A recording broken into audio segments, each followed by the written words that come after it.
employ people. The balance 83% are self-employed. So Falguni here is amongst the very, very few, both an employer and an entrepreneur as a woman. There are nearly 8 million micro, small and medium enterprises having female ownership. And collectively, these women-owned enterprises employ over 11.2 million people. So the sheer number is actually quite mind-boggling. And approximately 78% of women enterprises belong to the services sector. Women entrepreneurship in India is largely skewed towards small-sized firms, as almost 98% of women-owned businesses are micro-enterprises. And over 90% of these women-based micro-enterprises are in the informal sector. And this is as per an IFC World Bank report. And according to the McKinsey Global Institute, Indian women contributed 18% of the country's GDP in 2016. The potential is great, and the country could add up to 770 billion to its GDP by 2025 by giving equal opportunities to women. So the numbers clearly are very, very important if we can get this right. Recent studies suggest that women-owned firms are more successful than men-owned firms. And we can go into that a little bit more as we discuss this with Falguni today. COVID-19 has not been easy in terms of its impact on the women and women workforce across the country. Oxfam India estimated that the economic loss from women losing their jobs during this pandemic is nearly $216 billion. Women have contributed to COVID in many ways, be it our teachers, our ASHA workers, nurses, paramedics, self-help group leaders, coordinators of community kitchens, sanitation workers, each one has led the war on COVID. And many turned to their traditional skills in livelihoods by starting home-based businesses, preparing food, textiles, catering, boutiques, crafts, etc. So it is these women who paved the path for many more women entrepreneurs to realize their full potential, fulfill dreams, and thus it is crucial that we acknowledge their wisdom, give them economic freedom, the freedom to transact, and indeed the ease of doing business. So with this, let me just share what are clearly key challenges to be addressed. It is few like Falguni who embrace these challenges and indeed step forward to be as successful as she indeed has, and in such a short period of time. Several reasons being the structural and societal restrictions, issues related to gender inequality in terms of pay, working conditions, lack of opportunities, as well as inadequate financial support. In fact, as per an IFC report, the total financing needs of women-owned micro, small and medium enterprises are approximately Indian rupees 158 billion, and currently the $158 billion. And currently only 20% of women-owned enterprises access formal finance. And for those MSMEs that do access formal finance, loans are provided mainly through appraisal of their collateral rather than assessing their true business potential. So these formal loans are really overwhelmingly for fixed capital requirements rather than growth financing, and this needs to change. So it's deeply ironic, given the fact that women-owned enterprises have stronger repayment records. Their non-performing loans are 30 to 50% lower than male entrepreneurs. They are twice as profitable and have a likelihood of availing of more products, up to 3 times more than men. So with this, I just want to share that FICCI has jointly with the FICCI Ladies Organization, FICCI Flow, running a mega women empowerment campaign, empowering the greater 50%, which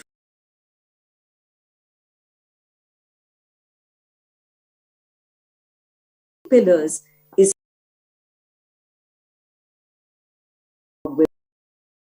hand-holding, supporting and inspiring existing as well as new aspiring women entrepreneurs. I understand the program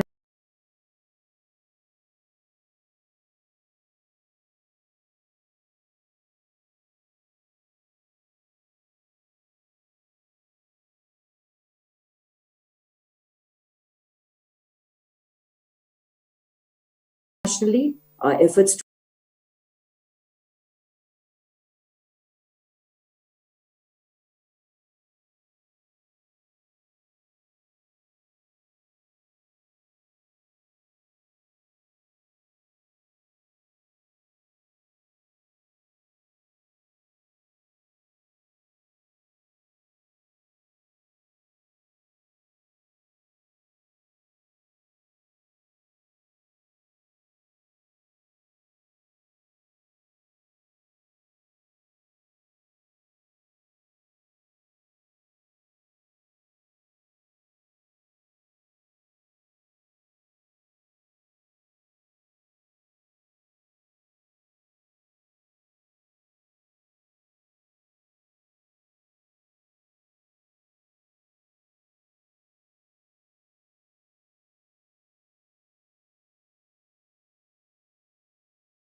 a true example of women's empowerment. Falguni, delighted to have you here. I have known you over the years in your many incarnations, but now this one certainly makes me the proudest and so honored to know you and have you here with us today. So over to you. Tell us about the challenges you had to overcome. Leader who bid adieu to her well-established career solely to provide.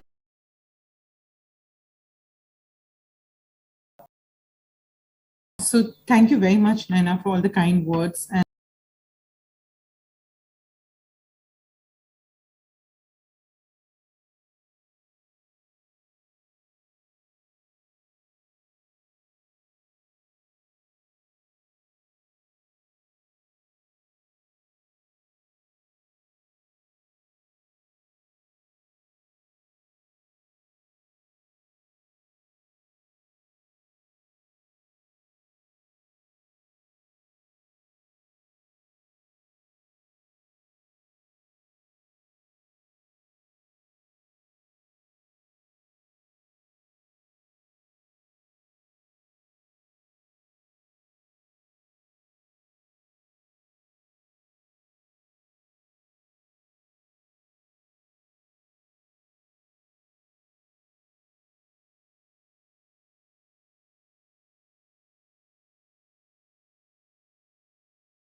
I think, and then of course, the facilitators like my MBA. So I personally feel that when I decided to start Nykaa at 50 with no experience in beauty, no experience in retail, no experience in technology, so most of the learning curve was even finding the right employees, investors who believed in me was tough, you know. But I think it was that belief in myself that I can do it and not accepting any setbacks or any negative, carries is what I think saw me through is what I can say. You know, I think your words must be so much encouragement to women who want to enter this area as entrepreneurs. And I think the encouragement for older women to look at not just a mid-career, but an end career jump into entrepreneurship is a whole new example that you set out. Do you think it was easier for you just having had the experience, developed the connections, the contacts, and the credibility that you had established by going into being an entrepreneur later in your career? Yes, of course. You know, a lot of people, when I started the business, it was like my mindset was that before I turn 50, I need to start something. Otherwise, I will never do it. So I think, yes, I was definitely 48 at that time. And instead of seeing age as again a handicap, I saw it as obviously all the experience that came with being an experienced business person. I mean, at least an experienced professional came in very handy. But I think one has to also learn a lot. Entrepreneurship is all about also learning new things. So, for example, I had to educate. I would tell women that please educate yourself and be very open-minded. The business landscape is constantly evolving, and one must be ready to learn and unlearn and relearn. And I think this is what sometimes people with experience are not ready to do it, because they've done it certain way and they are not open to looking at the new landscape and trying to see what it entails. Like sometimes, like for example, I built a company that appeals to the millennials, and a lot of my workforce was millennial, and I really had to sometimes think of things very differently to appeal to my customers as well as my employees. And I had to be totally open to a new way of working compared to what I was used to. So I think these are some of the important things that and also not feel that, oh, I can't do it. Like I was not an engineer, I'm not from IIT. Most of the entrepreneurs were like IIT, smart, young, intelligent. Like maybe things came to them at even while they were in college. They didn't seem to need education or training.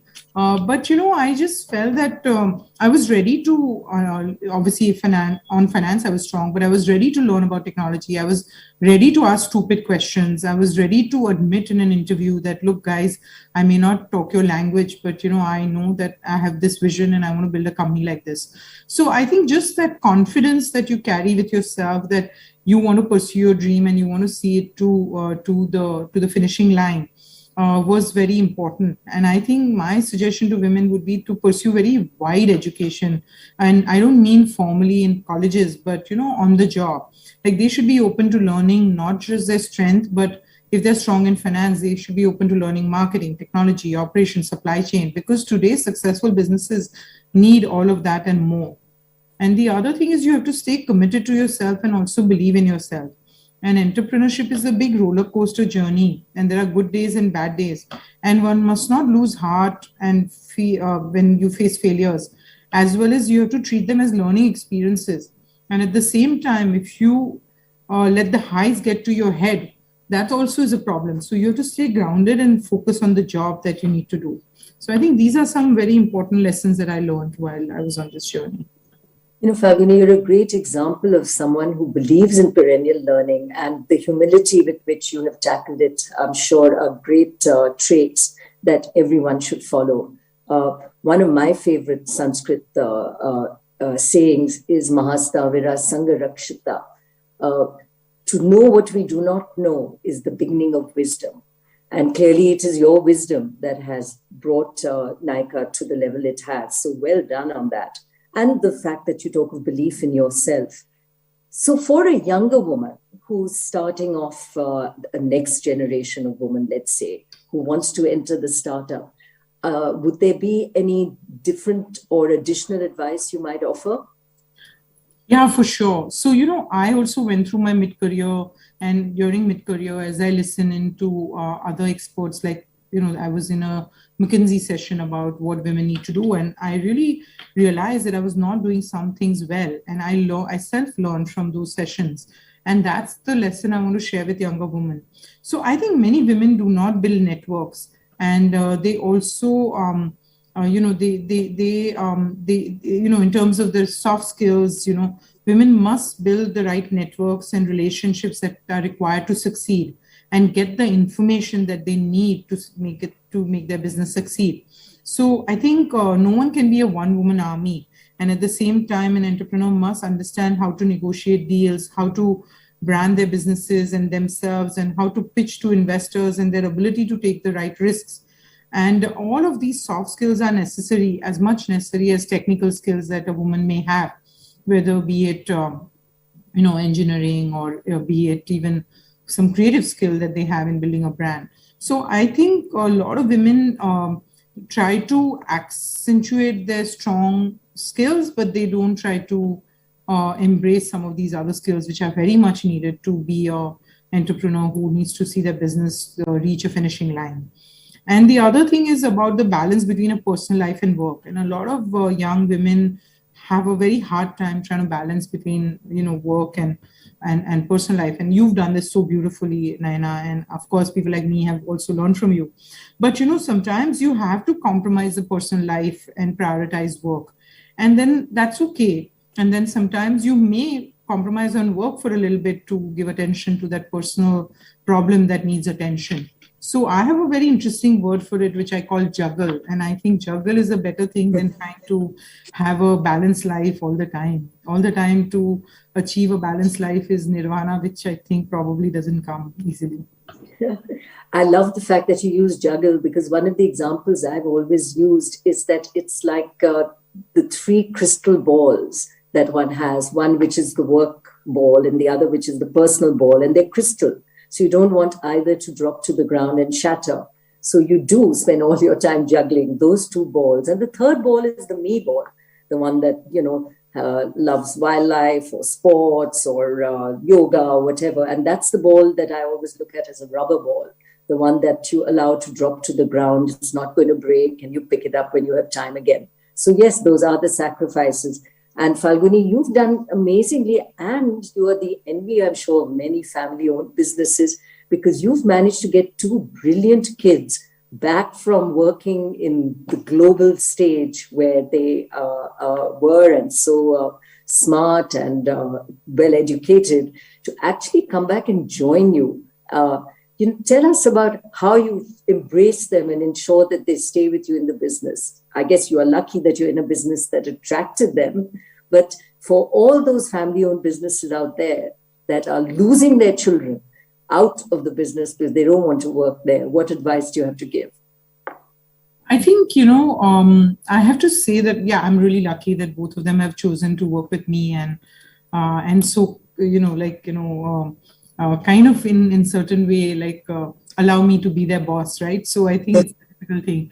But I think in many ways, what happens is that, my kids are as much of a millennial as any other millennials, right? So I had to understand the millennials and what it means to have millennials, accept you. I think that is the main thing. And a lot of my employees, and like I said, all our customers are millennials and our employees are millennials. And I think once I started understanding millennials and Gen Z and what kind of life they want, is when I decide, I became a better boss with acceptance from a lot of millennials. So I think the main thing is about, they're very transparent, they're very honest, they're very authentic. Authenticity is very big to them. You cannot be as a company doing one thing and saying one thing and doing another. So I think overall, we as a company are very millennial accepted company, in the sense that our value systems as a company and all reflect very positively with them. And I think because it's not a tale of two worlds, that's why they are happy working here. And of course, I'm really happy to have both Anchit and Advaita, and both do fantastic job with beauty and fashion business. Advaita's building fashion and Anchit's running the beauty business. But I'm equally proud of a lot of my, my college friends, my best friends. Many of their children also work in Nykaa, and each one is excelling in their field, and each one is really proud and happy to work here. So I think there is enough testimony to the fact that we as a company are doing many things right to have this young millennial workforce enjoy their work with us. And, to know that both Anchit and Advaita, with their degrees from Yale, Harvard, Columbia, are back with you, it sort of fulfills your own explanation of how important the degree was, even in your own career. And here you've got these kids so well armed, and how wonderful that they will be with you on this journey and take forward Nykaa's vision.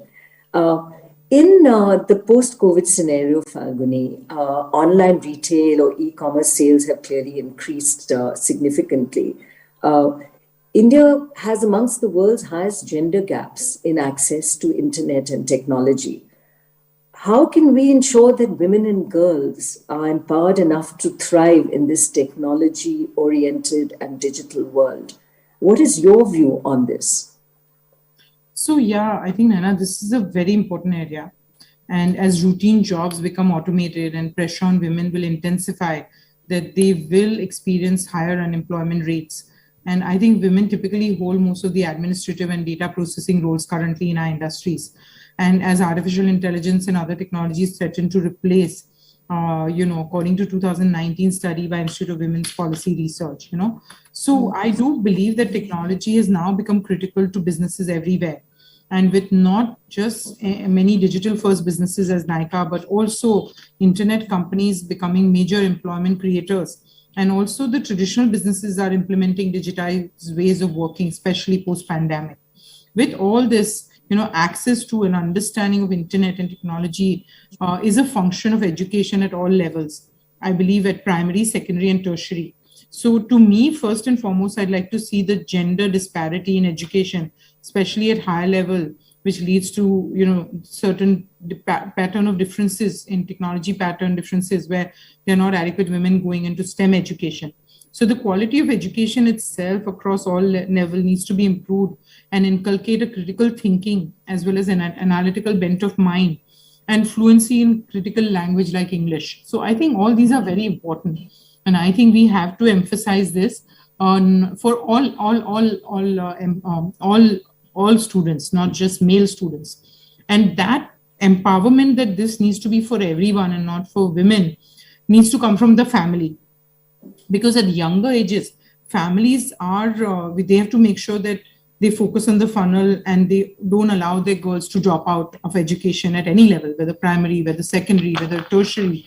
They have to be supportive of their girls and say that, no, this is important. This will change your life if you reach the finishing line. Education is very, very important. And it cannot be compromised because you need to get married or because you need to help at home or anything, any reason, and share the load, as they call it. I really love some of these advertisements which have come out because they're really talking about how there has to be sharing of load so that women can pursue their dream and their ambition. It can't be that, oh, you have to do everything, after which if you have time you can pursue your dream. That it's not conditional on them having time. Pursuing their dream is a priority, and it's their right. It's their right to is their right that should be allowed to them rather than get them bogged down by a lot of familial tasks, is what I feel. So this becomes a joint effort, both from social and personal perspective, with family support, as well as an institutional effort that government can help drive. And see, our recent census is suggesting that the women population now is, at equal level as men, just slightly higher, which means that the mindset of Indians have become positive towards women. I remember when I was young, it used to be 880 amongst 1,000 men and all. From there, India has made a lot of progress to allow them a right to be born. Now I'm saying give them a right to dream. That is very important. And give them the freedom and sharing of work so that they feel empowered that they can use the family money. They don't have money in their name. They must have money in their name. They must be able to bet on bet on their business with the help of family resources.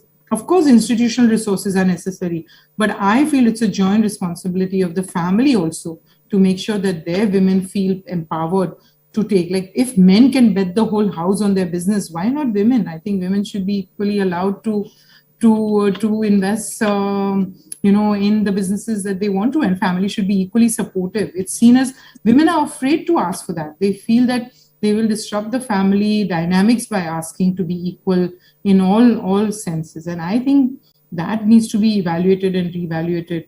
And the most important is the STEM education. I am a big believer that more and more women need to embrace STEM education. And that's very important. For very silly reasons, I did not pursue STEM education myself and I chose commerce. These are just mindsets which are so long ingrained. And it's changing. Of course, there's so many women now in engineering and I'm really proud of them. But the ratios need to change completely. It needs to be equal in every sense, So I think increasing access to computers, smartphones, like if there is one smartphone, it's given to the son, not to the daughter. I think equal access at all levels and easier access to internet and technology, especially at the grassroots level. And, and also adult digital literacy so that they can guide their children also. So I think there's a lot of work to be done both by government and the institution, but I think family is important too, very, very. You've raised some great examples of the role of society, of family, and indeed self-belief, the women. You've touched on some of the things that the government could do. What are the three things India is doing right? And what are the three things you recommend the country needs to improve to enhance women entrepreneurship? I think I personally am very proud of the amount of emphasis on technology education and higher education that we see in the country, because of which, if you today look at it, global CEOs, global senior management all over the world is all filled with Indians. So I think there are enough examples of successful Indians at the top of political, management in every country, or even big businesses in every country, big governments in every country. You name it, and Indians are showing up there. All I'm saying is that let there be equal opportunity for women also. That's all. I think Indians have done very well. I think we as a country have emphasized on education, STEM education, higher education, and I think that is showing up. It is showing up in the global numbers on management everywhere. But I would like equal opportunity for women, and acceptance of the fact that for them, their dreams are important, their career is important, and what they want to pursue and seek, family must enable. That's all. Yeah, so you've covered access to technology and education. How about finance? Do you see this as a continuing challenge? I highlighted some of the figures to start with, where access to finance still seems to be a challenge for women, particularly women who are entering a startup arena. Yeah. So, I think there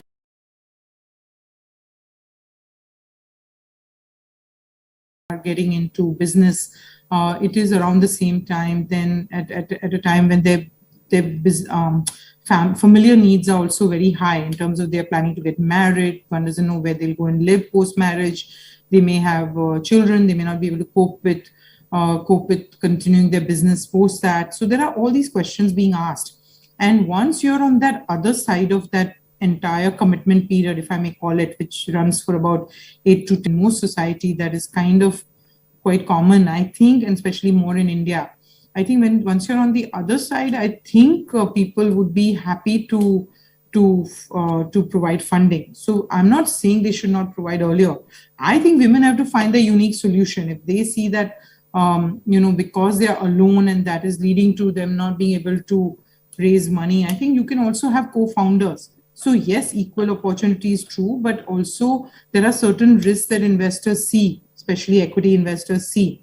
So I think one can also find solutions. How they say that, you become a team that, like, it's the same. Like, if I'm not technology, if I don't have good technology experience, I must take a CTO, as an equal partner, or an important partner in my business. So I think complementing the team in a way that you can raise resources is important. I think I don't want to make anything about. I think institutions, financial institutions, must make their own decisions on backing the right businesses. I don't want to create any quotas. I've never been very keen to create quotas for women, but I feel that if the women have the right plan, then the investors should be able to see that. If they have the right management team, they have the right plan, then in my mind, if the society has changed from their mindsets and they're treating women as equal, then I don't see why they won't get the funding. Yeah. I don't think there are rules written that don't give it to women. Let's be clear about that. Yeah. So unfortunately, there are obviously unconscious biases, maybe even conscious biases, which lenders, banks have to recognize are getting in the way of actually assessing the business and assessing the entrepreneur for what he or she is.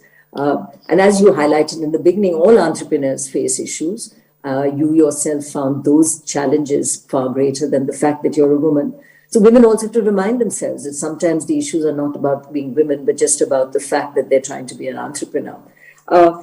We are coming to the end of the time together.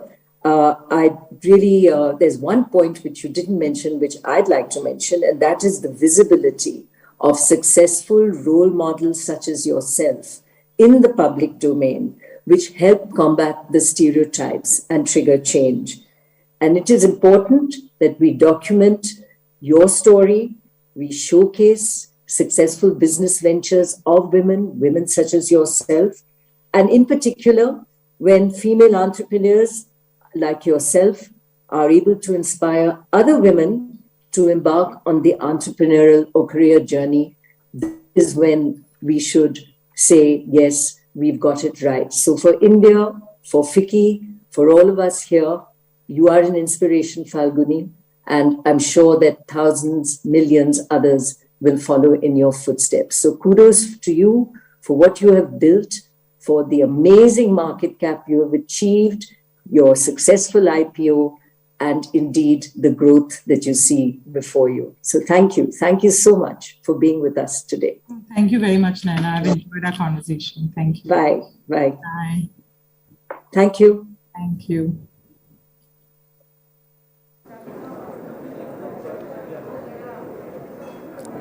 Thank you so much, Ms. Nainalal Kedwai and Ms. Falguni Nair for joining us virtually and for that lovely conversation. Thank you once again.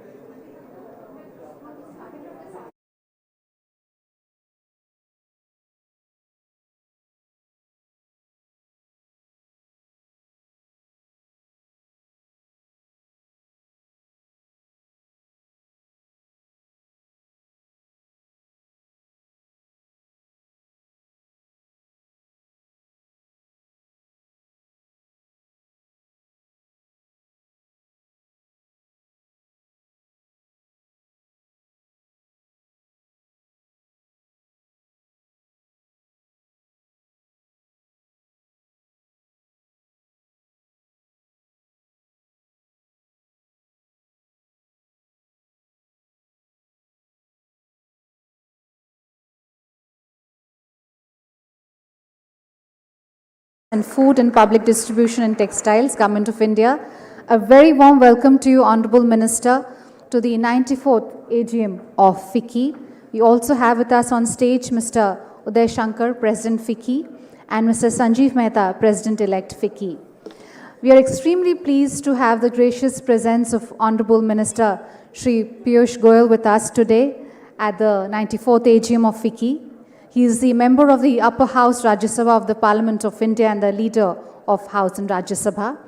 During his 35-year-long political career, Mr. Goyal has had several important positions at different levels in the world's largest political party. And he was the Minister of Railways and Coal during 2017 and 2019. He's also held additional charge of Minister of Finance and Corporate Affairs twice in 2018 and 2019. Earlier, he was also the Minister of State, Independent Charge for Power, Coal, New and Renewable Energy from 2014 to 2017, and Minister of Mines from 2016 and 17, and has led several transformative reforms in the country. With these words, ladies and gentlemen, we will begin our formal welcome. And as per tradition, I would request Mr. Uday Shankar as President FICCI to present the FICCI Green Certificate to Honorable Minister.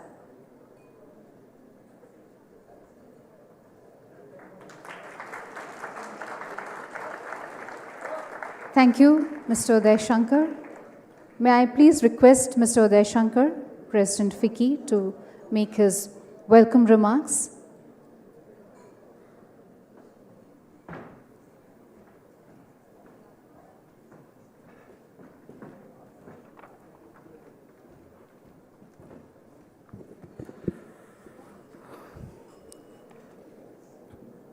Hello and welcome once again. First and foremost, a very warm welcome to Honorable Minister, Sri Piyush Goyal ji. With the permission of the Minister, I have to share a story that, as you all know, that the House is in session and Honorable Minister, besides his multiple ministerial duties, is also the leader of the House in the Rajya Sabha. And hence, if there are a few people for whom it is difficult to commit to an event outside of Parliament, it is Honorable Minister Piyush Goyal ji.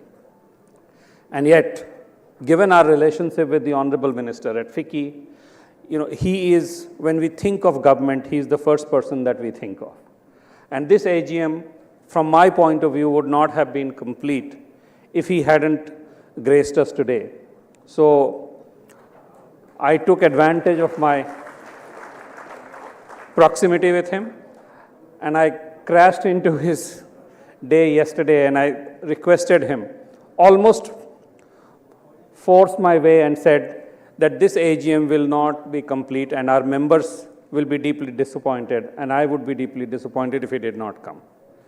And he promised me that it was difficult, but since I was making a request, he would come here. So, sir, personally, I am very, very grateful to you that you move things around, and I know how many things you have to move around, because we were not sure when you will be able to make it, but I had assured my secretariat that you said you will come and you will certainly come. So, a personal debt of gratitude to you, sir. Thank you very much. I don't want to take too much of your time, but I would just say that if the economy is on a rapid recovery path, one of the key drivers of that recovery is Honorable Minister here. Among others, the services sector has witnessed an expansion for the fourth straight month in November. It grew at second fastest pace in more than a decade. India attracted record foreign direct investment over the last several years, and the trend is likely to continue.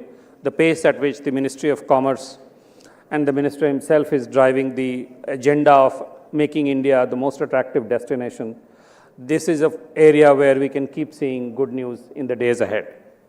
The production-linked incentive scheme announced for 13 sectors will go a long way towards scaling up domestic manufacturing facilities and exports, accompanied by higher import substitution and employment generation.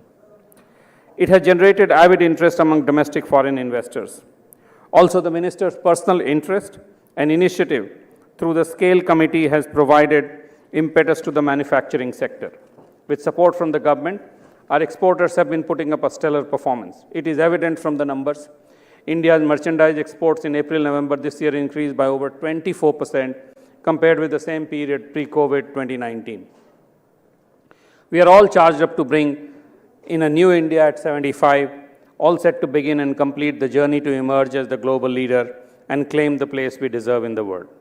Just to cite one instance, the new India has the target of $2 trillion exports by 2030, $1 trillion merchandise exports, and $1 trillion services exports.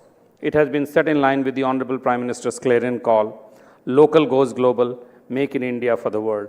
And that engine is being driven in no small measure by Honorable Minister for Commerce and Industry, Sri Piyush Goyal.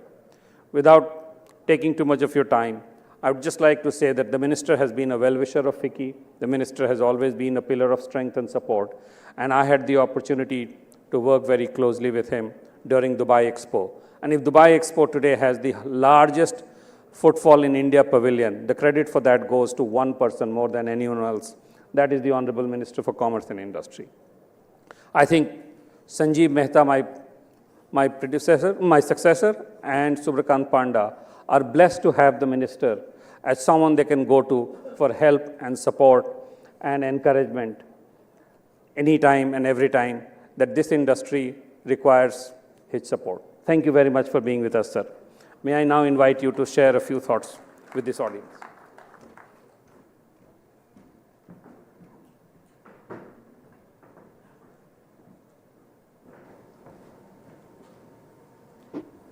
Thank you for those kind words, Uday Shankarji.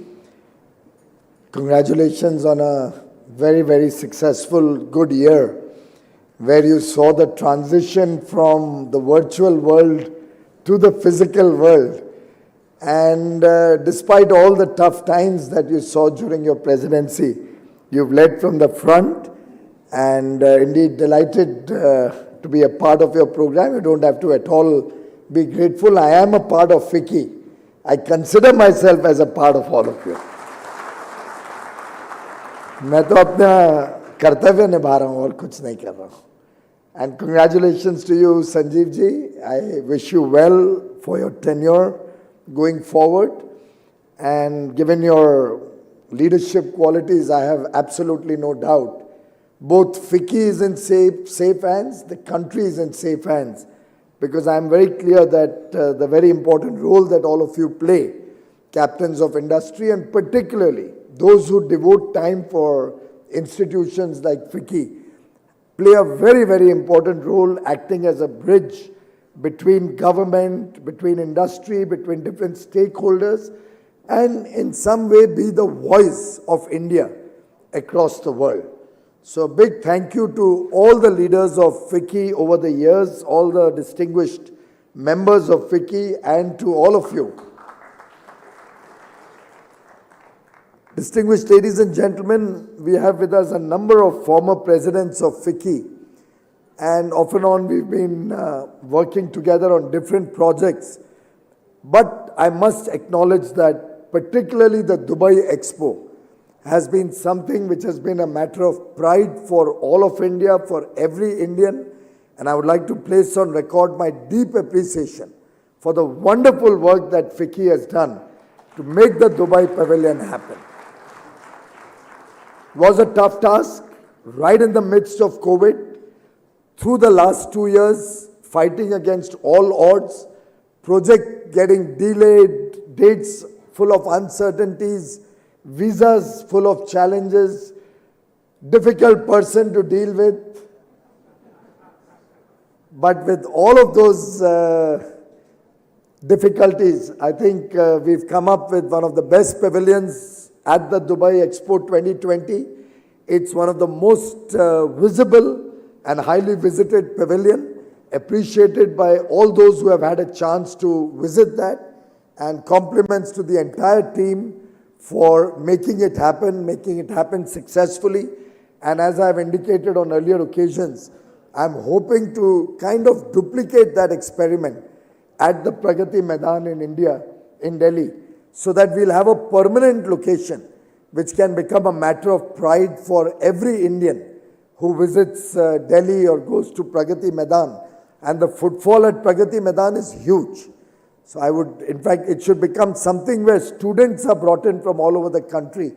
They possibly come to Delhi, visit some of the wonderful memorials here, maybe the National War Memorial, go to the Red Fort in its rejuvenated form, go to Pragati Maidan, feel proud about India, and then maybe even go to Banaras and Ayodhya to experience the rejuvenation of our tradition, our heritage, our culture, our ancient wisdom. I'm surrounded by both Mumbaikars. So I think Mumbaikars have taken over the stage today from all the senior leadership of FICCI, which was traditionally Delhi. Save and except Mr. Neotia, whom I see there from Kolkata. But I can see all the Delhi leaders of FICCI, so thank you for getting FICCI to Mumbai in such a big way. Friends, lots can be said about what's happening, what can be done, what should be done. We are all very happy that all of industry is doing reasonably well. We still have a few sectors under stress where we'll work together to get them back into action. We have concerns around some sectors related to COVID which do need to come up and be supported in the coming days.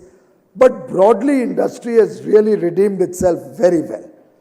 And even the figures that were being mentioned, of course, 400 billion looks to be a reality this year, which is almost a 40% growth over last year. We'll have services exports also showing a 40% growth. But the important lesson from this year for our international engagement has been that if we really make up our mind, if all of us put our heads together, if government and industry works in tandem, gets all our missions also on board, we start talking your language, walking the talk with you, things can be done.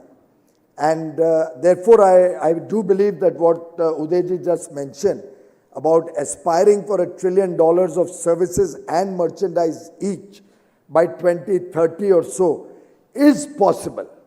Let's not start calculating the numbers and the percentages.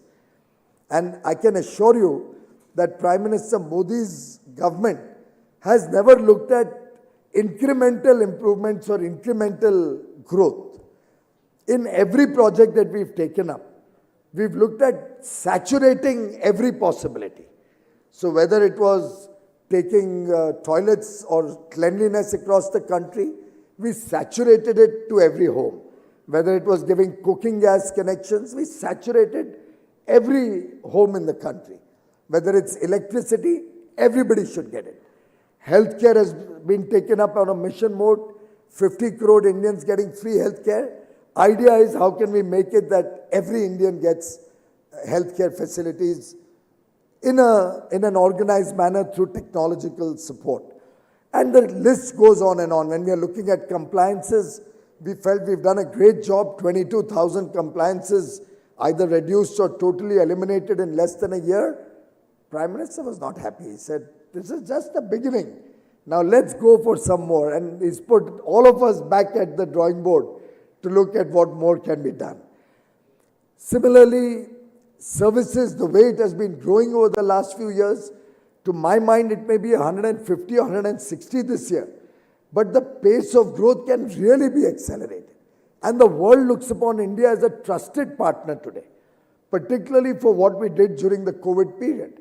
All through COVID, India met all the international commitments Indian industry or business had made to the T.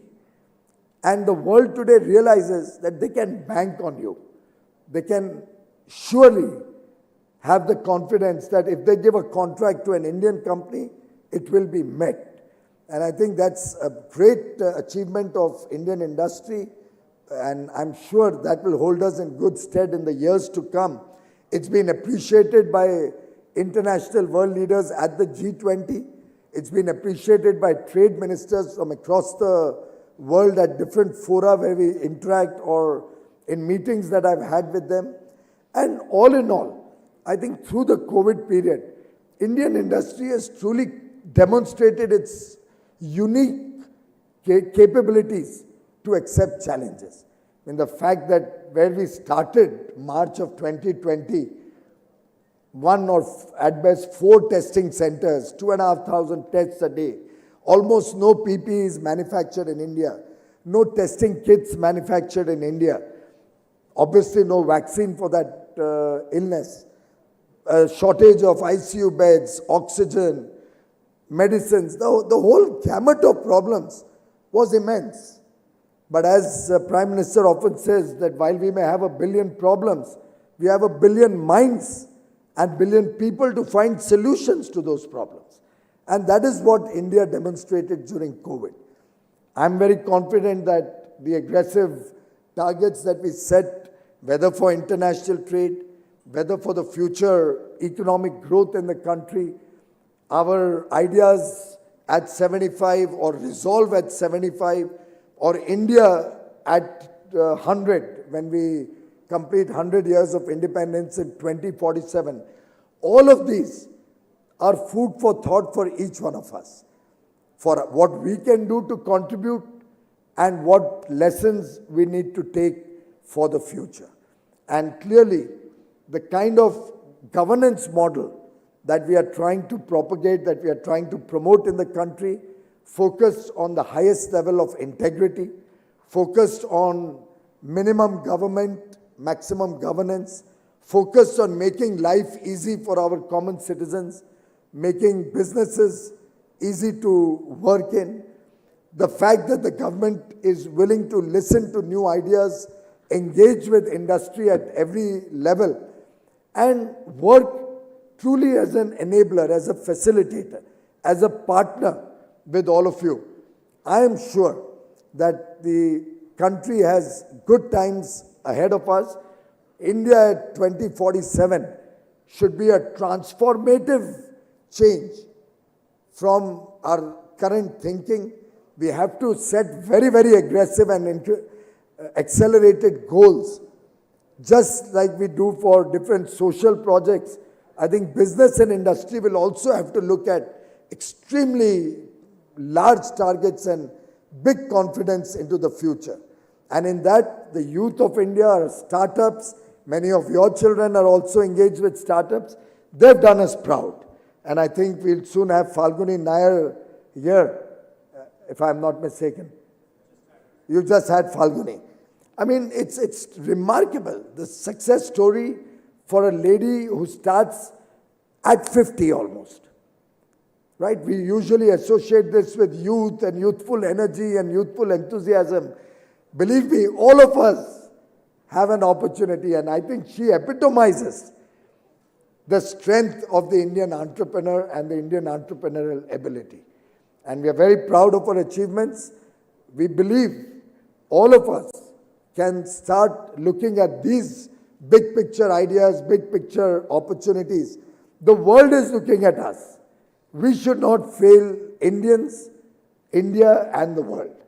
And to my mind, on our part, we are trying our best to get things organized in a way that more opportunities open up for you. At the industry ministry, there's significant engagement. They just spoke about the scale committee, which ultimately resulted in several steps being taken, both in policy and the PLI schemes that came out finally for many sectors. The large package for promoting semiconductor industry in India announced on Wednesday, 76,000 crores, in addition to whatever was already approved earlier, nearly 200,000 crores. So all in all, we are looking at about $40 billion being given out to industry to help promote new industry. And the Commerce Ministry working at a time on almost 6 FTAs, and maybe 1 or 2 more may get added in the next few days.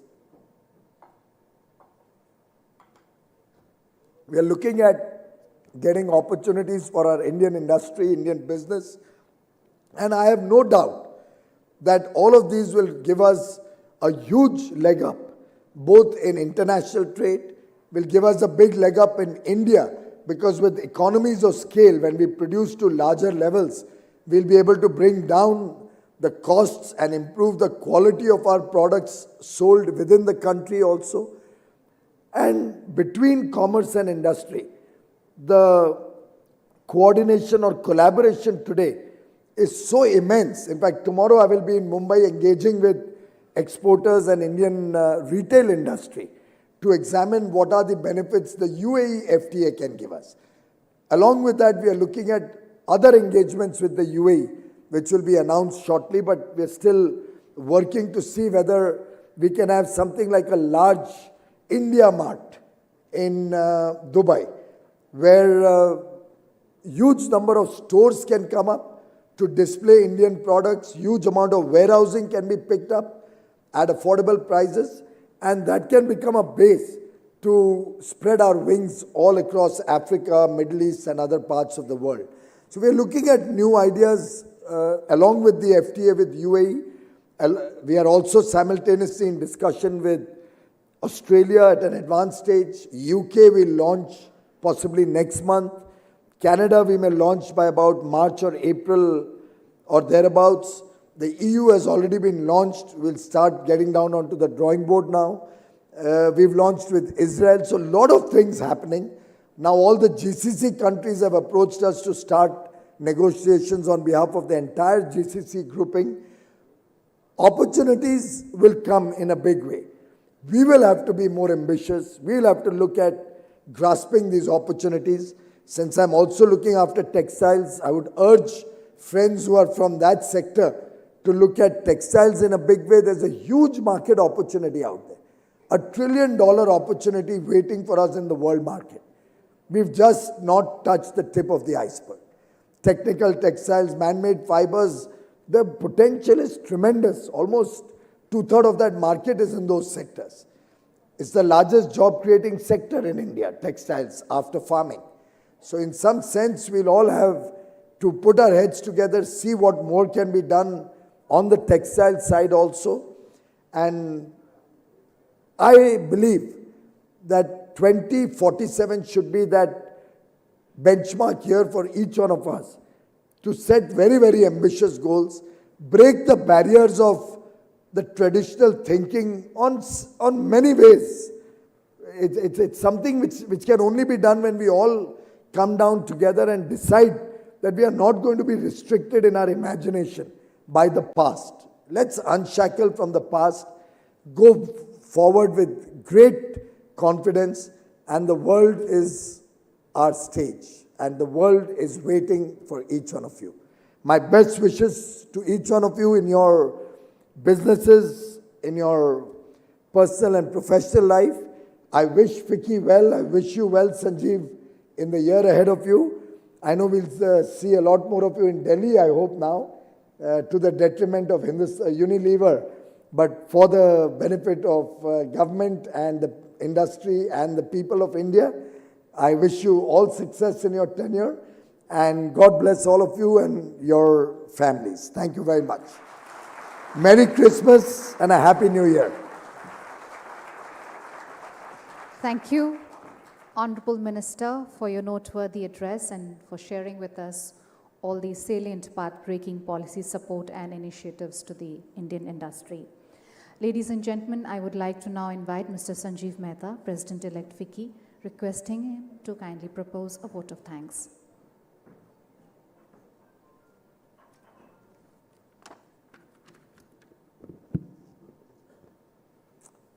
Shri Piyush Goyal ji, Honorable Minister of Commerce and Industry, Consumers Affairs, Food and Public Distribution and Textiles, Government of India, Shri Uday Shankar, ladies and gentlemen, good afternoon and namaskar once again. I think Uday was absolutely right. This AGM would not have been complete if Shri Piyush Goyal ji had not graced the occasion.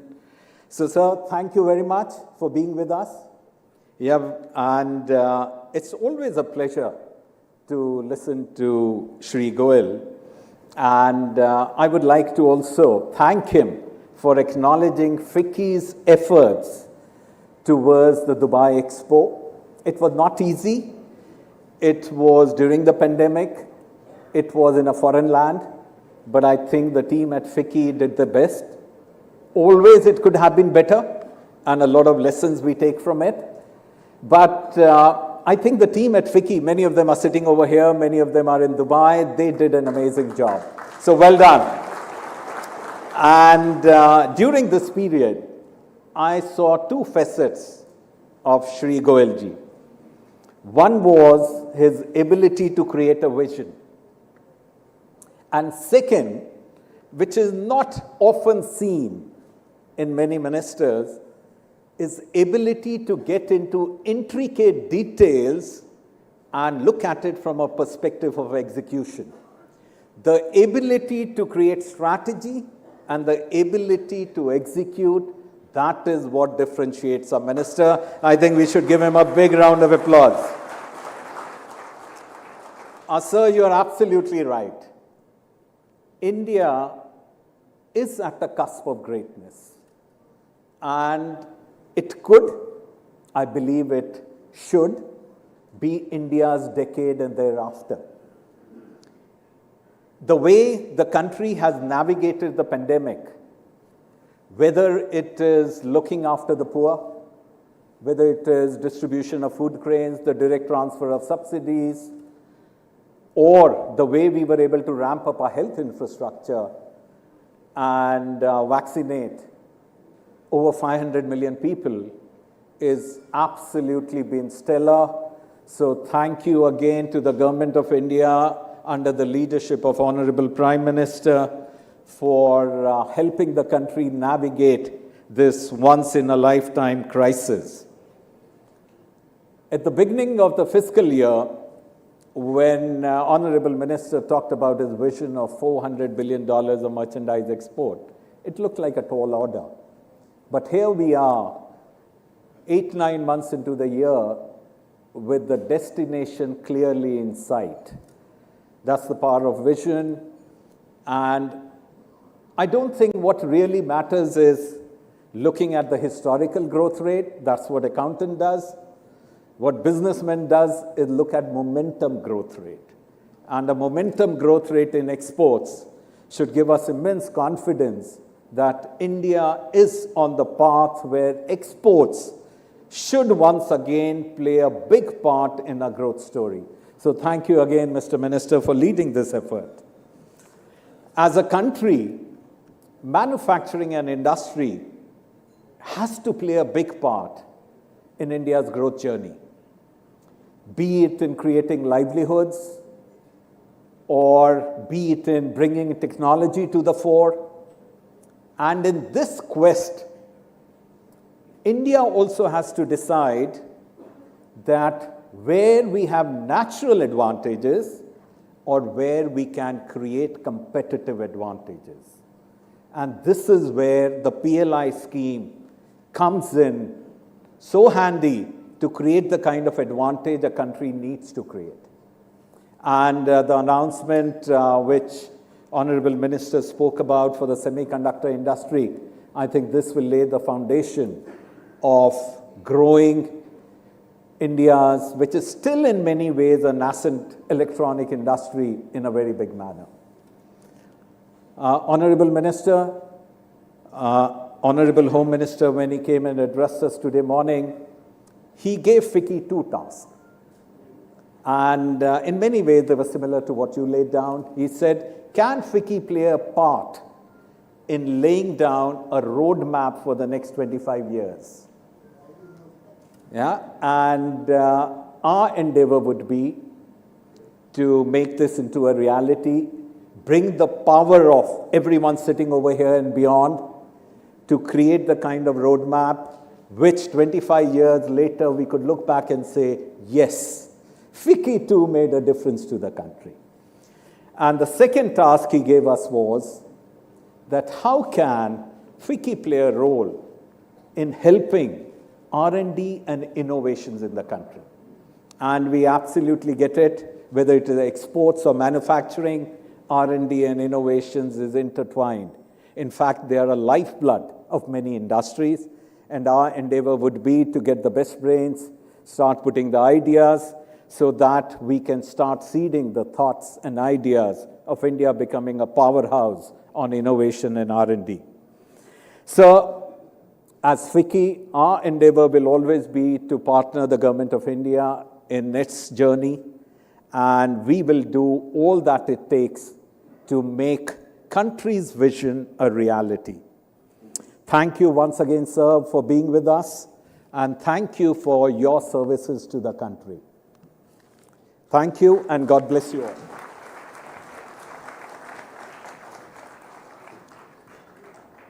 Thank you, Mr. Sanjeev Mehta, for those insightful remarks. Ladies and gentlemen, FICCI in India Office of Konrad Adenauer Foundation have prepared a publication bringing together the best minds to lay out a strategy for New India Beyond 75. So may I please request Shri Uday Shankar to kindly present this publication to Honorable Minister.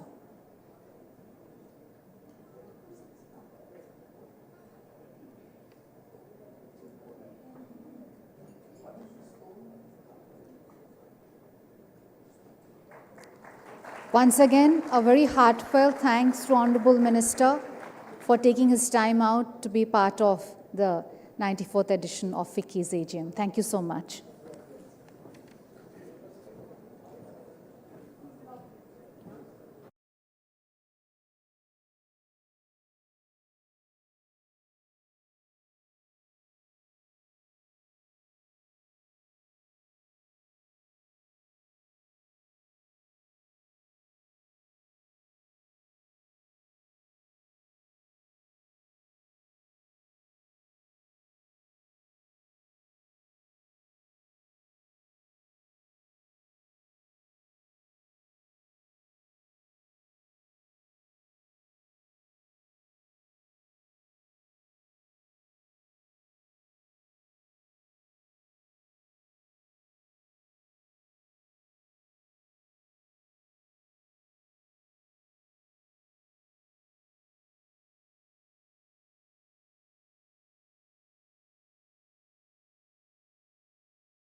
Very warm welcome to him.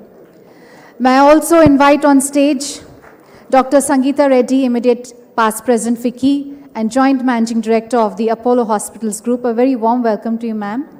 Thank you. Namaste. Ladies and gentlemen, the theme for this session is discussion on the role of development and financial institutions in paving way for sustained infrastructure development in the country. So with these words and without any further ado, may I please request Dr. Reddy to virtually present the FICCI Green Certificate to Shri K.V. Kamath.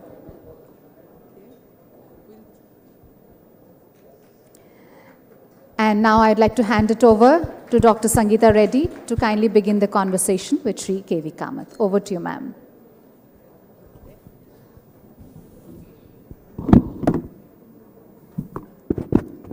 Good afternoon, ladies and gentlemen. Great pleasure to see you all here. I think it's been a fantastic morning so far, and the biggest happiness, I think, is really seeing each other physically. But we do have some tremendously important guests joining us virtually. So a very warm welcome to Mr. Kamath. I'm going to be handling it from here so that we can put Mr. Kamath center on the screen. So good afternoon, Mr. Kamath. Thank you so much. Can we have Mr. Kamath's visual? Good afternoon. Can we have Mr. Kamath's visual large and in the center, please, to our AV team? Is that possible? Okay, I'm sure you'll work on it. As they go ahead, let me begin by saying that Mr. Kamath needs no introduction. As you all know, he was the former president of the New Development Bank at BRICS, and in Shanghai, made a tremendous impression on the global economy, especially those of BRIC countries. A veteran banker, Mr. Kamath served as the CEO and the chairman of ICICI Bank in one of its most crucial and development stages, and the impact he's made, not just in banking, but in development of human resources, in his special impact with women and the women leadership that has emerged under his care. Mr. Kamath has also been the chairman of Infosys, and in fact, he's associated with FICCI's Greater 50 mission as a patron. Mr. Kamath, I want to thank you for all the multiple sessions you've had with us as FICCI, and for the methodology in which you shared, you guided. He's also helped us shape the proposal that we have given to the BRICS New Development Bank for funding of women under the BRICS Women's Alliance, which I had the pleasure of leading last year. Mr. Kamath helped us shape that proposal, and we're looking to bring in capital from BRICS into development of women. So, Mr. Kamath, thank you so much for so many tremendous contributions and participations with FICCI. I'm going to continue to just say, Mr. Kamath, we want to congratulate you on your appointment as the chairman of the NAB FID. There could be no better person than you to really take charge of this new development finance institution. And I'm sure that the bank will, and the institution will truly, it's like a homecoming for you, coming from your leadership of ICICI Bank and the creation of this new fund. We've been hearing from the morning, friends, this entire and beautiful dialogue on celebrating Amrit Mahotsav and the completion of 25 years since independence. We're aiming to become a $5 trillion economy in the next few years, and we're working towards an Atmanirbhar Bharat, a self-reliant nation. And as we wish to be in the league of developed and most prosperous nations by the time we celebrate India's centenary. Our journey towards these goals has truly already begun with solid foundations, and I think in the last 12 months, we have seen India's overall, I won't call it stock, but I believe respect among nations has truly gone up on multiple counts. So with this solid foundation, a supportive policy framework, we now are looking for access to capital to support expansion of the economy. And this is where the newly established NAB FID is expected to play a truly important role. So we have here in this session a chance to discuss with the new chairperson on how he is visualizing this paving the way for sustained infrastructure development in our country, which is truly critical. So let's begin our conversation with Mr. Kamath. Once again, good afternoon, Mr. Kamath. I'm going to jump straight into questions. And we all know that India has a history of development finance institute, IDBI, and you have really helmed one of the most significant one after Mr. Vagul. Now that we've once again felt the need for this specialized institutions looking at long-term financing, especially infrastructure, I just wanted to ask you, how are you visualizing the setting up of this bank? You are the founding chairman of the bank, and how similar do you think it'll be to the earlier institutions? And how do we make sure that the NABFID will remain a viable entity? So we'd love to hear your opening thoughts and your views on this, Mr. Kamath. Thank you, Sangeeta. Thank you for inviting me. Good day to all our guests at FICCI. Answer to your question is straightforward. I think one is we are at a different place at a different time compared to where we were. When in 1995-96, development banks came under pressure. The reason I'm saying is the economy is now open. It's a market-driven economy. There is understanding of a need for vast amounts of infrastructure. The constraint that we see is appropriately structured capital. There is long-term capital which is required for infrastructure, whereas the commercial banking system is able to provide shorter dated paper for funding. One question that you asked is sustainability of these institutions. So what was the pressure that those institutions, the 3-4 of them, which existed in the 1990s faced? I think primarily they faced pressure because of the opening up of the economy and I would say the disturbance that was caused to corporate India at that point. If I keep that aside, even bigger pressure was a lack to funding.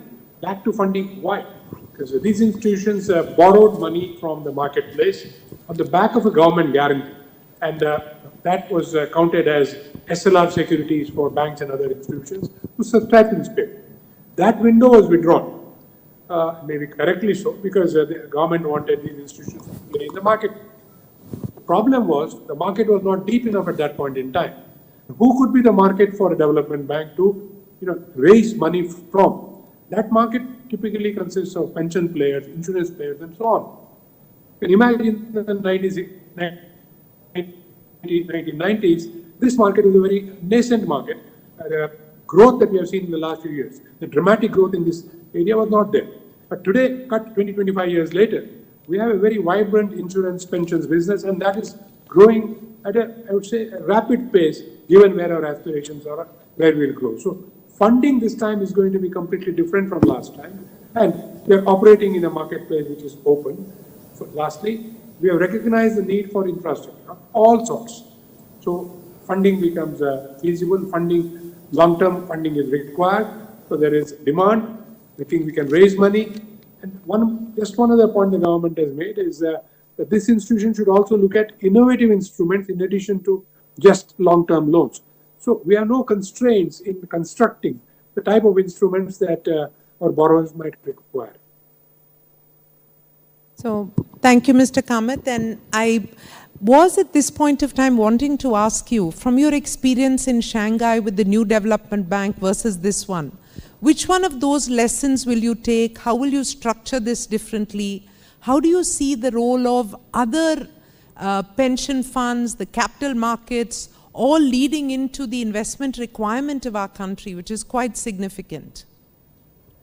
I think I'm drawing lessons from Sangeeta, from both my past experience at ICICI and the experience at the BRICS Bank. The past experience at ICICI clearly, one leaf out of that is very important, and that leaf is in terms of getting the right technology for the bank. That is current technology. I think that is critical. You can do it at, I would say, a very effective cost. Actually, I will use the word low cost, and effective technology which can be put in place very quickly and scaled very quickly. So that lesson we are drawing. Other lesson that we learned at the NDB was that you can run these institutions very lean just now, given all the development that have taken place compared to what we did in the past. Other lessons are from India. I think my, I would say, experience as working on the expert committee on restructuring of projects that was done immediately past wave 1 by the Reserve Bank. That what I've learned is that there are a whole lot of enablers today in place. Not only the rating companies, but there are a whole lot of techno-economic people who can evaluate and give you a.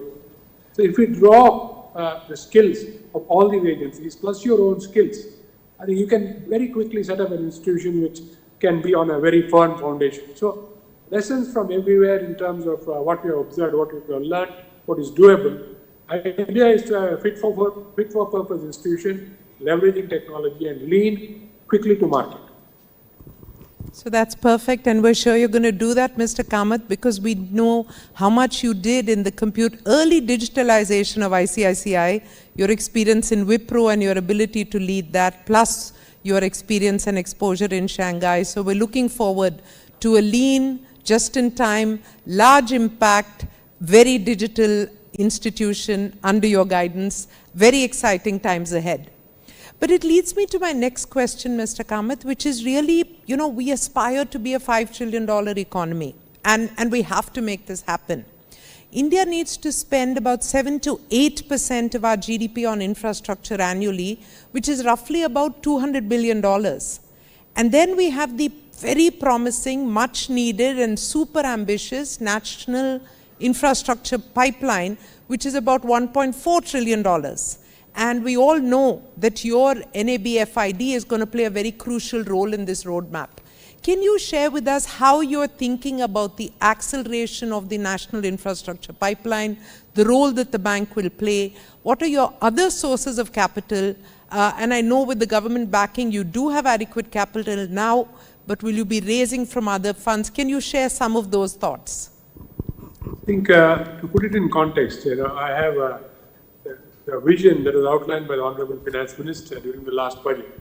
Vision, if I were to summarize, was to say that would like to see a lending of 3 lakh to 4 lakh crores from this institution over the next 3 years or so. So in a way, our, what we need to aspire for is clearly set, which is always good when you do that, because you can then aim very quickly rather than trying to figure out. And to me, this is only a catalyzing institution. I'm sure that there will be others who will then also come into. Now, the challenge here is to make sure that you have the right instruments of the tenor that industry likes at the right price available. Perfect. And who could be the people providing this? As I see, several agencies will provide this. We have no constraints in accessing domestic markets. I would think our primary source will be the domestic capital markets.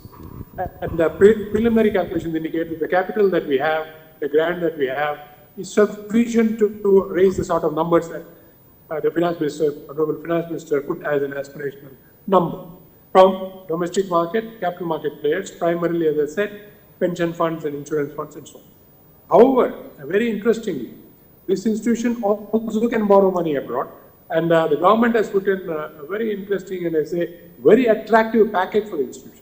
They said that this institution could raise money with a government guarantee, and that guarantee is also something like 10 basis points, 1/10% guarantee. I think which makes it extremely competitive for this institution to raise money almost at sovereign rate. And I would think that the global MFIs are already ready with I would say funding proposals if we are ready to approach them. I have had preliminary discussions with almost all of them. All of them are ready. So we have 3 primary sources. One is domestic capital market, global capital market, and then there's funding sources through the multilateral institutions globally. So I think funding is not going to be a constraint. Consuming capital is not going to be a constraint. And we will have to see how quickly we meet the objective and aspirations that have been articulated, and then think of next plans. Next plan also in a way is outlined in the Act. That is, the institution could dilute equity as you go along. By that I mean you could raise more equity from other parties, and that could provide the purpose as we go along. So I think it's a very well constructed Act to meet the aspirations going forward. And I think the right team that we will plan to have will be able to execute this very quickly. So thank you, Mr. Kamath. That is so reassuring. And I do want to share with you that last year, in our multiple meetings with the finance minister, this ability to fund infrastructure, the realization that every rupee going into infrastructure actually fuels 200 other industries, has its impact on GDP growth, was something we continuously shared, and FM has been extremely supportive of this. So we're all very excited, and now we get even more excited when we hear you talk about the availability of capital, the roadmap of further capital growth. So we have another question in this regard, and that is, will the fund, the bank, focus primarily on aspects under the National Infrastructure Pipeline, or will you also cover soft infrastructure, education, little bit more selfish question, healthcare? What are your views on other aspects of funding?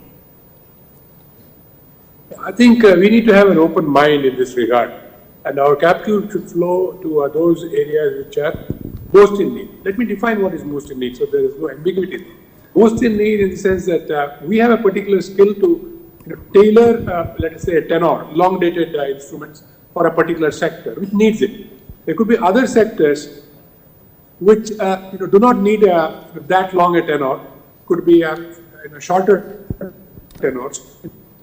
There could be other players in the market who would fund this. Now,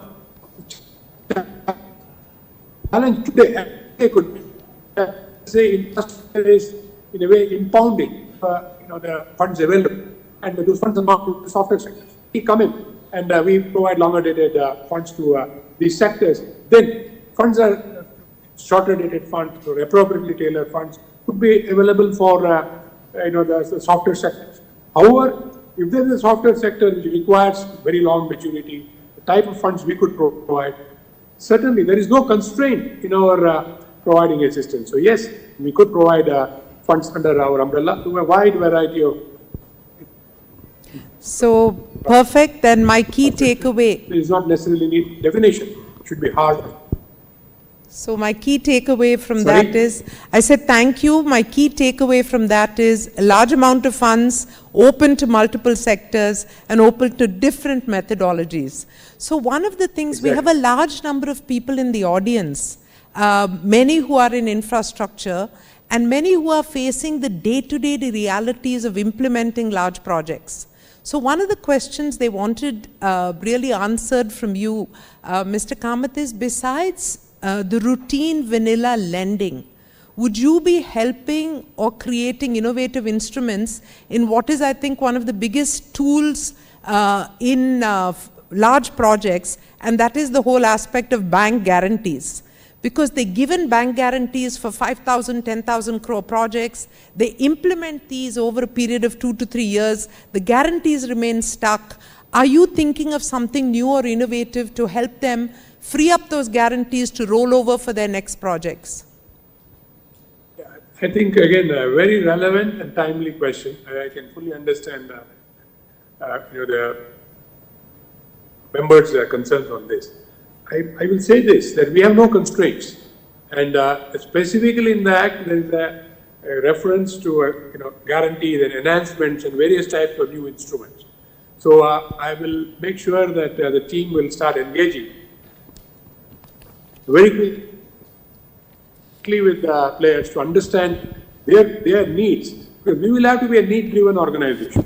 And you mentioned these have to be locked to try to see how we, as I said, will be providing longer dated instruments. So certainly we will be open to talk to members as we proceed. Thank you, Mr. Kamath. That's really reassuring, and everybody here is so happy to hear that you will be, talking to multiple people about as you do this, but we didn't expect anything less from you or anything different. The other one which I wanted to ask you is really about the important development indice of the gross fixed capital formation. We all know that China in its heady growth phase had almost a 40% of the GFCF. In India, at around 2009, we came as close to 30%. but have steadily dropped, and in 2021, I think it was 20%. And the bigger issue also for industry is that the capacity utilization is gone from about 75% to almost 65% now. How are you viewing this in light of the access to capital, the overall GDP growth? Is there a strategy? Because I know you're a banker and an economist at heart. So would you share your thoughts on this? Thank you. I will address it in the following manner. Let me first address the issue of capacity utilization. Capacity utilization, partly because of what was happening, what happened last year. But if you see 2019 also, capacity utilization was dropping. Yes. I would think that we will now see momentum, and I will explain why we will see momentum in capacity utilization. And newer capacity that is being created, I think we are now blessed because of strong cash flow, strong balance sheets of corporate India. They can create new capacity out of their own internal accruals. And compared to the 4 or 5 years it took up to set up new capacity 25 years back, you now do it in a year or so. So on that side, I don't think we have to worry about either about capacity utilization or creation of new capacity. Now, the question could be, how will this capacity get utilized? I think there are new drivers coming into the system which we are not factoring in. And those are the entire digital economy. Because for the next 25 years, we will be driven by two, I would say, core drivers. One is infrastructure and one is the digital economy. Manufacturing is already in place as just to use its cash accruals to grow. So most funding will have to be concentrated on these two areas, infrastructure and digital funding. Now, digital, India, you know how funding takes place. They are not, coming to the banks or this. They have a completely different ecosystem for funding. So in a way, again, I would use the word blessed. We are blessed that we are at this stage where we have a strong driver of the economy, digital India, not cutting into the funds that are available for other areas. So whoever in the system needs funding, and infrastructure companies indeed need funding, the soft sectors need funding through loans. That will be available, and the digital India will fund itself. Now, to answer the question on gross capital formation, again, I think we need to look at mix of things.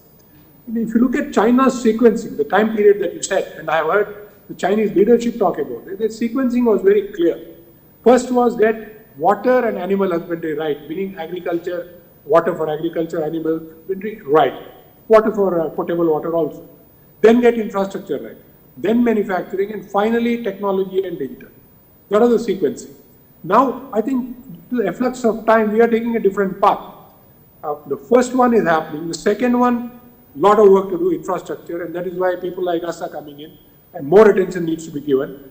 The manufacturing sector, we may not be global export houses like China is, but I think for our own domestic needs, the drive that is given, and the freeing up of the balance sheets, we can now sustain ourselves. The digital thing is, growing at a pace which is completely different from what we have seen in the past. I won't spend time on that, but put it in context. Today, China is 40% digital. 20 years back, digital would have been virtually zero. Today, we are probably, I don't know the hard figures, but probably somewhere just less than 10% digital overall economy. Where will we go in 3 to 5 years? I would think 3 years rather than 5 years, maybe 3 to 4 years, we should be going to 35 to 40%. And to me, that growth, the digital economy growth, is on top of the pie. So if you are talking of a pie growing at 9.5%, 10%, and then you have a pie which is 30% or 40% of economy, you add another 1/3 to that number, 9% or 10%, you got a nice 12 to 13% growth that we could aspire for if we drive all elements right, infrastructure right, manufacturing right, and digital right. Agriculture, of course, I assume that we will continue to serve through water and appropriate steps in that sector. So I am bullish that growth will be driven on various axes. And that is one reason why we will not see, GC, gross capital formation is a very big number, because there are other drivers also and other components that come. This is assessment, and I am sure there will be economists who will be doing more work on this in the next 1.5 years, because we are things are changing so fast that sometimes we take time to understand what's happening in the market.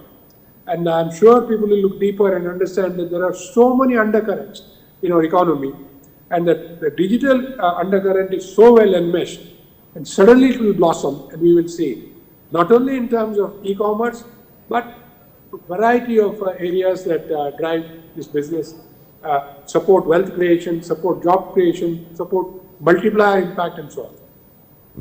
So, thank you so much, Mr. Kamath. I think you painted a very realistic yet extremely bright and positive picture for us. And we completely agree at FICCI that it will be a multitude of pillars. The pillar of infra, the catalyst of digital, the overall importance of agri. We also bet very heavily on service sector because that is India's strength. But the combination of these will truly propel us to the 12-13% growth that you are predicting and we all hope will happen. And now I'm going to end with the question that everybody's been waiting for. We're so excited about your role. We strongly believe in what you're going to do. So when can we walk into your office? And when will you give us the first check to the first company? When does this begin? Realistically, we are a bank and we need to get the nuts and bolts of a bank right. I think that is the processes and the governance structure. We are well into that. We started off virtually on day 2 by getting secondees from 2 or 3 of the leading banks. I can share that in a record time of less than virtually 30 working days or so that we have all been together. We already have got our policies and framework ready. We are well down the path of technology identification. All this on secondees from various banks, and I'm extremely grateful to them for having readily given us. To answer the moot point, I would think the first approval probably will be in the first quarter of the next accounting year. That is, during the April period, we should do it. The reason I'm saying is that we will need that much time to get our CEO and the key staff in, and it is not appropriate for us to run this without that component. And whatever you do, 3 months is too tight a time for getting these people in. But we are aiming space-wise. I think SIDBI has been kind enough to be our host for the interim period, and I think in the next 2 weeks somebody can walk into the office at SIDBI House in BKC. My colleagues should be there, and should be willing to would be in a position to meet people walking in, and we should be able to do that. And of course, we'll keep people informed as we physically move in. Today we are working from remote, but the space is already available, and things are happening in quick time. Thank you, Mr. Kamath. I think hearing you say that first quarter of next year is truly a very, very ambitious and very heartening number. We have all been extremely enthused by the morning.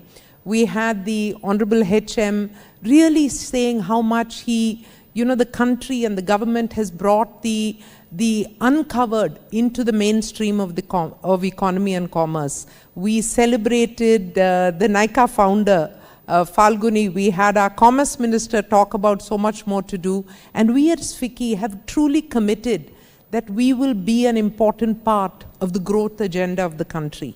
And you have truly enthused us because capital M is what really keeps the engine going, and having someone of your background, your knowledge, your commitment to the country at the helm of this very important development index is extremely heartening. So thank you so much for your time and the promise of good times to come. Let's all give Mr. Kamath a very big hand.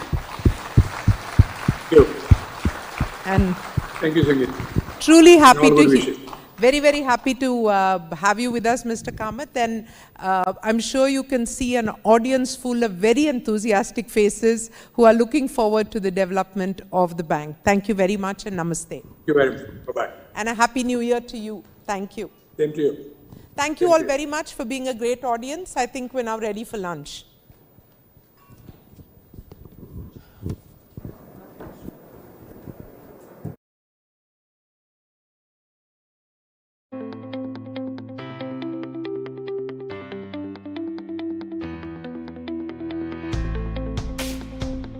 Roynet is helping the underserved population with low-cost access to financial services near their doorsteps.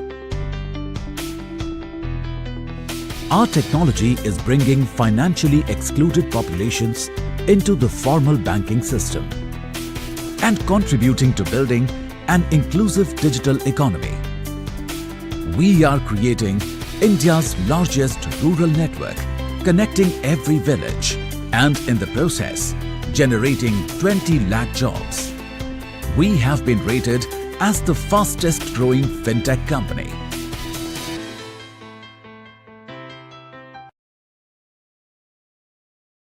Hindustan Unilever is India's largest FMCG company and also India's #1 employer of choice across industries. India's rich potential has encouraged us to not just build India's biggest brands, but brands with purpose and innovation. Brands that cut across categories for Indians in every part of the country. The new India is inspiring us to reimagine Hindustan Unilever and create India's most intelligent, tech-powered and purpose-led FMCG company, powered by data, technology and analytics. We are creating water potential of trillions of litres and also creating a circular economy for plastic. We are strengthening our healthcare infrastructure and are even going beyond to enable women entrepreneurs and empower communities. This is how we are creating a truly future-fit Hindustan Unilever for the new India.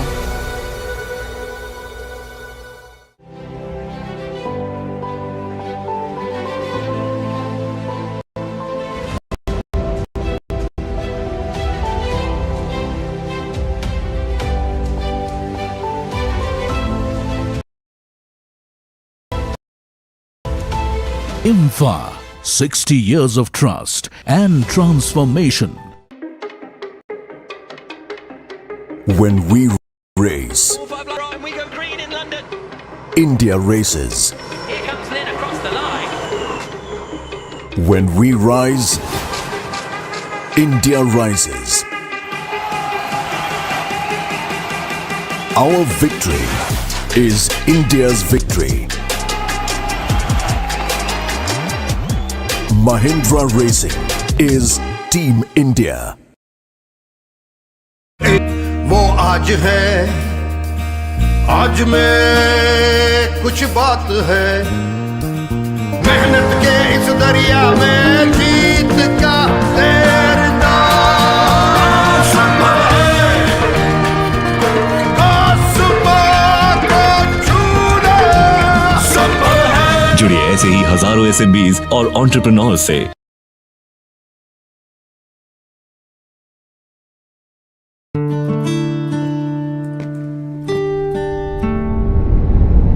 We exist to open the doors to opportunities.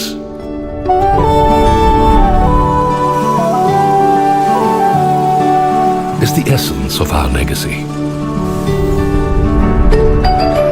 Propelling us to a world of new possibilities. To take the road less traveled, we strive to be a beacon of certainty in an increasingly complex world.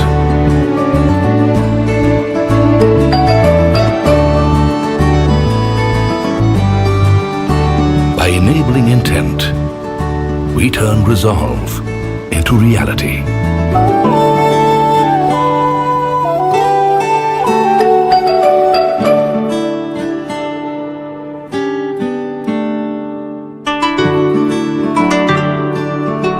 And by becoming the wind beneath the wings of new ambitions, we give flight to 1,000,000 dreams.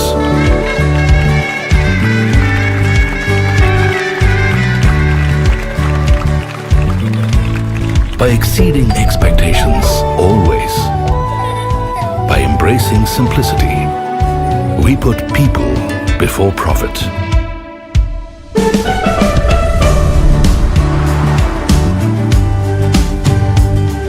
Ours is a journey filled with stories of shared success and growing together.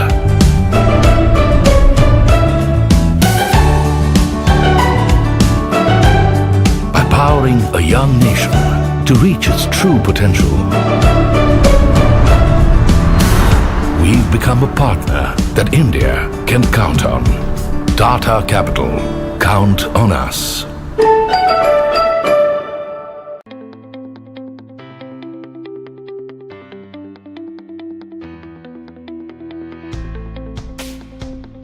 Roynet is helping the underserved population with low-cost access to financial services near their doorsteps. Our technology is bringing financially excluded populations into the formal banking system and contributing to building an inclusive digital economy. We are creating India's largest rural network, connecting every village and in the process, generating 20 lakh jobs. We have been rated as the fastest growing fintech company.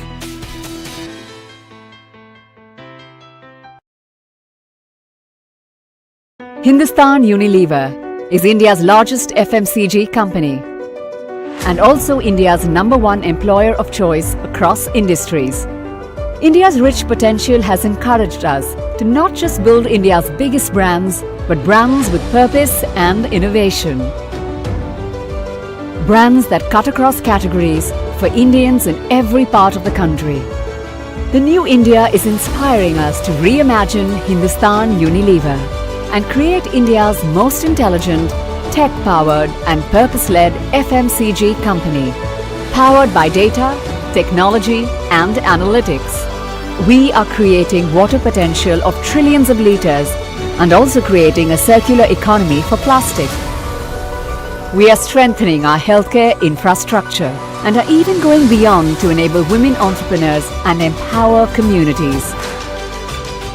This is how we are creating a truly future-fit Hindustan Unilever for the new India.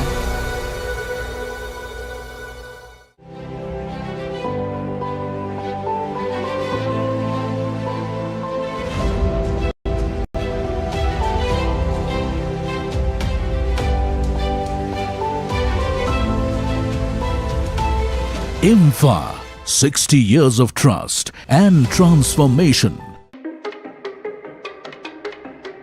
When we race, 5 lights are on, we go green in London. India races. Here comes Lynn across the line.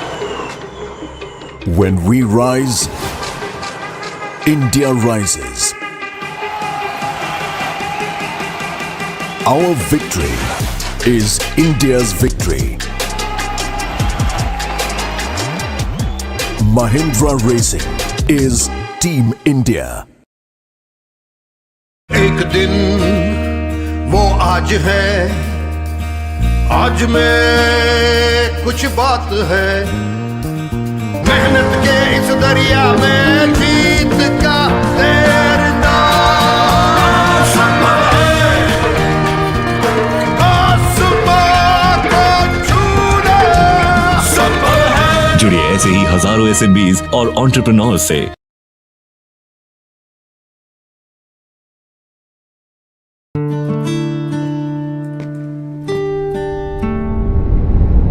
We exist to open the doors to opportunities.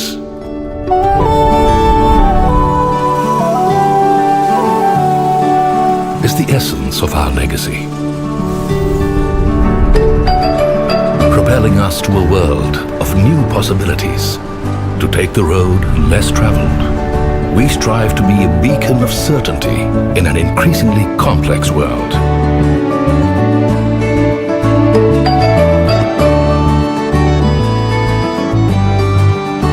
By enabling intent, we turn resolve into reality.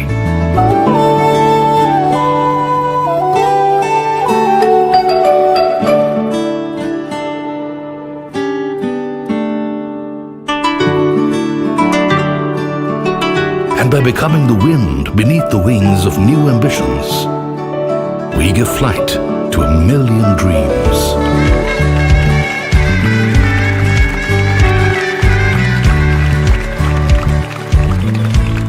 By exceeding expectations always, by embracing simplicity, we put people before profit.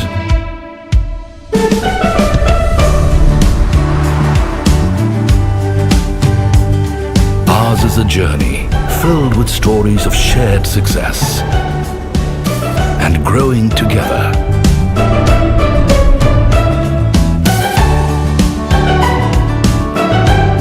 By powering a young nation to reach its true potential. We've become a partner that India can count on. Tata Capital. Count on us.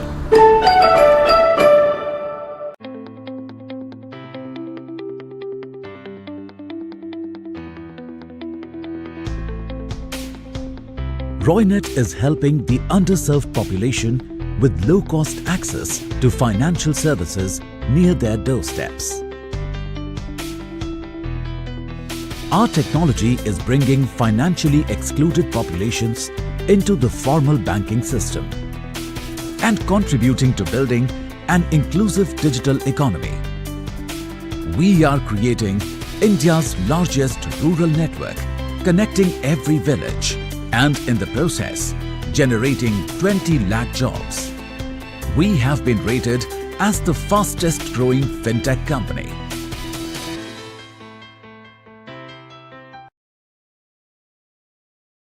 Hindustan Unilever is India's largest FMCG company and also India's #1 employer of choice across industries. India's rich potential has encouraged us to not just build India's biggest brands, but brands with purpose and innovation. Brands that cut across categories for Indians in every part of the country. The new India is inspiring us to reimagine Hindustan Unilever and create India's most intelligent, tech-powered and purpose-led FMCG company, powered by data, technology and analytics. We are creating water potential of trillions of litres and also creating a circular economy for plastic.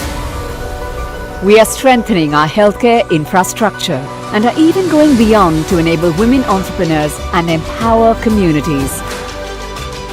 This is how we are creating a truly future-fit Hindustan Unilever for the new India.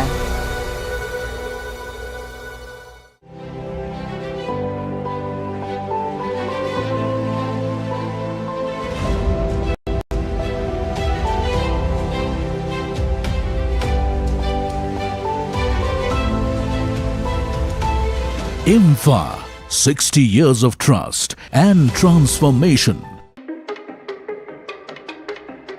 When we race, 5 lights are on, we go green in London. India races. Here comes Lynn across the line. When we rise, India rises. Our victory is India's victory.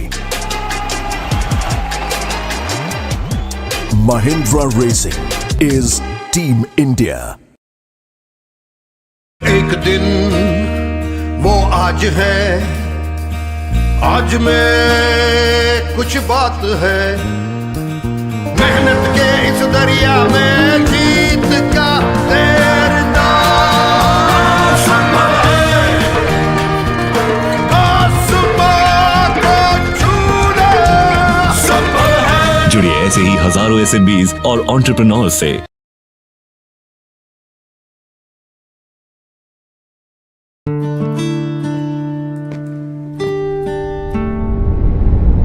We exist to open the doors to opportunities.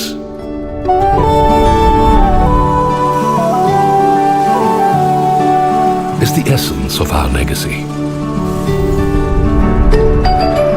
Propelling us to a world of new possibilities.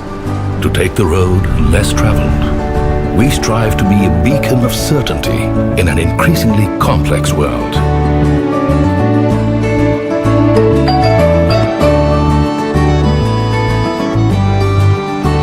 By enabling intent, we turn resolve into reality.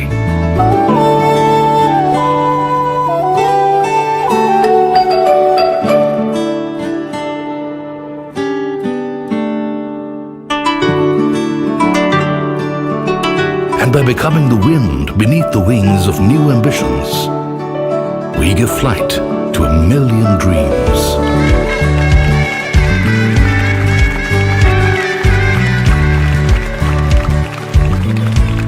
By exceeding expectations always, by embracing simplicity, we put people before profit.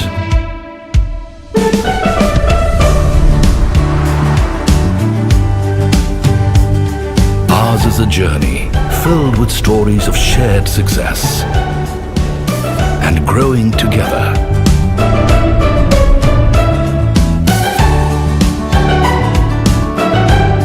By powering a young nation to reach its true potential, we've become a partner that India can count on. Tata Capital, count on us.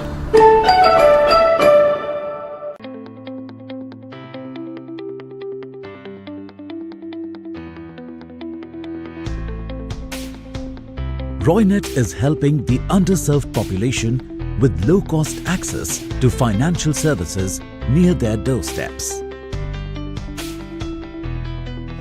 Our technology is bringing financially excluded populations into the formal banking system and contributing to building an inclusive digital economy. We are creating India's largest rural network, connecting every village and in the process, generating 20 lakh jobs. We are rated as the fastest growing fintech company.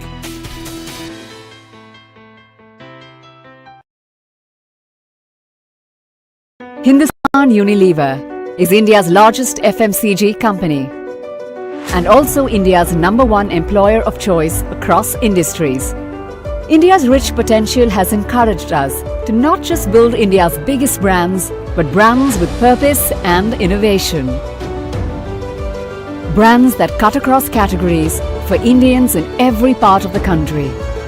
The new India is inspiring us to reimagine Hindustan Unilever, create India's most intelligent, tech-powered and purpose-led FMCG company, powered by data, technology and analytics. We are creating water potential of trillions of litres and also creating a circular economy for plastic. We are strengthening our healthcare infrastructure and are even going beyond to enable women entrepreneurs and empower communities. This is how we are creating a truly future-fit Hindustan Unilever for the new India.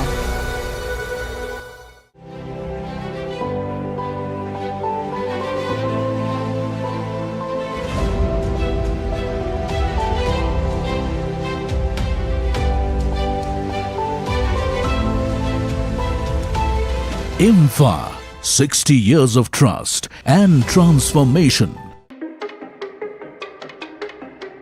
When we race, All 5 lights are on and we go green in London. India races. Here comes Lynn across the line.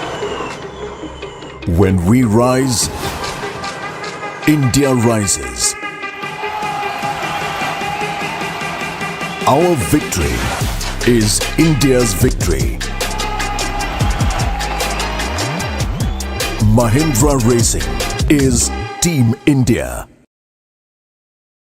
एक दिन वो आज है, आज में कुछ बात है, मेहनत के इस दरिया में जीत का तैरना संभव है, आसमां को छूना संभव है। जुड़िए ऐसे ही हजारों एसएमबीज और एंटरप्रेन्योर्स से।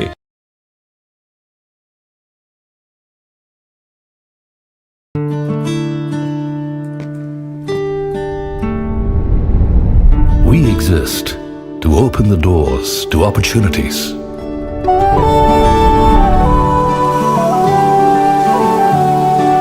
It's the essence of our legacy. Propelling us to a world of new possibilities. To take the road less traveled, we strive to be a beacon of certainty in an increasingly complex world.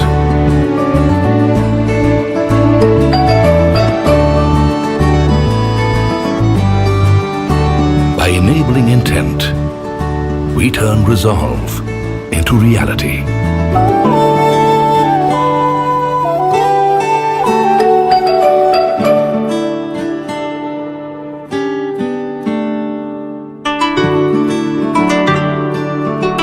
And by becoming the wind beneath the wings of new ambitions, we give flight to 1 million dreams.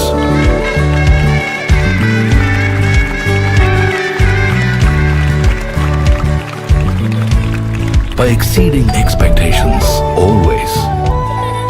By embracing simplicity, we put people before profit.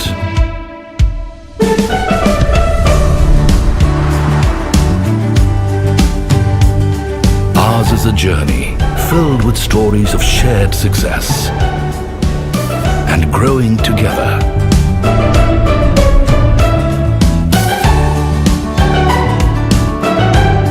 By powering a young nation to reach its true potential, we've become a partner that India can count on. Tata Capital, count on us.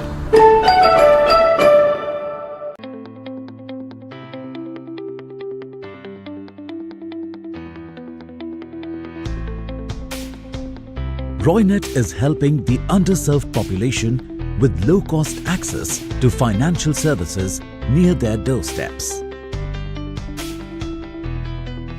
Our technology is bringing financially excluded populations into the formal banking system and contributing to building an inclusive digital economy. We are creating India's largest rural network, connecting every village and in the process, generating 20 lakh jobs.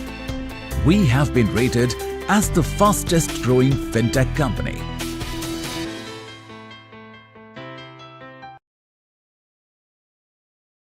Hindustan Unilever is India's largest FMCG company and also India's #1 employer of choice across industries. India's rich potential has encouraged us to not just build India's biggest brands, but brands with purpose and innovation. Brands that cut across categories for Indians in every part of the country. The new India is inspiring us to reimagine Hindustan Unilever and create India's most intelligent, tech-powered and purpose-led FMCG company, powered by data, technology and analytics. We are creating water potential of trillions of litres and also creating a circular economy for plastic. We are strengthening our healthcare infrastructure and are even going beyond to enable women entrepreneurs and empower communities. This is how we are creating a truly future-fit Hindustan Unilever for the new India.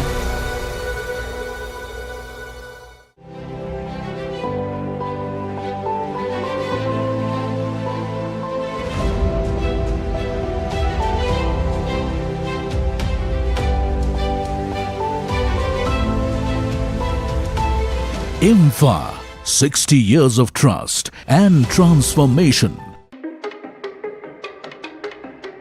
When we race, 4-5 lights are on and we go green in London. India races.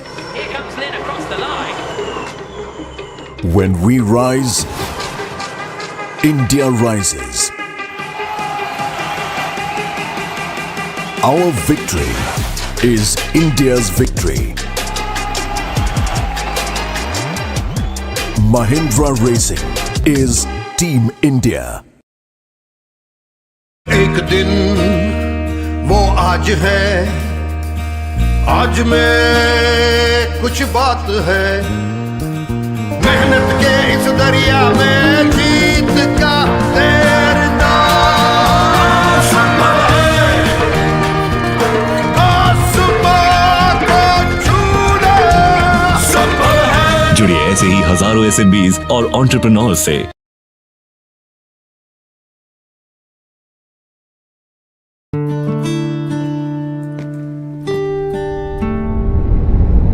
We exist to open the doors to opportunities.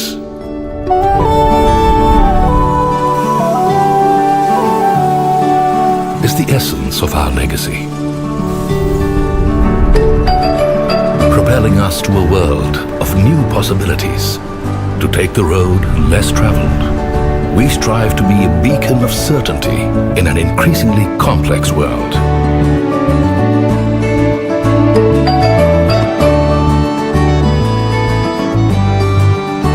By enabling intent, we turn resolve into reality.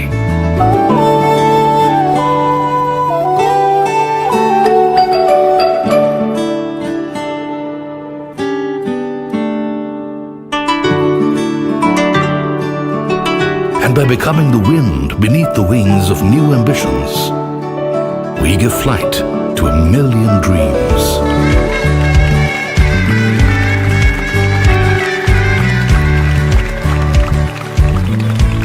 By exceeding expectations always, by embracing simplicity, we put people before profit.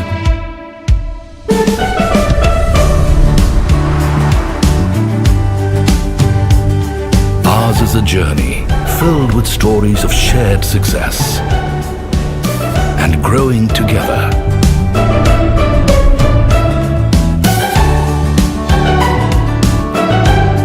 By powering a young nation to reach its true potential,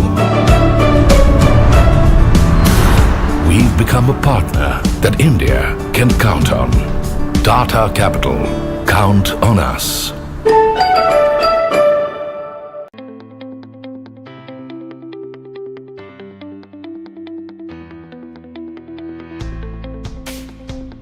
Roynet is helping the underserved population with low-cost access to financial services near their doorsteps. Our technology is bringing financially excluded populations into the formal banking system and contributing to building an inclusive digital economy. We are creating India's largest rural network, connecting every village and in the process, generating 20 lakh jobs. We have been rated as the fastest growing fintech company.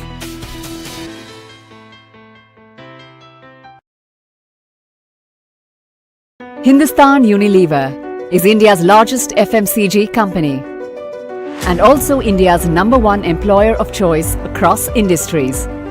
India's rich potential has encouraged us to not just build India's biggest brands, but brands with purpose and innovation. Brands that cut across categories for Indians in every part of the country.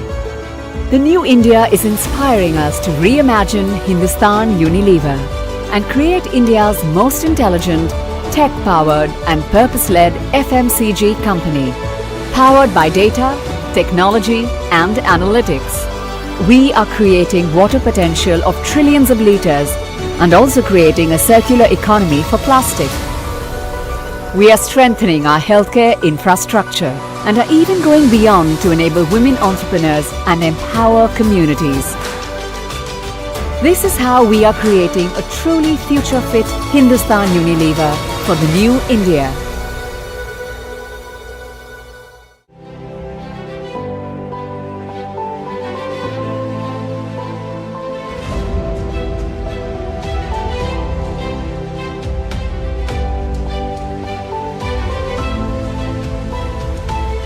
IMFA, 60 years of trust and transformation. When we race, 4-5 lights are on and we go green in London. India races. Here comes Lynn across the line. When we rise, India rises. Our victory is India's victory. Mahindra Racing is Team India. एक दिन वो आज है, आज में कुछ बात है, मेहनत के इस दरिया में जीत का तैरना संभव है, आसमां को छूना संभव है। जुड़िए ऐसे ही हजारों SMBs और एंटरप्रेन्योर्स से।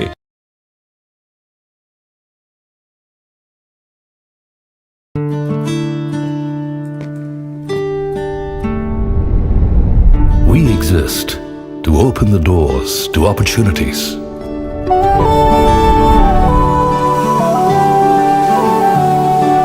It's the essence of our legacy.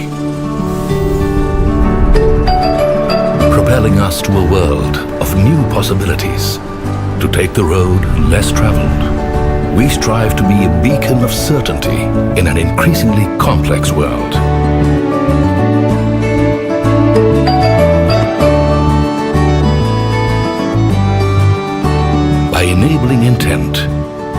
we turn resolve into reality.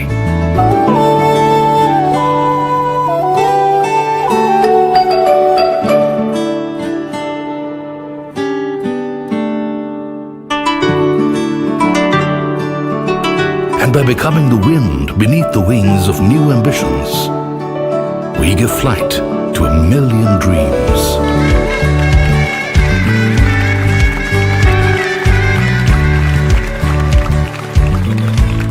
By exceeding expectations always, by embracing simplicity, we put people before profit.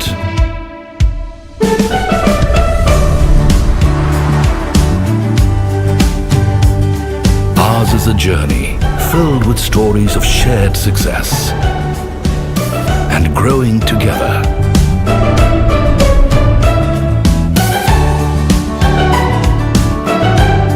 By powering a young nation to reach its true potential,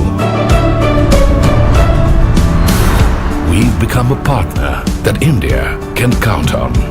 Tata Capital, count on us.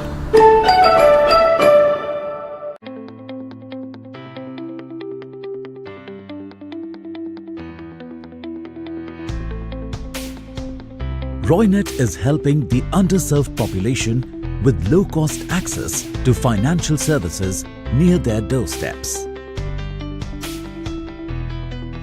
Our technology is bringing financially excluded populations into the formal banking system and contributing to building an inclusive digital economy. We are creating India's largest rural network, connecting every village, and in the process, generating 20 lakh jobs. We have been rated as the fastest growing fintech company.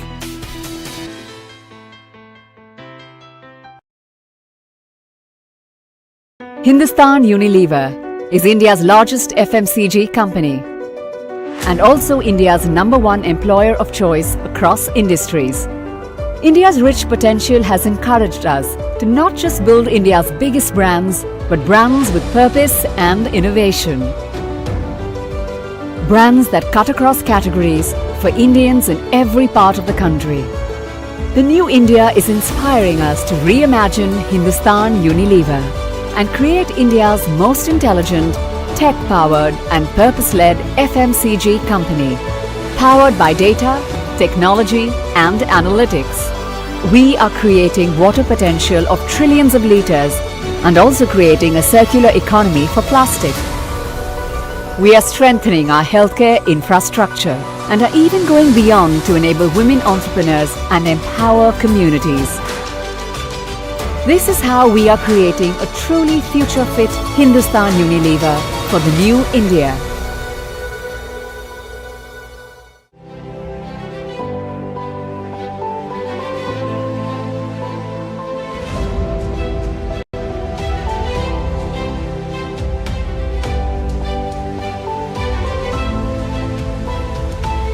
IMFA, 60 years of trust and transformation. When we race, All 5 lights are on and we go green in London. India races. Here comes Lynn across the line. When we rise, India rises. Our victory is India's victory. Mahindra Racing is Team India. एक दिन वो आज है, आज में कुछ बात है, मेहनत के इस दरिया में जीत का तैरना संभव है, आसमां को छूना संभव है। जुड़िए ऐसे ही हजारों एसएमबीज और एंटरप्रेन्योर्स से।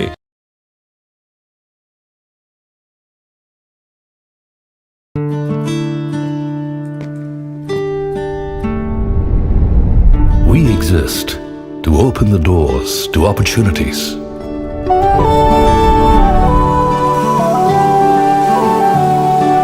It's the essence of our legacy. propelling us to a world of new possibilities. To take the road less traveled, we strive to be a beacon of certainty in an increasingly complex world.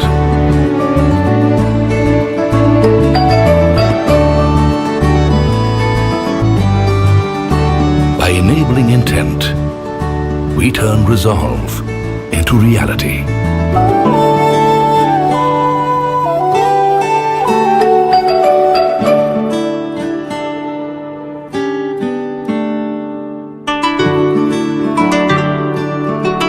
And by becoming the wind beneath the wings of new ambitions, we give flight to a million dreams.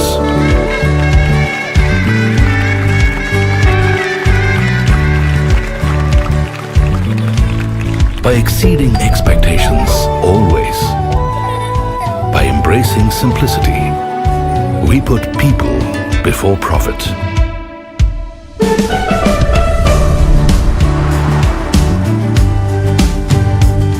Ours is a journey filled with stories of shared success and growing together.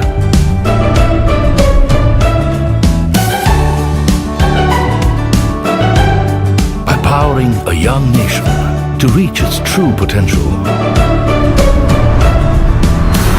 We've become a partner that India can count on. Tata Capital, count on us.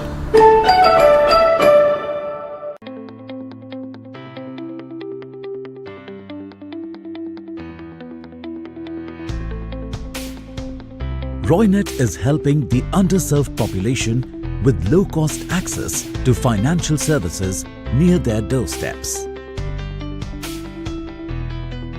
Our technology is bringing financially excluded populations into the formal banking system and contributing to building an inclusive digital economy. We are creating India's largest rural network, connecting every village and in the process, generating 20 lakh jobs. We have been rated as the fastest growing fintech company.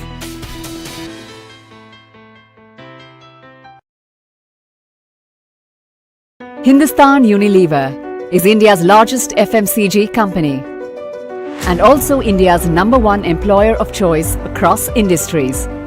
India's rich potential has encouraged us to not just build India's biggest brands, but brands with purpose and innovation. Brands that cut across categories for Indians in every part of the country. The new India is inspiring us to reimagine Hindustan Unilever and create India's most intelligent, tech-powered and purpose-led FMCG company, powered by data, technology and analytics. We are creating water potential of trillions of litres and also creating a circular economy for plastic. We are strengthening our healthcare infrastructure and are even going beyond to enable women entrepreneurs and empower communities. This is how we are creating a truly future-fit Hindustan Unilever for the new India.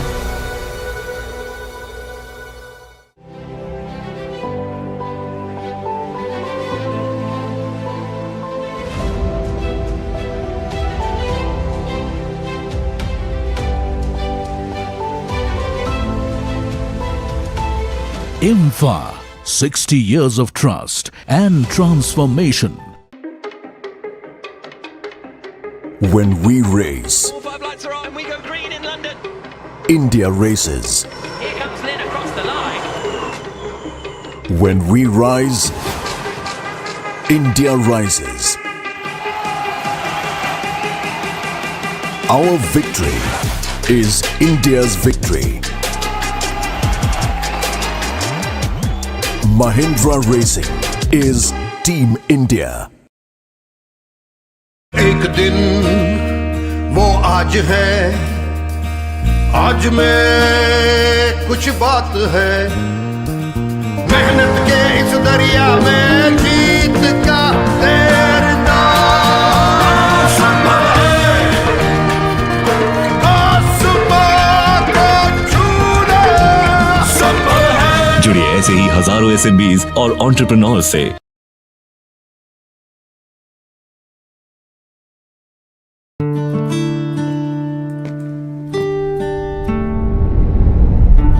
exist to open the doors to opportunities.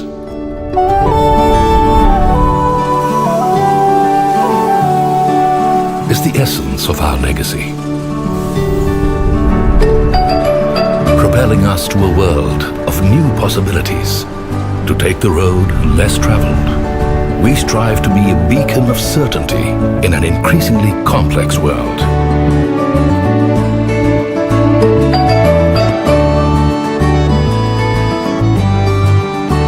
By enabling intent, we turn resolve into reality.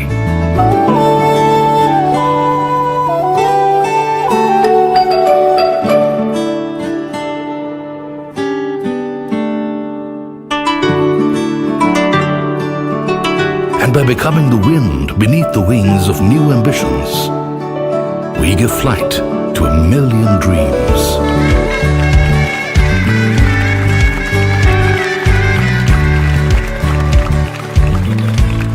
By exceeding expectations always, by embracing simplicity, we put people before profit.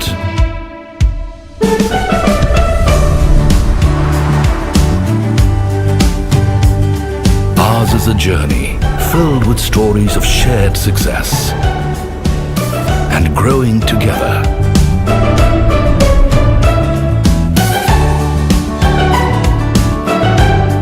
Empowering a young nation to reach its true potential. We've become a partner that India can count on.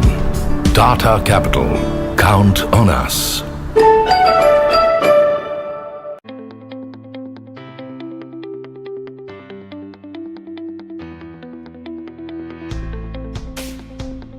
Roynet is helping the underserved population with low-cost access to financial services near their doorsteps.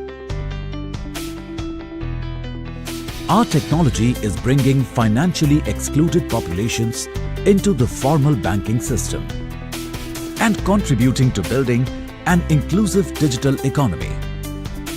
We are creating India's largest rural network, connecting every village and in the process, generating 20 lakh jobs.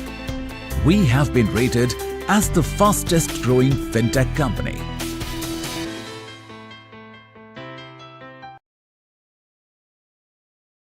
Hindustan Unilever is India's largest FMCG company and also India's #1 employer of choice across industries.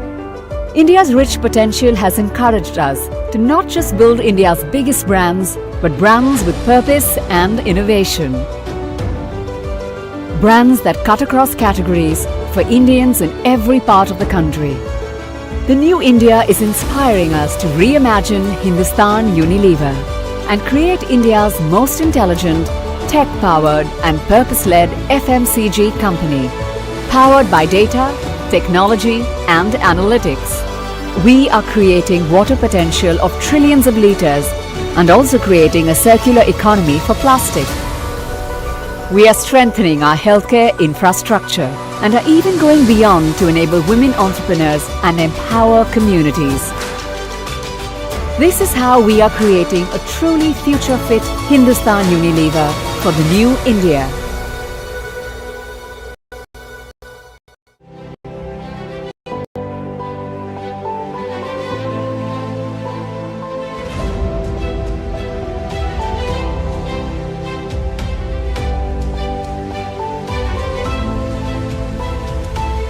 IMFA, 60 years of trust and transformation.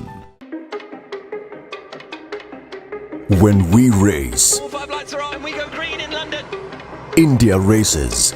Here comes Lynn across the line. When we rise, India rises. Our victory is India's victory. Mahindra Racing is Team India.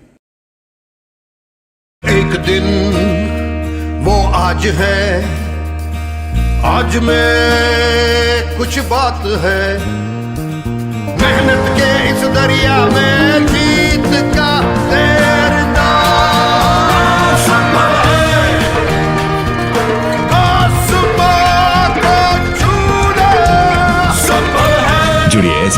हजारों SMBs और entrepreneurs से।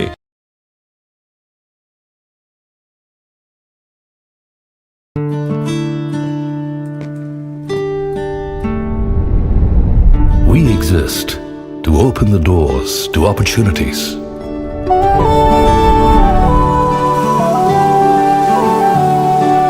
Is the essence of our legacy.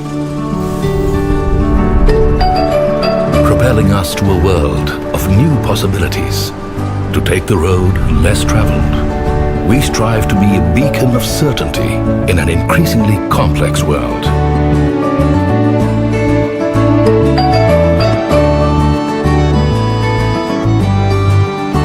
By enabling intent, we turn resolve into reality.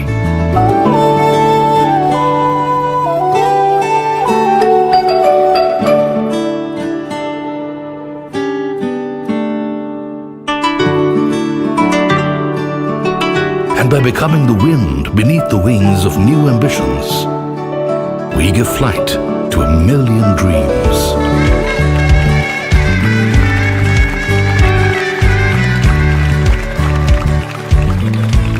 By exceeding expectations always, by embracing simplicity, we put people before profit.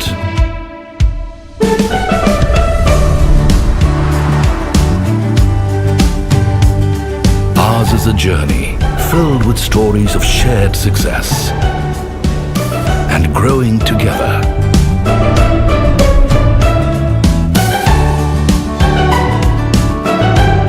By powering a young nation to reach its true potential, we've become a partner that India can count on.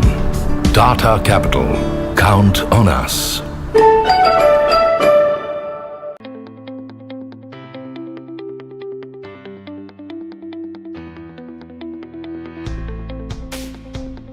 Roynet is helping the underserved population with low-cost access to financial services near their doorsteps. Our technology is bringing financially excluded populations into the formal banking system and contributing to building an inclusive digital economy. We are creating India's largest rural network, connecting every village, and in the process, generating 20 lakh jobs. We have been rated as the fastest growing fintech company.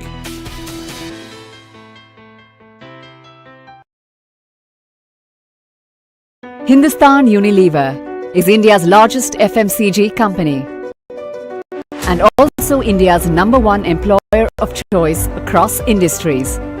India's rich potential has encouraged us to not just build India's biggest brands, but brands with purpose and innovation. Brands that cut across categories for Indians in every part of the country. The new India is inspiring us to reimagine Hindustan Unilever and create India's most intelligent, tech-powered and purpose-led FMCG company, powered by data, technology and analytics. We are creating water potential of trillions of litres and autonomy for plastic. We are strengthening our healthcare infrastructure and are even going beyond to enable women entrepreneurs and empower communities. This is how we are creating a truly future-fit Hindustan Unilever for the new India.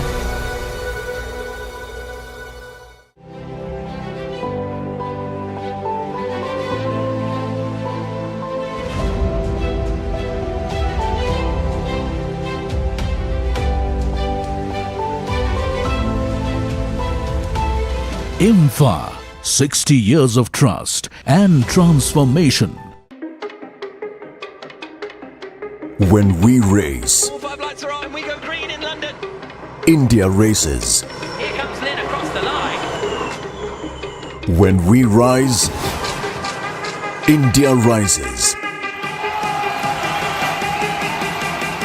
Our victory is India's victory. Mahindra Racing is Team India.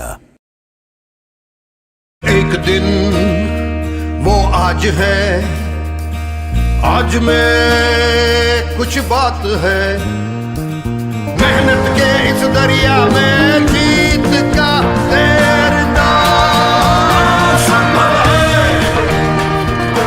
आसमां को छूना संभव है। जुड़िए ऐसे ही हजारों एसएमबीज और entrepreneurs से।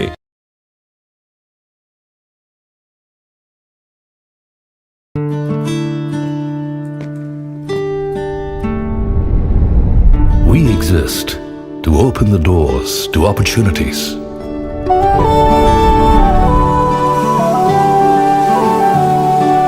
Is the essence of our legacy. Propelling us to a world of new possibilities. To take the road less traveled, we strive to be a beacon of certainty in an increasingly complex world.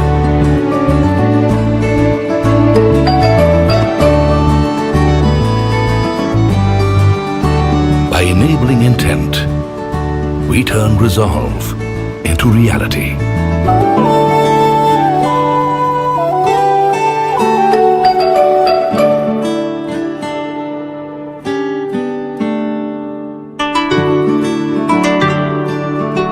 And by becoming the wind beneath the wings of new ambitions, we give flight to 1,000,000 dreams.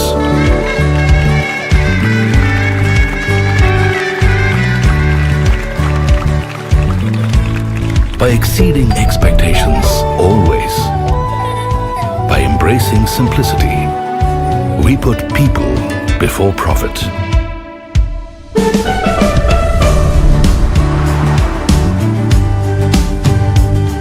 Ours is a journey filled with stories of shared success and growing together.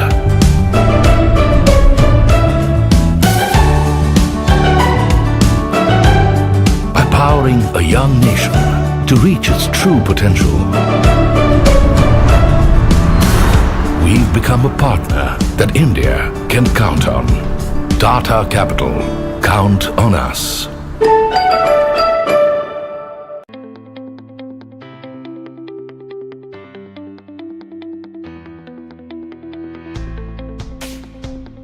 Roynet is helping the underserved population with low-cost access to financial services near their doorsteps. Our technology is bringing financially excluded populations into the formal banking system and contributing to building an inclusive digital economy. We are creating India's largest rural network, connecting every village and in the process, generating 20 lakh jobs. We have been rated as the fastest growing fintech company.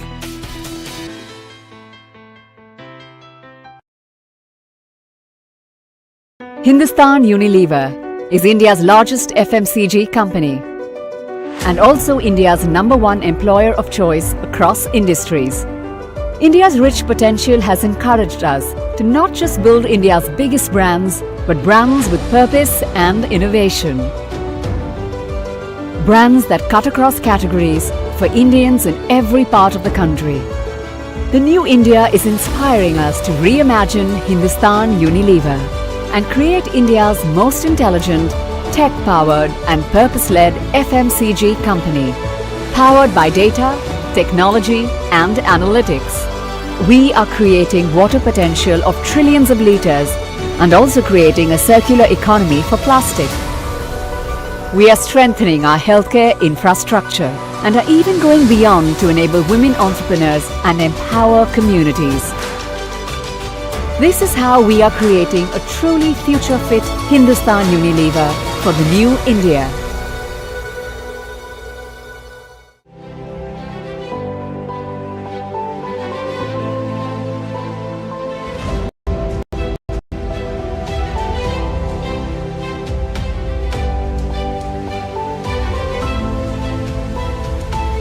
IMFA, 60 years of trust and transformation. When we race, All 5 lights are on and we go green in London. India races. Here comes Lynn across the line. When we rise, India rises. Our victory is India's victory. Mahindra Racing is Team India. एक दिन वो आज है, आज में कुछ बात है, मेहनत के इस दरिया में जीत का तैरना संभव है, आसमां को छूना संभव है। जुड़िए ऐसे ही हजारों एसएमबीज और एंटरप्रेन्योर्स से।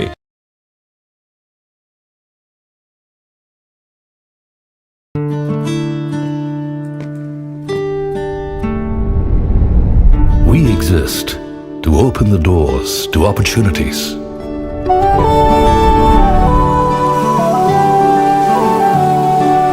Is the essence of our legacy. Propelling us to a world of new possibilities. To take the road less traveled, we strive to be a beacon of certainty in an increasingly complex world.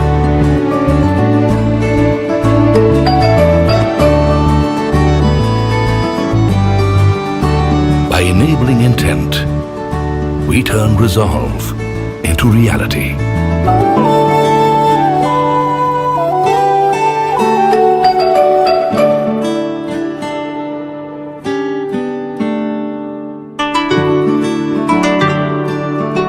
And by becoming the wind beneath the wings of new ambitions, we give flight to 1,000,000 dreams.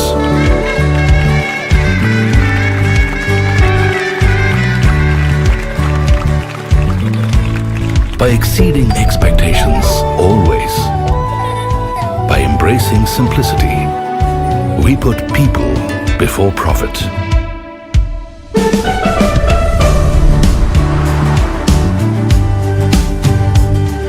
Ours is a journey filled with stories of shared success and growing together.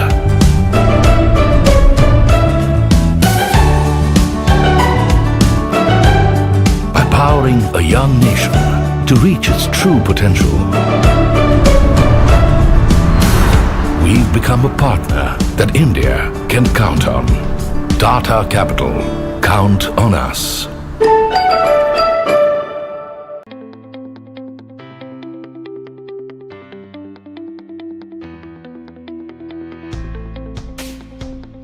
Roynet is helping the underserved population with low-cost access to financial services near their doorsteps. Our technology is bringing financially excluded populations into the formal banking system and contributing to building an inclusive digital economy. We are creating India's largest rural network, connecting every village and in the process, generating 20 lakh jobs. We have been rated as the fastest growing fintech company.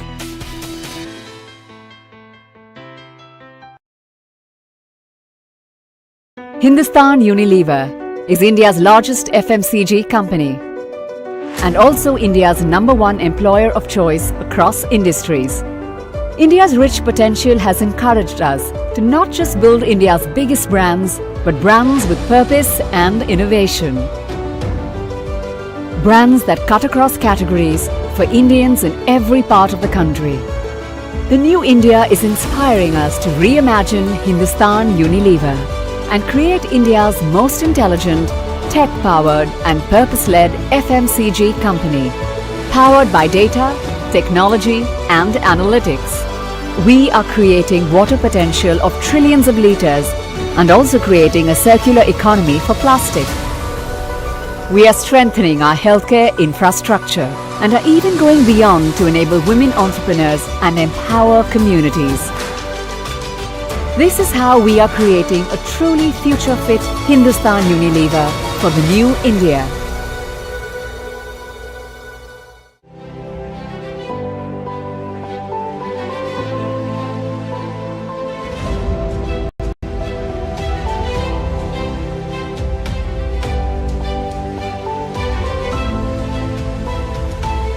IMFA, 60 years of trust and transformation. When we race, 4-5 lights are on and we go green in London. India races. Here comes Lynn across the line. When we rise, India rises. Our victory is India's victory. Mahindra Racing is Team India. एक दिन वो आज है, आज में कुछ बात है, मेहनत के इस दरिया में जीत का तैरना संभव है, आसमां को छूना संभव है। जुड़िए ऐसे ही हजारों SMBs और एंटरप्रेन्योर्स से।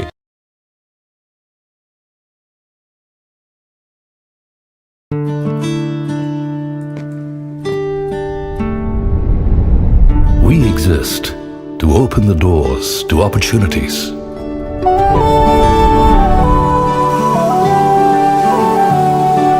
Is the essence of our legacy. Propelling us to a world of new possibilities. To take the road less traveled, we strive to be a beacon of certainty in an increasingly complex world.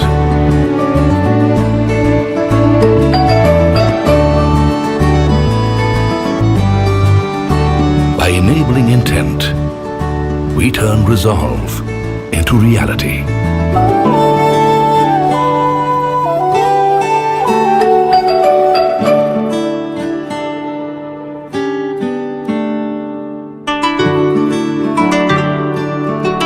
And by becoming the wind beneath the wings of new ambitions, we give flight to a million dreams.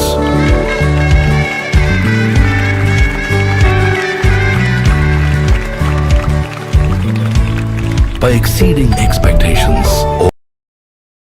always, by embracing simplicity, we put people before profit.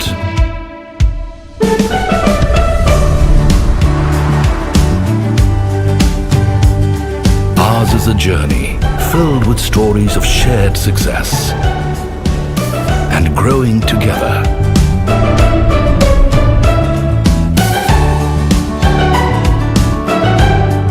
Powering a young nation, we've become a partner that India can count on. Tata Capital, count on us.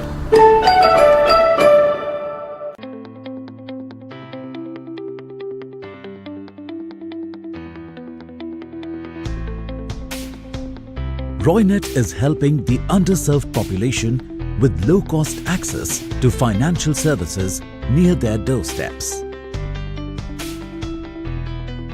Our technology is bringing financially excluded populations into the formal banking system and contributing to building an inclusive digital economy. We are creating India's largest rural network, connecting every village and in the process, generating 20 lakh jobs. We have been rated as the fastest growing fintech company.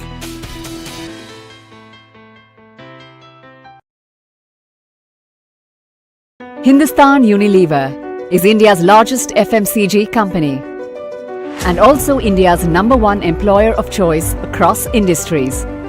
India's rich potential has encouraged us to not just build India's biggest brands, but brands with purpose and innovation. Brands that cut across categories for Indians in every part of the country. The new India is inspiring us to reimagine Hindustan Unilever and create India's most intelligent, tech-powered and purpose-led FMCG company, powered by data, technology and analytics. We are creating water potential of trillions of litres and also creating a circular economy for plastic. We are strengthening our healthcare infrastructure and are even going beyond to enable women entrepreneurs and empower communities. This is how we are creating a truly future-fit Hindustan Unilever for the new India.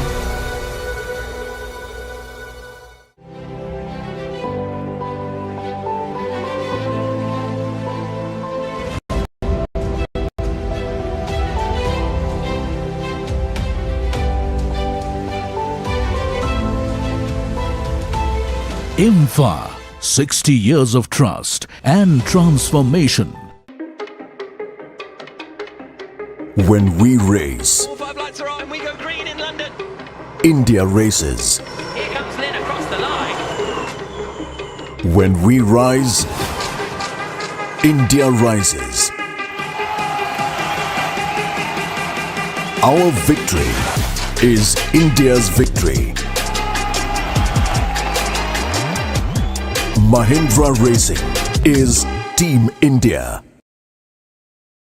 एक दिन वो आज है, आज में कुछ बात है, मेहनत के इस दरिया में जीत का तैरना संभव है, आसमां को छूना संभव है। जुड़िए ऐसे ही हजारों एसएमबीज और एंटरप्रेन्योर्स से।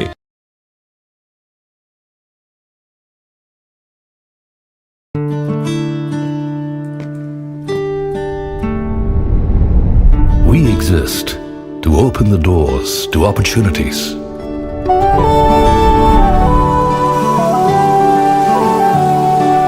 It's the essence of our legacy. Propelling us to a world of new possibilities. To take the road less traveled, we strive to be a beacon of certainty in an increasingly complex world.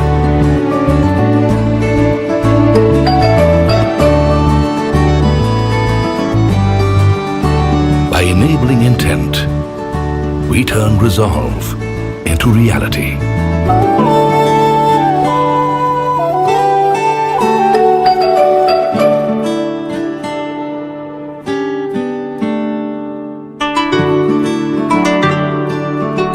And by becoming the wind beneath the wings of new ambitions, we give flight to a million dreams.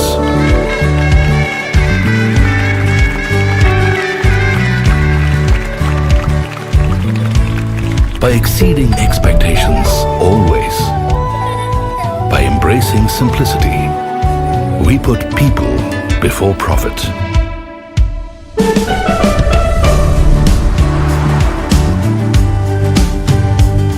Ours is a journey filled with stories of shared success and growing together.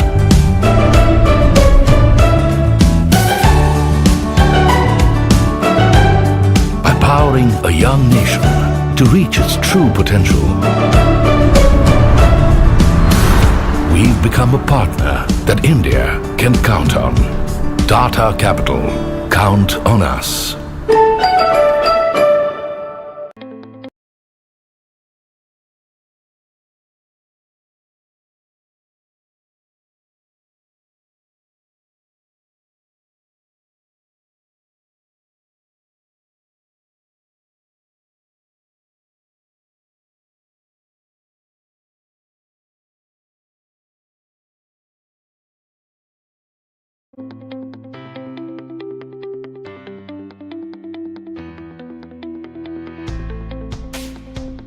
Roynet is helping the underserved population with low-cost access to financial services near their doorsteps.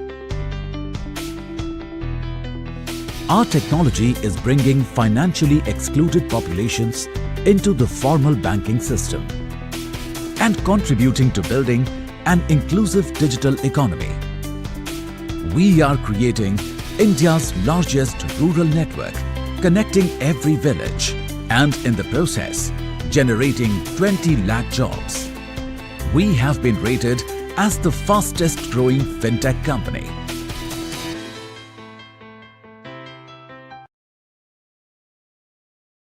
Hindustan Unilever is India's largest FMCG company and also India's #1 employer of choice across industries. India's rich potential has encouraged us to not just build India's biggest brands, but brands with purpose and innovation. Brands that cut across categories for Indians in every part of the country. The new India is inspiring us to reimagine Hindustan Unilever and create India's most intelligent, tech-powered and purpose-led FMCG company, powered by data, technology and analytics. We are creating water potential of trillions of litres and also creating a circular economy for plastic. We are strengthening our healthcare infrastructure and are even going beyond to enable women entrepreneurs and empower communities. This is how we are creating a truly future-fit Hindustan Unilever for the new India.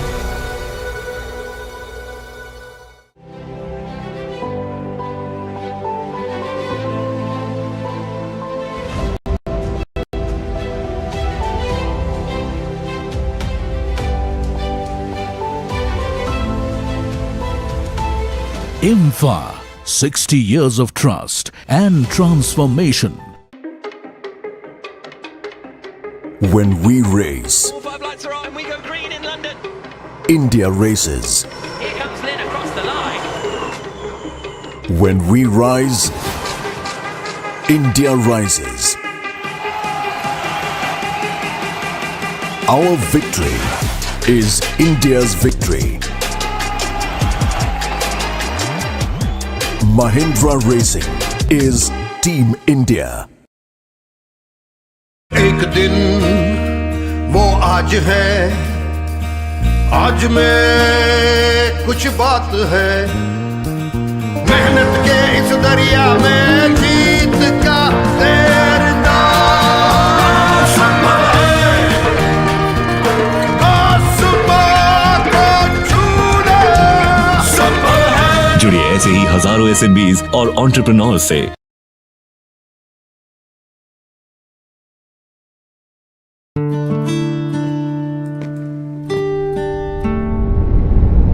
We exist to open the doors to opportunities.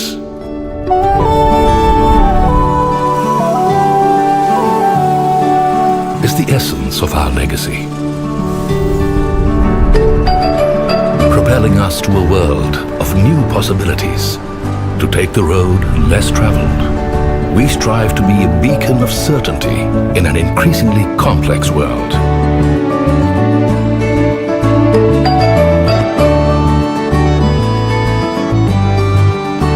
By enabling intent, we turn resolve into reality.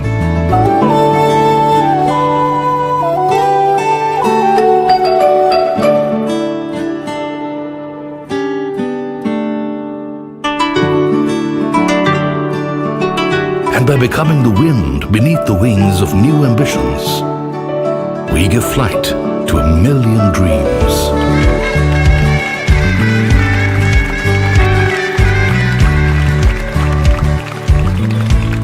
By exceeding expectations always, by embracing simplicity, we put people before profit.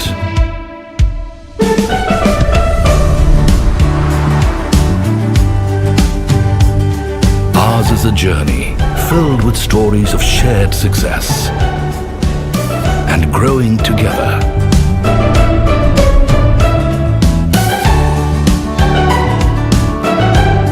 Empowering a young nation to reach its true potential. We've become a partner that India can count on. Tata Capital, count on us.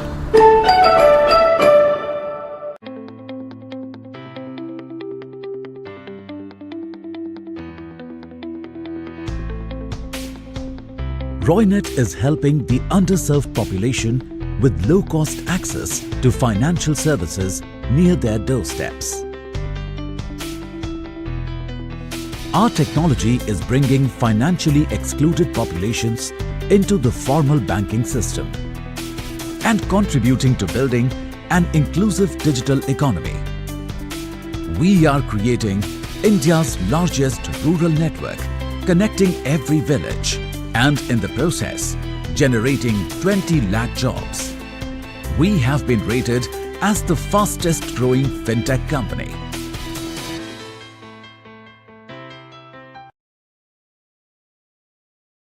Hindustan Unilever is India's largest FMCG company and also India's #1 employer of choice across industries.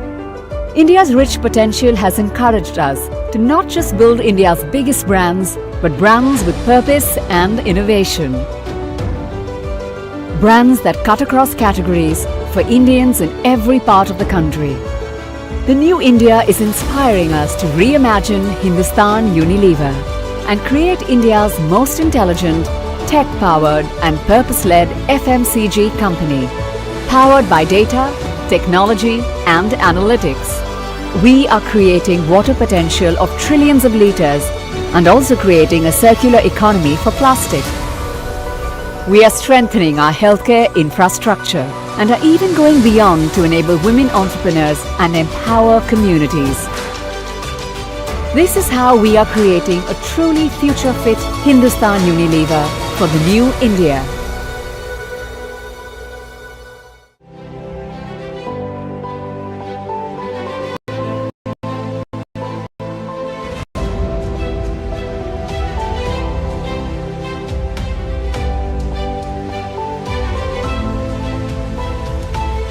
IMFA, 60 years of trust and transformation.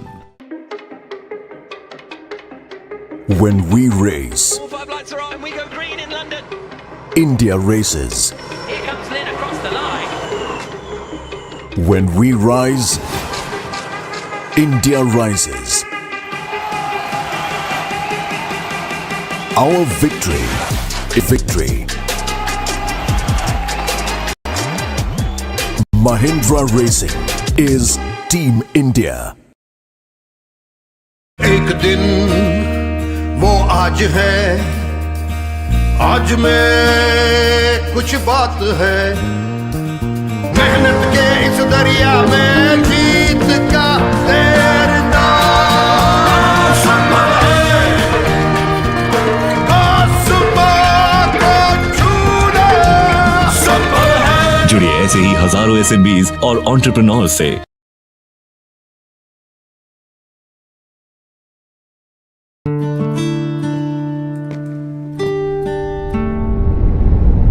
We exist to open the doors to opportunities.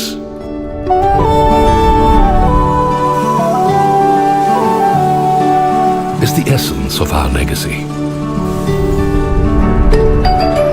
Propelling us to a world of new possibilities.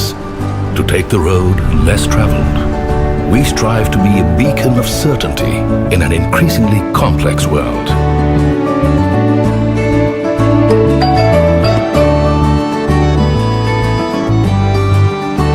By enabling intent, we turn resolve into reality.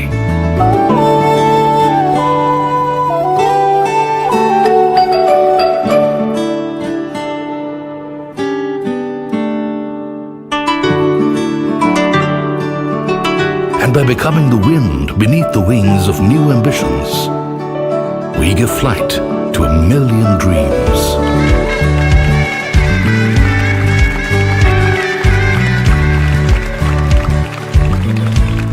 By exceeding expectations always, by embracing simplicity, we put people before profit.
BJP in the Lok Sabha. Ms. Priyanka Chaturvedi, Honorable Member of Parliament representing Shiv Sena in the Rajya Sabha. Ms. Jyoti Mani S, Honorable Member of Parliament representing INC in the Lok Sabha. And joining us live from Kolkata is Ms. Sushmita Dev, Honorable Member of Parliament representing AITC in the Rajya Sabha. And a very warm welcome to our session moderator. We have with us Mr. Rahul Kanwal, Executive Director of Business Today and News Director, India Today and Aaj Tak. Once again, a very hearty welcome, ladies and gentlemen. Please join me once again in extending a very warm welcome to our eminent panel here. The FICCI Forum of Parliamentarians is FICCI's initiative for Track to Diplomacy, envisioned in a bipartisan spirit in the year 2000. These activities received a special focus in 2015 during the presidency of Dr. Jyotsna Suri, which followed by her successor, Mr. Harshvardhan Neotia. They continue to guide the forum as co-chairs, and the forum, ladies and gentlemen, is chaired by Sri Rajiv Pratap Rudy, Member of Parliament and National Spokesperson, BJP.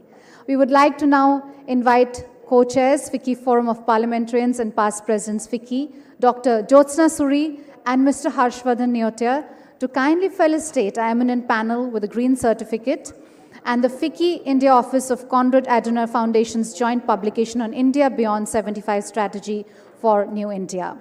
FICCI believes in sustainability. Our traditional welcome is not with a bouquet of flowers, ladies and gentlemen, but with a green certificate. A thicket of 6 trees shall be planted in the name of honorable MPs at Hangul's Tachigam National Park, Kashmir, India. We shall also be presenting the FICCI publication on theme, India Beyond 75 Strategy for New India, to eminent guests.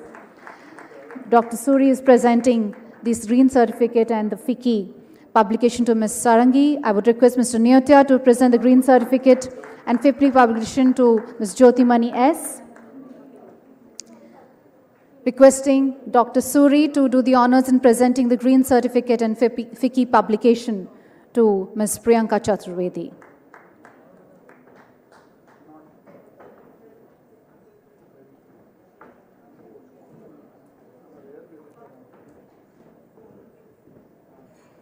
Ladies and gentlemen, a virtual certificate will be presented to Ms. Sushmita Dev, and the publication will be sent to office, requesting Mr. Neotia to present the FICCI publication to Mr. Rahul Kanwal. Ladies and gentlemen, may I now request our panel to have a group photograph before we start the discussions.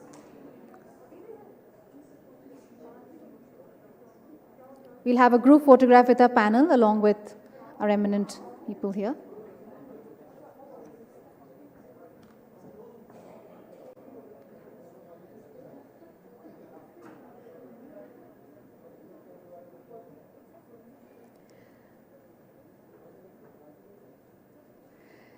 Ladies and gentlemen, before we begin the discussions, I would like to briefly introduce our session moderator. Mr. Rahul Kanwal is Executive Director of Business Today and News Director of India Today and Aaj Tak, an acclaimed journalist in India with over 20 years of experience in mainstream media. With these words, may I now request him to kindly moderate this session. Over to you.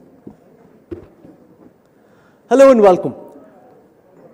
Women constitute half the world's population but are grossly underrepresented in economic, political, and societal decision making. Empowering women is key to determining equitable access to resources and their inclusion in every aspect of how decisions are made in our country and in our society. One of FICCI's key initiatives is empowering the greater 50%, and we are here at the FICCI annual convention to talk about how women parliamentarians can help uplift the position of women in society and be catalysts of change. I'd like you to join me in welcoming to the annual convention this panel comprising some of our sharpest, brightest parliamentarians to discuss greater 50 role in economy and governance. Aparajita Sarangi, Member of Parliament and spokesperson of the BJP.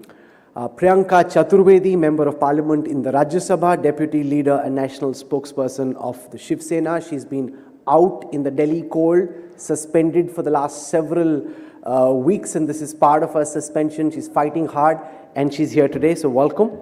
We have Jyotimani S., Member of Parliament of the Lok Sabha from the Indian National Congress, somebody the Congress leadership looks up to. And our guest joining us from outside is somebody who was in the Congress, now currently in the Trinamool Congress, Ms. Sushmita Dev, Member of Parliament in the Rajya Sabha from the All India Trinamool Congress. Thank you, Sushmita ji, for joining us. Let me start by asking Aparajita Sarangi, as somebody who's been in administration, helping run the country as an officer of the government, and now somebody who's seeing politics and parliament as closely as you are. What's your broad sense of how effectively women are represented in parliament? How much misogyny do you have to face? And to what extent are you able to push the levers of change that you believe are key to determining the role of women in society?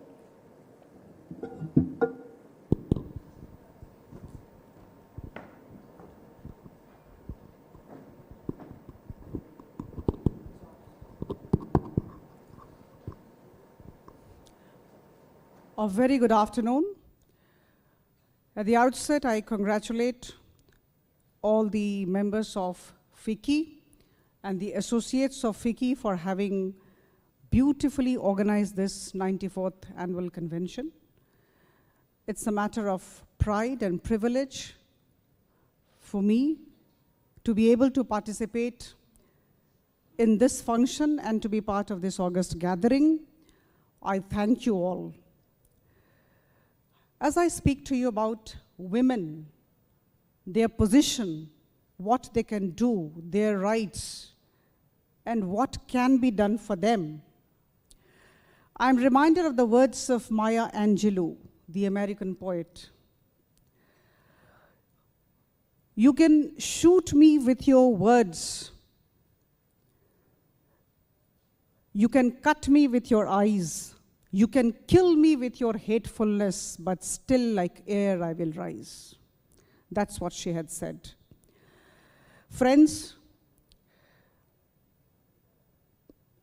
it would not have been a better time to be born as a woman. I'm proud to be a woman. And I think every birth I would like to be a woman. And this is the time to be born as a woman.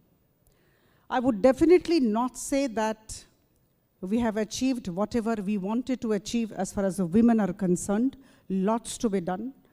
But I would definitely say that light is all along the tunnel, not at the end of the tunnel. Light is all along the tunnel. Things are improving, from arts to commerce, from politics to sports. Women show up everywhere, and that's the achievement. Whether it is governance, whether it's politics, whether it's administration, whether it's sports, everywhere women are visible, and I think all of us need to be extremely positive about it. The National Crime Record Bureau 2020 said that the population of the country, the projected population, 2020 population was 135 crore 33 lakhs 90,000. 48.5% of this population is women. Women actually hold half the sky. But friends, let me tell you, I have come from administration, as Rahul just informed the House. I was in the Indian Administrative Service, and I had the best of postings, thanks to the state government of Odisha and the central government. The most challenging postings, whatever we may call, man postings. I had the best of the postings. But after 24 years, I quit. And I must tell you that I had always felt, in the administration I felt, and in politics I feel, and I think I'll continue to feel, and with me all the women would feel, this is a man's world. Let's accept it. This is a man's world, but women, through being women, through compassion, through kindness, through perseverance, through hard work, through their multitasking ability, can actually be equal to men, and I would definitely not say that we should try to be ahead of men. We should be equal to men. We should learn to walk hand in hand. And friends, we are protectors of life. We are not masters of war, and we would not like to be masters of war. We are protectors of life. There is an enabling environment, but I think all of us present here should actually work towards creating an enabling environment. In administration, I have faced many challenges. I must give you a very small example. I became sub-collector in a subdivision way back in 1996. My husband is my batchmate. He also became a sub-collector. There was a fire outbreak in my subdivision, but when the collector was taking the briefing about the work that the sub-collector, me, did for alleviating the distress of the people in my subdivision owing to the fire break, he kept on looking at my husband and wanted the answers from him, not from me, though I was the sub-collector of the place where the fire outbreak had taken place. I tried to convince him that, sir, I had put in almost 17 hours out of 24 hours of hard work and things are under control, but he could not believe me, and then he had to send, mind it, he sent the other 2 male sub-collectors to my subdivision to see that the situation was under control. He was not satisfied with whatever I had said. So that was a challenge for me, and I decided that I would be the #1 bureaucrat in the state of Odisha, and I really slogged for it. I really slogged for it. With no humility, I would say this, I slogged for it. I did whatever I could do. I learned the language because I do not belong to Odisha. Now I have contested from Odisha, and I'm very much part of Odia culture and I love it. But the fact remains that I had to master the language. I had to integrate myself with the people of the state. I think, my dear friends, before I conclude, and I think my colleagues are also sitting here, they would be speaking. I think, my dear friends, a lot of hard work is required. A woman, any place, Indira Nooyi or Kiran Majumdar Shah of Biocon, wherever, anywhere, anybody is, I think we have to put in very hard work in politics also. In politics also, we have to put in very hard work to prove ourselves, double the effort. There was a time, I would say, treble the effort of what men, whatever the men put in, we have to put in treble the effort. But I think women are capable, women are multitasking, we are able to do. And politics, of course, is very challenging. It is more of a man's world. There is a lot of ad hocism here. In bureaucracy, we have a job chart, we have a set pattern, but in politics, we do not have that. We need to have knowledge, we need to have the ability to change the system, and we are able to do that if we put in very hard work, perseverance. Thank you so much. Thanks a lot, Rao. Aparajita ji, you just said that politics is a man's world. I'm curious to know from Priyanka Chaturvedi whether she agrees. And I also have some data sets which I just want to take everyone through. The number of women entrepreneurs in India as a percentage of the base is just 14%.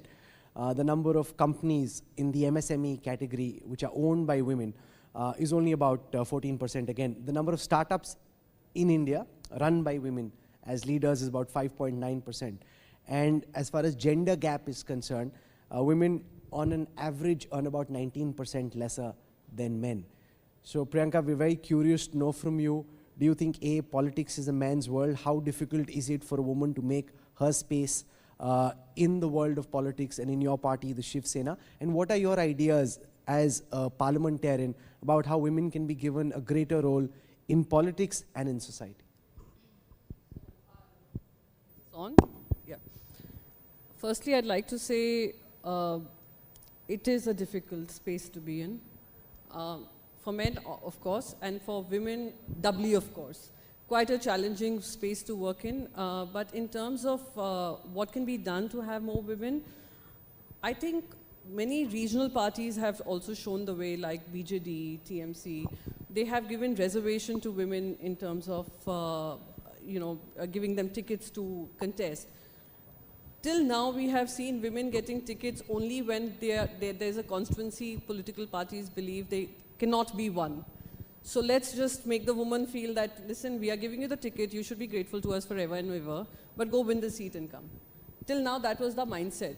But now there's a bigger awakening because women as a constituency of voters, they are coming out in larger numbers, showing a mind of their own, and also changing the course of politics in terms of how they vote and on the issues that they vote for.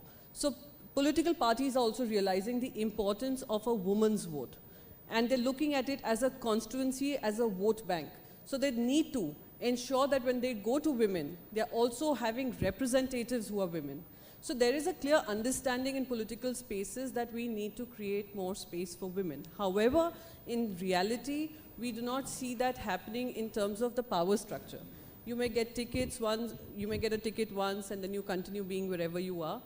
Till you do not bring them into the decision-making spaces, like the boards, like corporates have boards and we ensure through that mandatory representation of women, they became more diversified. The same way political parties will have to bring them in decision-making spaces where they can also decide on tickets, etc., or how more women can contribute in the system.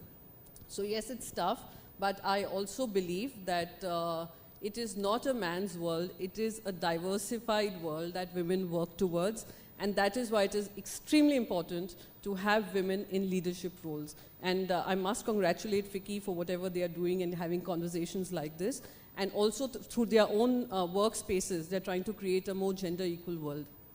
Jyotimani ji, you fought a tough election in a tough constituency and won. And therefore, this whole idea that women are largely unelectable or given tickets that are either too easy or too tough. Easy because the husband or the man in the family is backing and therefore it's a sympathy ticket that the woman's been given, or a ticket where, as Priyanka said, you have a very little chance of winning. But you actually fought a tough election and came through the ranks. How difficult or easy has it been for you to make a mark, and in the Congress party where you belong? How open do you think your party is to not just listening to ideas from women but actually acting on them? See, not only one election. First, I would like to compliment FICCI for this, have a full 100% women panel to represent Greater 50. I also would like to compliment Sangeeta Reddy ji for this initiative and the gentleman, Mr. Uday Shankar, who follow it up. See, I not only fought one election, I fought 5 elections. I contested my first election at the age of 22. Till then, I never know actually a girl is inferior to boy. That was the election 96, thanks to Rajiv Gandhi ji. The 33% women reservation has happened in Panchayat elections. Then there is a water issue in my village. Dalit people not allowed to have drinking water. So I thought it's an injustice, I should do something on that. If I have a power, I can do that. My politics is a kind of act against an injustice. So the moment I said, I want to fight an election, generally the people in my village and family loves me a lot. We thought this girl is an angel, she's actual devil, she wanted to contest an election. So my image has changed overnight.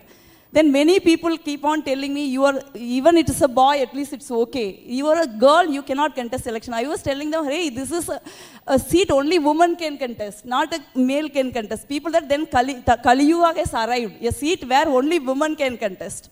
So that's 25 years back.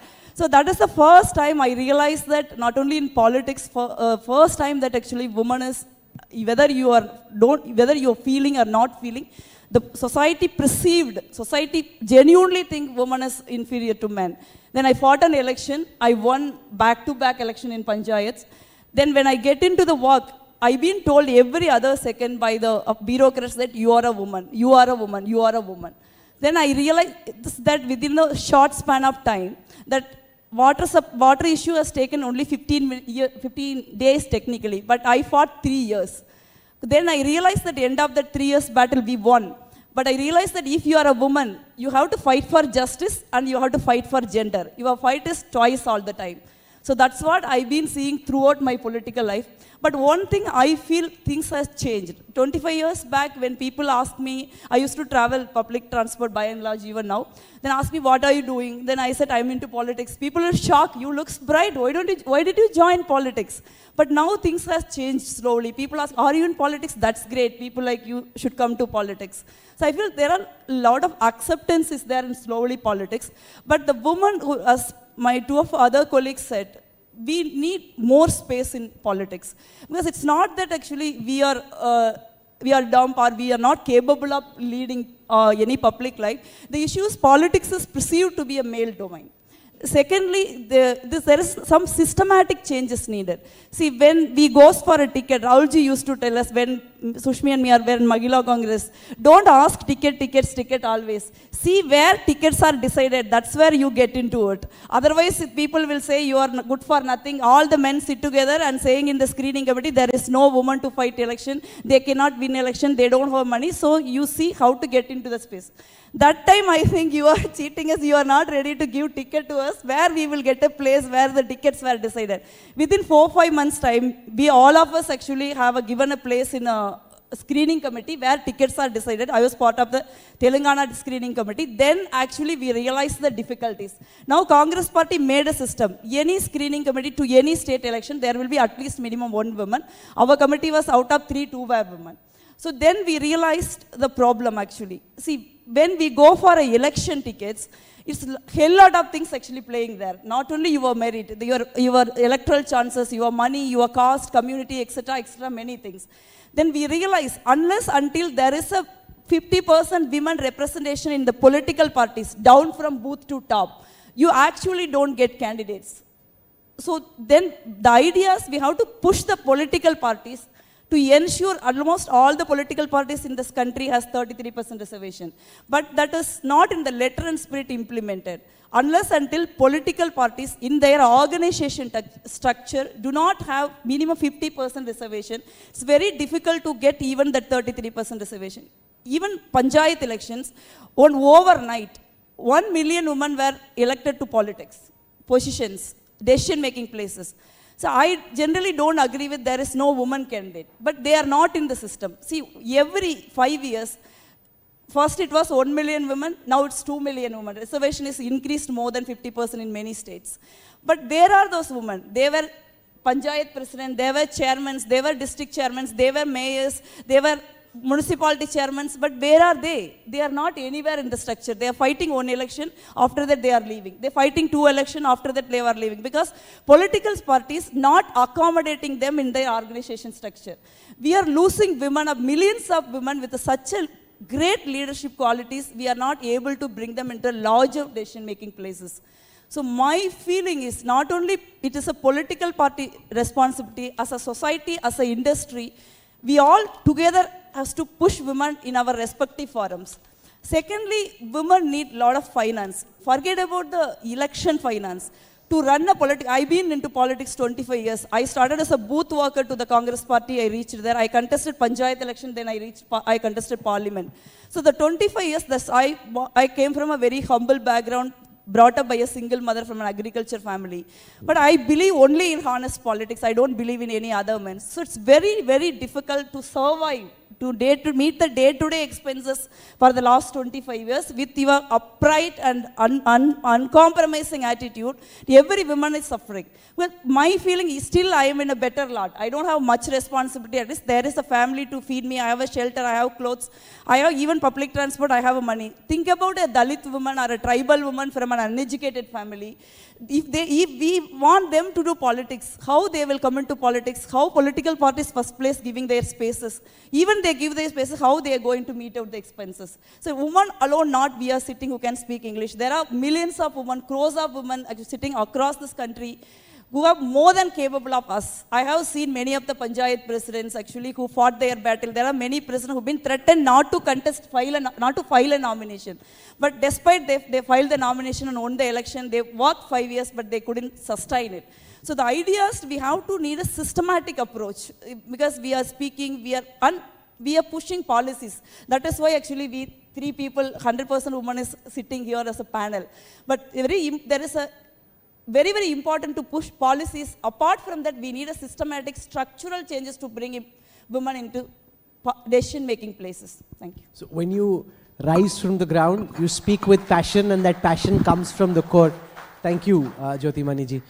Parajita ji said that politics is a man's world. While that might be true of some parties, the one person who definitely would not agree with that is Sushmita's boss, Mamata Banerjee, who proves completely the opposite. She doesn't think politics is a man's world. She's out to tear that notion apart. Sushmita ji, welcome. We're delighted you could join us, even if it's only virtually. Your ideas on the challenges women parliamentarians, women politicians face. You've been in the Mahila Congress, you spearheaded that previously. How easy or difficult it is, and what are your concrete suggestions in terms of how politics to begin with can be made more equitable in your view?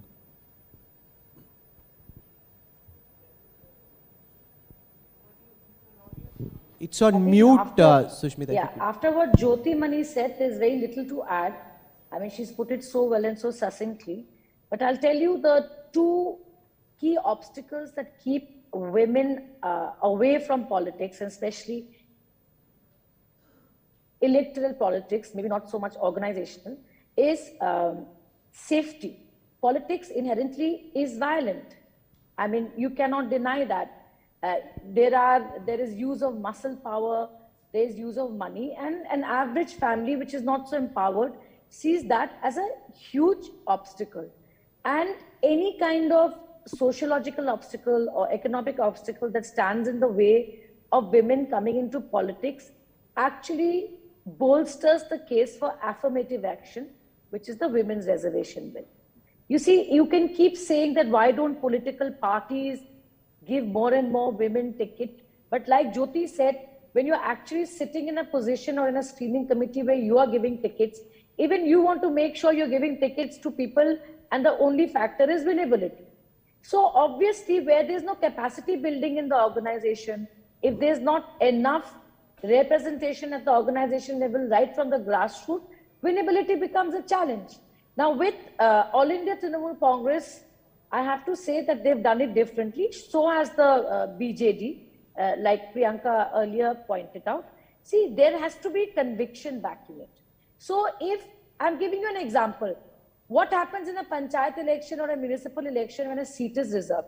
The man's wife steps in, or that man's daughter steps in, or that man's daughter-in-law steps in to say, this is tokenism. Now, this is a woman candidate. So you have woman per se. Now, the question is that if that man who otherwise has lost his seat to women's reservation now puts in everything for his daughter, his wife, or his daughter-in-law to win the election, that has to be the attitude of every male politician within a party. If all the men who are at the helm of affairs, or who are in that position to help a woman or any candidate win, if they decide that they are going to help that woman win, then they'll win. And that's Mamata Banerjee for you. Mamata Banerjee selects women from all over Bengal. Doesn't matter what their background is. They're not necessarily from political backgrounds. You've seen actors come in. You've seen social activists come in. But Mamata Banerjee has the conviction to say, I'm going to make sure I'm going to put my money, might, and everything behind them and her brand to make them win. If the entire country and all political leaders across political lines had that conviction, then we would see many, many more women in parliament and in the assemblies.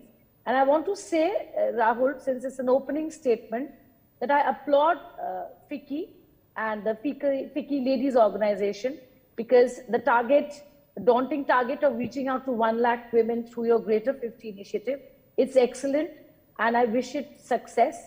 And I hope that it will throw up many more women entrepreneurs and businesswomen in the industry. Thank you.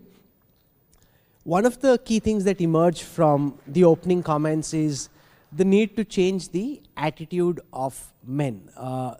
Those who are in pivotal decision-making positions when it comes to, say, giving tickets, when it comes to deciding who gets a re-election, who gets another ticket, who's voted out. And you spoke of how people who have developed over 5 or 10 years are then eased out, Jyotimani, because they don't get renominated, and therefore it's difficult to sustain.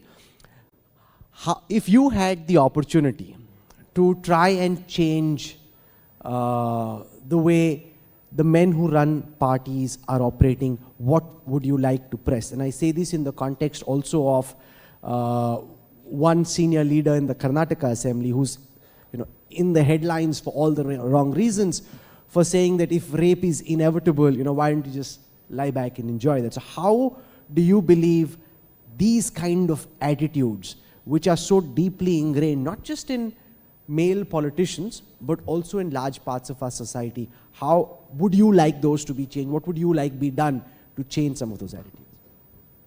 Jyotimani?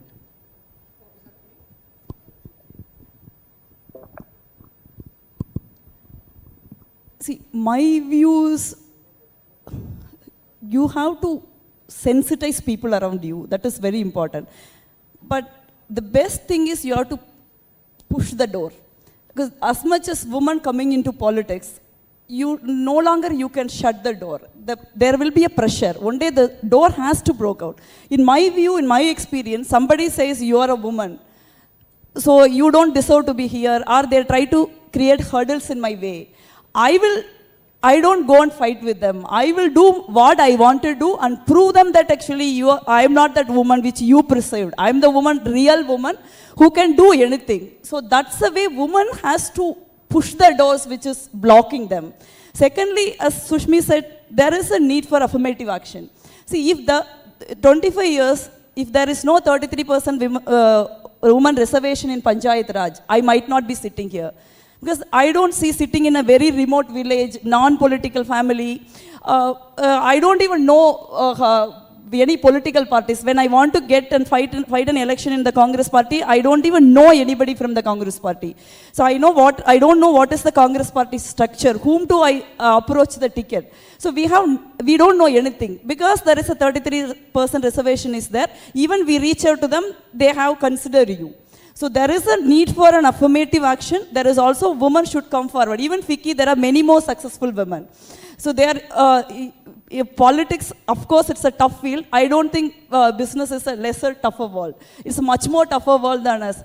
But I welcome many of them, irrespective of political party, whichever their choice. They also should come forward to join politics. A woman, whether it is a business or in a bureaucracy like her, or in a I came out as a student just out of college. So unless until a woman has to come forward and take the power into our hands, it will take time to change, because you cannot expect men to change, because men is coming from the society. Whatever the misogyny or the patriarchal structure they have in their mind, actually, it comes from the society. I see the man also victim of that patriarchy. I don't see always men as oppressors. Of course, there are some serious criminals who do crime against women, but we have to see them as a victim also, because not only men, sometimes women also speaking the male language. It's so very deep into your head, whether it's irrespective you're a man or a woman, the patriarchy is deep into your head. Unless until you put some serious effort to get out of your head, it's a problem. We request our men, actually, we can tell them that please get out of your head, it's a burden for you. Because you have to respect women, not only respect women, you have to see the value of a woman.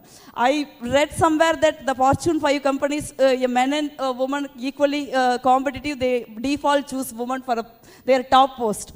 And that is why they are Fortune 5 companies. I don't know, somebody else told me, you guys know better than me. So that's why actually men has to move out of their borders. This is a society, it's everybody's society, not only human being, any life, whether animal, bird, everybody has a right to live. You cannot say this is my space, you cannot come inside. So those attitude has to be changed, or we need to make them change. That's my view. You're very politely saying that men have to be requested to change. Priyanka, is that the right way to do it, or do you want to take a hammer and a sickle and go with it stronger? I'd go with the hammer and sickle. No. No, I think she's quite right in a manner where she says patriarchy is so deeply set in how we behave, how we respond as women as well, that it is time where men also co-opt having more women in spaces to make it a more diversified space. So while she's being polite, I think it is important that men understand the urgency of it. That is extremely important. For example, when you mentioned that, sometimes women parliamentarians, or for that matter, women in political spaces are not, they are questioned many times and they have to keep proving themselves repeatedly. I've had cases where I was writing on cryptocurrency. Many members of parliament who are friends called me up and said, "Tumhe cryptocurrency ke baare mein aate hi kya jo likhe ja rahi ho?" I was like, "You're a fine one to speak. How do you know? I haven't done work on cryptocurrency. How can you just easily assume कि तुम महिला हो, finance तुम्हें कैसा आता है, और cryptocurrency की बात कर रही हो जिसके बारे में किसी को भी नहीं पता है?" So that kind of a feeling where men know more, men should be speaking more authoritatively in certain spaces. That also is deeply ingrained in us. Men are supposed to know more. Men are supposed to talk on issues which are so-called barricaded for women and women don't understand. So I think it is time that in some spaces we push back as well. I have done it. My life is an example. So I'm certain that there are many more women out there like her who have fought their, for their space under the sun and asking for equality. So I'm sure we're getting there. Priyanka says that men think they know more, and then she looks at me like this. So I'm kind of conscious to say that no, actually I don't think that. I actually think that women know much more, because we in the workplace and at home, I see that and I feel that, and that's absolutely true. Aparajita ji, everyone's speaking about the need for affirmative action, and when the BJP was not in power, reservation for women was important for the likes of Sushma Swaraj ji and the others.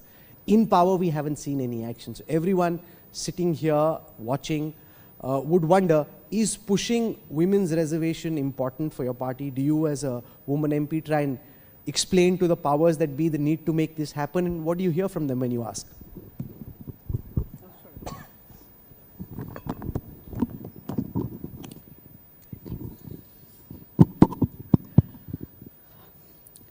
See, the government's role is to create an enabling environment.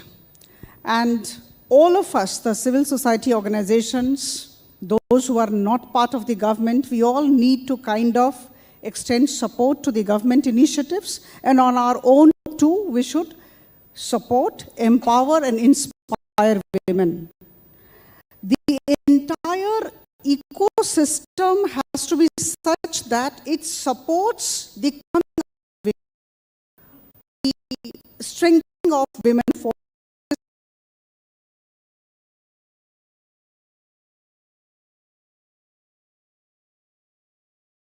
all of us are trying very hard to create a very enabling environment in the country. We are aware of the fact that there is a lot of focus on the self-help group movement in the country. Today, in the rural areas, we have 70 lakh SHGs with around 8 crore women, and this number is going up with every passing day. In the urban area too, we have about 60 lakh women in the fold of about 5.7 lakh SHGs. This is one part.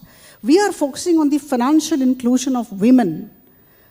For the Jan Dhan accounts, the PM Jan Dhan accounts, 42 crore Jan Dhan accounts, about 55% of this number, 23.21 crore, held by women. So I think there is tremendous focus, and there has been a very recent announcement that the Sainik schools will be open to women and girl students, and 33 Sainik schools have already been opened and the admission is on, and all of you will be very happy to know that in 2018-19, the fresh graduates number had come, those who had graduated freshly, and we will all be very happy to know that 53%, more than 50%, 53% fresh graduates were girls. It's not boys, it's girls. So I think there has to be focus on empowerment, focus on creating an favorable ecosystem, focus on a very conducive atmosphere, focus on education, focus on livelihood, training, skilling. So you talk of mudra loans, you talk of the kind of loans that bank side, and even there is a scheme called TREAD. Ms. Sarangi? Yes. With respect, you didn't answer the question. The question was, how does your party in government perceive the women's reservation bill, We know what you thought of it when you were not in power. See, now that you're in power, one second, Rahul, allow me to complete. I got your question. Allow me to complete. I got your question. How does your party perceive the women's reservation bill? How do you think they should pursue the agenda for the winter session came up? Women's reservation was nowhere on the agenda. I got your question, Rahul, and the entire crowd must be wanting to hear either yes or no from me. I think that is what it is.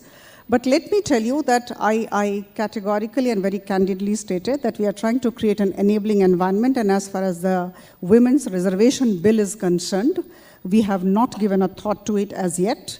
We are not saying no to it, but we have not thought about it. Let's see how it goes. But at the same time, we must say that 45.61% of the Panchayati Raj institution members are women, right? And in 1993, we had the 74th and 73rd Amendment Act, and because of that, this happened. And today, let me tell you that 78 Lok Sabha members are women. But ma'am, yes. Does it not strike you as odd that you gave a lot of thought to it when you were in opposition and have given no thought to it in government? No, we would be. See, who said no? Did we say no? Why do we conclude? That's my question to each one of you. Why do we conclude? We have been doing lots of things for women, you know, Beti Bachao, Beti Padhao. Any scheme that you talk of, we have been talking of gender mainstreaming. We have been focusing on that 50% Sushmita is everywhere. itching to come in. I can almost but at the feel same her time, I would jump say out that of there her are screen. questions. I can almost feel her There jump are out of her questions, screen. but we cannot She have wants to come in. immediate So no let- and yes answer. Wait and watch. No, wait and watch. Sushmita. Wait and watch. Yeah, Rahul, I just want to say, I agree with Ms. Sarangi when she said that capacity building is extremely important. Before bringing the women's reservation bill and having women come into assembly and the parliament, but it started with the 73rd and the 74th Amendment. That process started decades back. Women are ready. Now, the Bharatiya Janata Party, has expressed its commitment in the manifesto. We've all read it, so there's no two ways about it. Congress openly supports it, Shiv Sena supports it, Trinamool Congress supports it, DMK supports it, NCP supports it, I think AIA DMK supports it. So you see, I don't understand there may be obstacles there. Let's not deny the fact, reservation within reservation is a big issue in the women's reservation bill. But I see absolutely no reason why a government with such a brute majority and absolute majority should not table the bill. Let it be debated. It may not get passed. There may yet again be chaos in the parliament. Many things can unfold. But I think we owe it to the greater 50 to bring the bill in parliament. Let's see, doodh ka doodh, pani ka pani hone dijiye. Who stands for it? Who stands against it? I'm sure that more than 50% of the BJP MPs will support it, at least the women will. But please believe me that you cannot say first capacity building, first Beti Bachao, Beti Padhao, and then make them MPs. It's like you put the horse before the cart or the cart before the horse. And the 73rd and the 74th Amendment has proved beyond doubt that women are capable of coming into parliament and assembly. I think the time is right. It must be done, and we must stand together in this across party lines, at least as women parliamentarians. We have no reason to, beat around the bush. That's what I think. Can we do a bit of a doodh ka doodh, pani ka pani with the audience here at the FICCI annual convention? Because when Sushmita was speaking, I saw all the women nod their head very strongly, and the men were ambivalent or looking into the phone or looking to the right, to the left. So can we have a show of hands for the men who believe that affirmative action in the form of a women's reservation bill is something that you'd support and you want our parties to push towards? Just the men in the house first. Awesome. So you know the sentiment. So how much is it? I still think it's less than 50%. Huh? The ones on the front row know they're on the camera, so their hands are going up strongest. The ones at the back are like, okay. And of course, as far as the women are concerned, I don't need to ask, but we still will. So how strongly do you want that the bill should go through, and that as a woman MP, leave aside her political affiliation, that Parajita Sarangi should take a stronger position than she has so far during this conversation. That's what Priyanka is pushing for. That's what Sushmita was also pushing for, that as a woman MP, you need to take a stronger position. But let Priyanka come in and comment on this. No, I've always believed that certain issues are above politics. And gender issue, as a woman MP, I think we have double the responsibility of ensuring that gender discussion is streamlined and it's the mainstream narrative, because it is something that was envisaged in our constitution. When our Constituent Assembly was deciding and debating on it, it was decided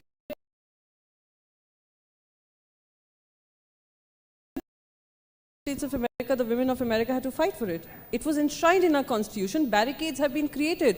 I'm very surprised that women parliamentarians reduce themselves to their political party narrative to not speak up on it. Unfortunately, we are stuck in a situation where Women and Child Welfare Minister downwards, the NCW, the state commissions, etc., have also become political positions. So it is time to have committed women who believe in the gender cause being above our different political party narratives, and make that the mainstream issue and have affirmative action. All this enabling environment is brilliant. I'm very happy with the statistics that ma'am shared, Mudra loan, this loan, that loan. Absolutely, I think we should have more women in the corporate space too, in senior leadership roles too. Even in the judiciary, we keep hearing a lot of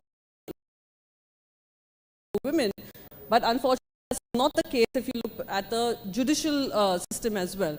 So we need more women. Let's make it about gender. Let's keep our politics aside and let's all get together and ensure that we open the doors for many more women to come forward and make space for themselves. Now, Aparajita is wondering, should she say what she actually wants to say, or should she just stick to party line? I can feel the atmosphere. Let me use that word, feel. And I respect the sentiments. As regards women's reservation bill is concerned, all women would definitely support it, and many of the men also raise their hands, they are supporting. Let me tell you that Hindi में एक वाक्य है, आगे आगे देखिए होता है क्या. I think as far as the women's reservation bill is concerned, I can only say that Bharatiya Janata Party, the central government, love to spring surprises. So let's wait and watch. We need to have patience. They also serve who only stand and wait, and that is what Milton said. I think we all should learn to wait and watch. So, but we are in favor of we are standing solidly behind every segment of population, whether it be male, whether it be female, whether it be differently abled, all of us are together, all of us are striving hard to ensure that our country comes up. So I think this is a united fight. Vasudhaiva Kutumbakam, सबका साथ, सबका विकास, सबका विश्वास और सबका प्रयास. बहुत बहुत धन्यवाद. So in the last part of this conversation, I want to focus on how... Okay. Jyotimani thought very hard. Should she say something? Should she let it pass? But now she's decided to jump in. So go for it. See, it's about political will. When Rajiv Gandhi brought this bill, we don't have a majority in the Rajya Sabha. That's how it's defeated. But later we brought that bill, we don't have a majority in Lok Sabha. But as she said, actually, it's not woman. She's just because she's from BJP, she alone don't have the responsibility of carrying thing. I wish you have to ask the same question with same spirit with their party bosses rather than cornering a woman who is sitting here. So, having said that, unless until a political party don't have an ideological commitment, even they have a brutal majority, it's very difficult. That's what we have seen. As my colleague says, we have to wait and watch. We have waited many decades. We have waited 2 more years. As long as it will happen. In the last part of this conversation, I want to veer this discussion to how careful are we about drafting laws keeping gender balancing in mind. And when you're in Parliament, do you want to just share your experience in the committees that you're part of? How significant an issue is gender equality in the way policy and law is drafted in our country? I have spoken extensively on some bills that were pertaining to women that were introduced, but had stakeholder consultations with women who were missing in that conversation. So it has, I remember the medical termination of pregnancy, very forward-thinking bill. However, it gets women to go to a state board and the state board decides whether she can be permitted to terminate that pregnancy. So my thought was, you know, how many stakeholder consultations would you have, women, as in having women own their agency, allowing women to take that call? There were not many. So even if you look at bills which are not pertaining to gender, I do not, because there are so few women. If you look at the Rajya Sabha, it has much lesser number of women as compared to the Lok Sabha. When she was saying 78 MPs, we must also thank, I continue to go back to the regional parties who've taken that call to have more women inside the parliament in the Lok Sabha. So I personally feel we need to have more gender representation in policy making spaces where we can understand the gender perspective and also bring some inclusionary measures and take them seriously. We do not have that. I can say this with confidence. Maybe an attempt is being made, but we do not have that. We do not have that. Sushmita, you want to share your perspectives on? Yeah, I just wanted to say that, like, let me give an example. There's the Maternity Benefit Act, which was passed, and a lactating mother and a pregnant mother has many benefits under it, and a private company, because we are talking to industry members, they are supposed to have a room where the mother can go and feed the child. They are supposed to be the lactating mother. It's a very good move. But I ask a question, I mean, I'm not married and I don't have children either, that in the parliament itself, you have young parliamentarians who are mothers. Is there a room for lactating mothers? Is there a creche inside the parliament? There isn't. So a single mother today, can she leave her child somewhere to come to parliament from 11 in the morning till 5 in the evening? So the thing is, it's very easy to preach. See, women empowerment is one issue, Rahul, which gets so much of rhetoric compared to what happens on the ground, that it is almost it's a stark difference. It's like, I'll give you another example of the Maternity Benefit Act. A company which fits the criteria has now to give a pregnant woman so many months of holiday, has to have a creche and all of that, which is very good. But it puts her in an unequal position, Rahul. Today, a 25-year-old girl who goes for a job, a employer is going to look at her and say, my God, she's bringing so many things, so many reliefs I have to give on the table, and puts her at a disadvantage vis-a-vis a 25-year-old man. So a man should be made, paternity leave needs to be made mandatory, so they're both in an equal position. I don't know if you understand what I'm saying. So women empowerment cannot be about knee-jerk reactions. Ki chalo, ye de do, ye kar do, ye bill pass kar do, you know, triple talaq bill kar do. You know, these are sometimes women empowerment, we do some injustice to it without thinking it through. And maternity benefit is one just act. I am for those benefits. But don't put a woman at a disadvantage, and you must make it mandatory for a father also who has a 3-month-old child to get paternity leave. That way you put them at par. So women empowerment has to be thought through, and that's what committees and policy makers are there to do. And I hope that we continue to do a more thorough job and not just rhetoric and knee-jerk reactions. It's very important. Parajita, how gender sensitive, according to you, are our laws and the formulation of those laws, and to what extent are you individually in your party trying to change them? Very good point raised. In fact, this is a suggestion that I would carry from this discussion today. In fact, there was the concept of gender budgeting. And I remember when I was part of the administration, we tried to work on it for a couple of years, and then there was lack of emphasis on this. I think we need to go for gender budgeting very seriously. Every ministry should get into that exercise. You know, the budget of every ministry is extremely important, and that gender element has to be looked into.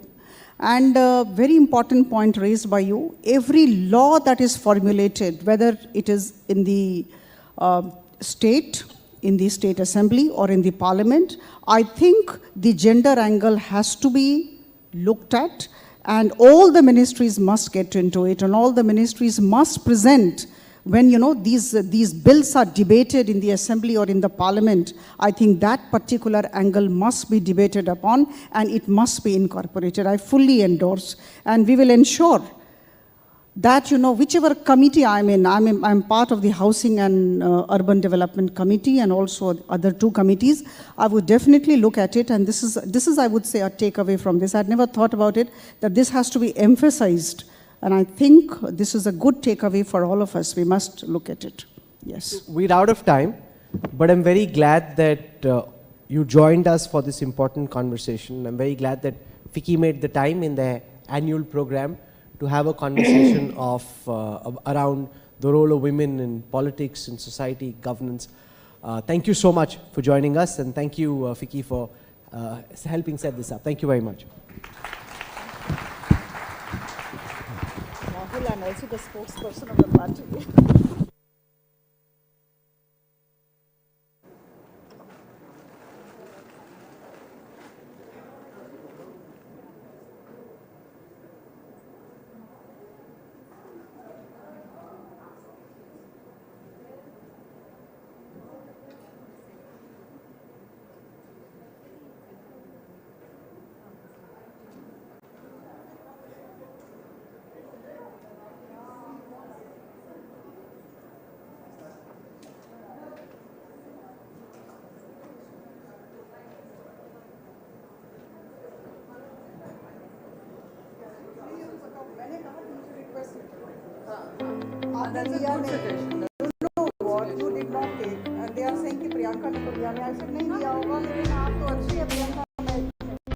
Roynet is helping the underserved population with low-cost access to financial services near their doorsteps. Our technology is bringing financially excluded populations into the formal banking system and contributing to building an inclusive digital economy. We are creating India's largest rural network, connecting every village and in the process, generating 20 lakh jobs. We have been rated as the fastest growing fintech company.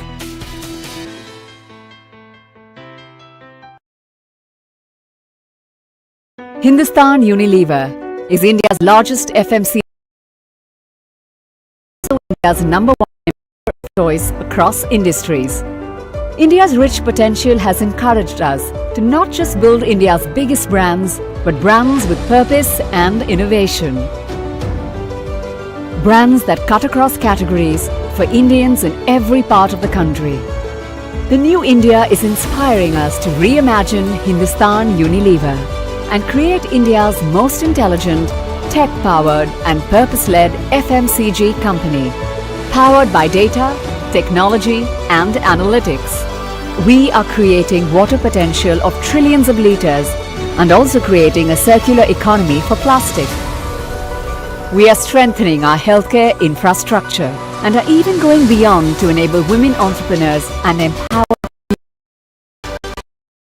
This is how we are creating a truly future-fit Hindustan Unilever for the new India.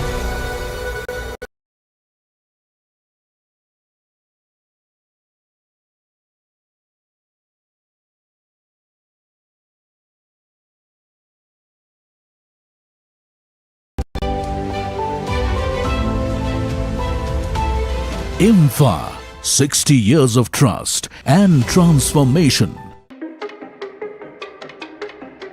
When we race, 5 lights are on and we go green in London. India races.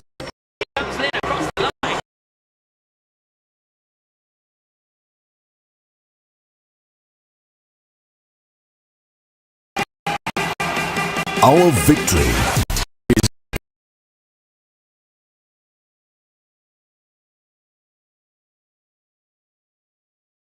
Team India. एक दिन वो आज है आज मैं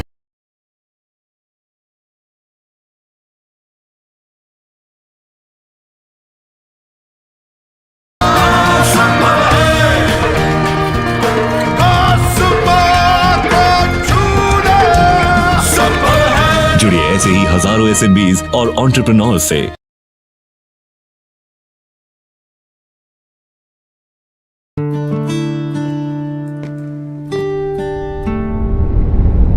We exist to open the doors to opportunities.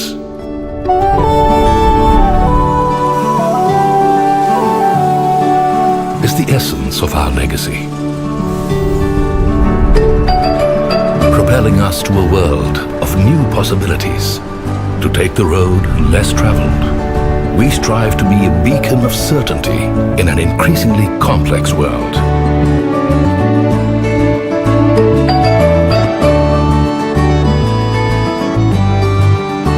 By enabling intent, we turn resolve into reality.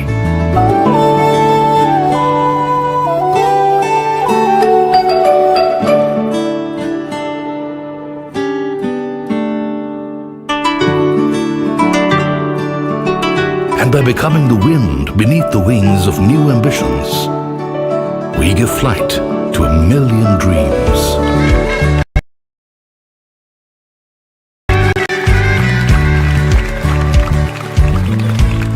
By exceeding expectations always, by embracing simplicity, we put people before profit.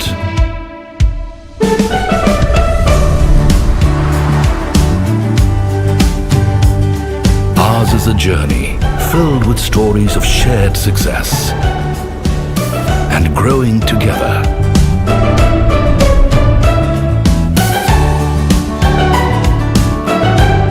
By powering a young nation to reach its true potential, we've become a partner that India can count on. Tata Capital, count on us.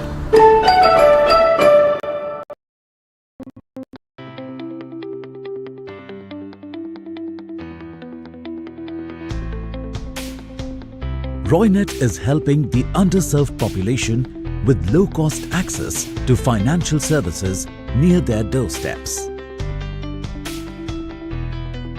Our technology is bringing financially excluded populations into the formal banking system and contributing to building an inclusive digital economy.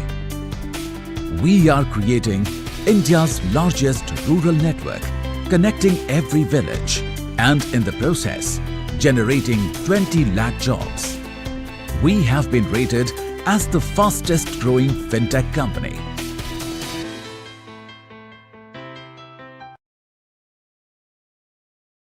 Hindustan Unilever is India's largest FMCG and also India's #1 employer of choice across industries. India's rich potential has encouraged us to not just build India's biggest brands, but brands with purpose and innovation. Brands that cut across categories for Indians in every part of the country. The new India is inspiring us to reimagine Hindustan Unilever and create India's most intelligent, tech-powered and purpose-led FMCG company, powered by data, technology and analytics. We are creating water potential of trillions of liters and also creating a circular economy for plastic. We are strengthening our healthcare infrastructure and are even going beyond to enable women entrepreneurs and creating Hindustan.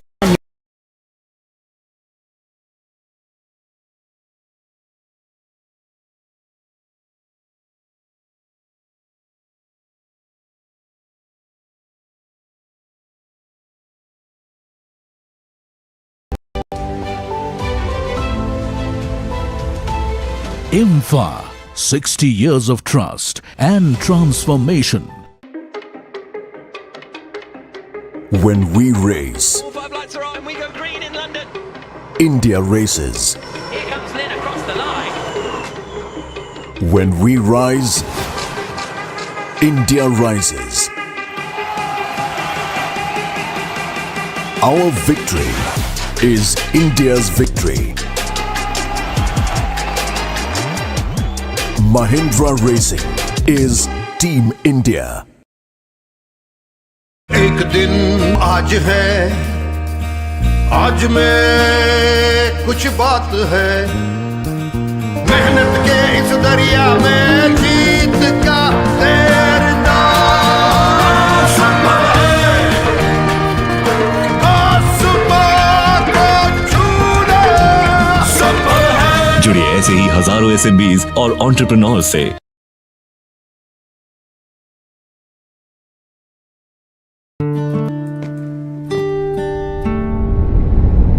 We exist to open the doors to opportunities.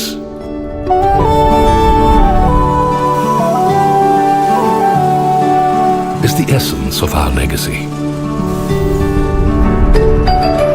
Propelling us to a world of new possibilities. To take the road less traveled, we strive to be a beacon of certainty in an increasingly complex world.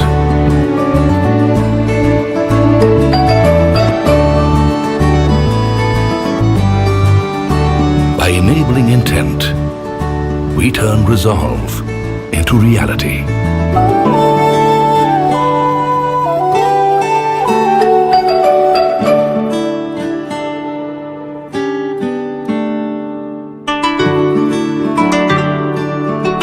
And by becoming the wind beneath the wings of new ambitions, we give flight to a million dreams.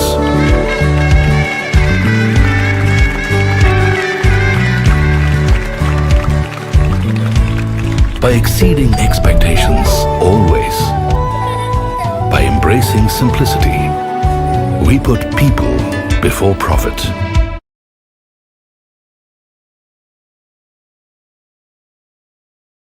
Partnership in this era of emerging opportunities. In this session, we will have the address by His Excellency Shinzo Abe, former Prime Minister of Japan. May I invite on stage our other esteemed speakers, Shri Uday Shankar, President FICCI, and Shri Shubhrakanta Panda, Vice President FICCI, to kindly join us on stage.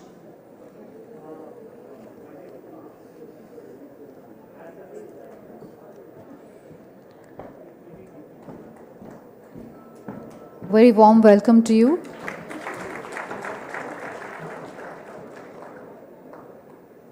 Ladies and gentlemen, we will now present the Green Certificate to His Excellency Shinzo Abe. This is going to be done virtually. A thicket of trees shall be planted in the name of His Excellency at Hangul's Dachigam National Park in Kashmir, India.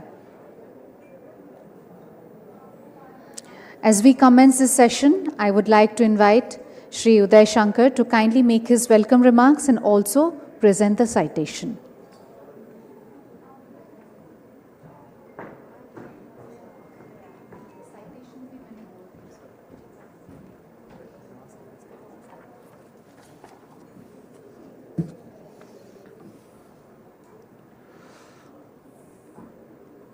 Hello and good afternoon. What a great afternoon session that was with our Hope and members of Parliament, the women members of Parliament. Such a thrilling, lively and eye-opening session. It's followed by someone who's an equally big visionary, that is His Excellency Mr. Shinzo Abe, the former Prime Minister of Japan. I'd like to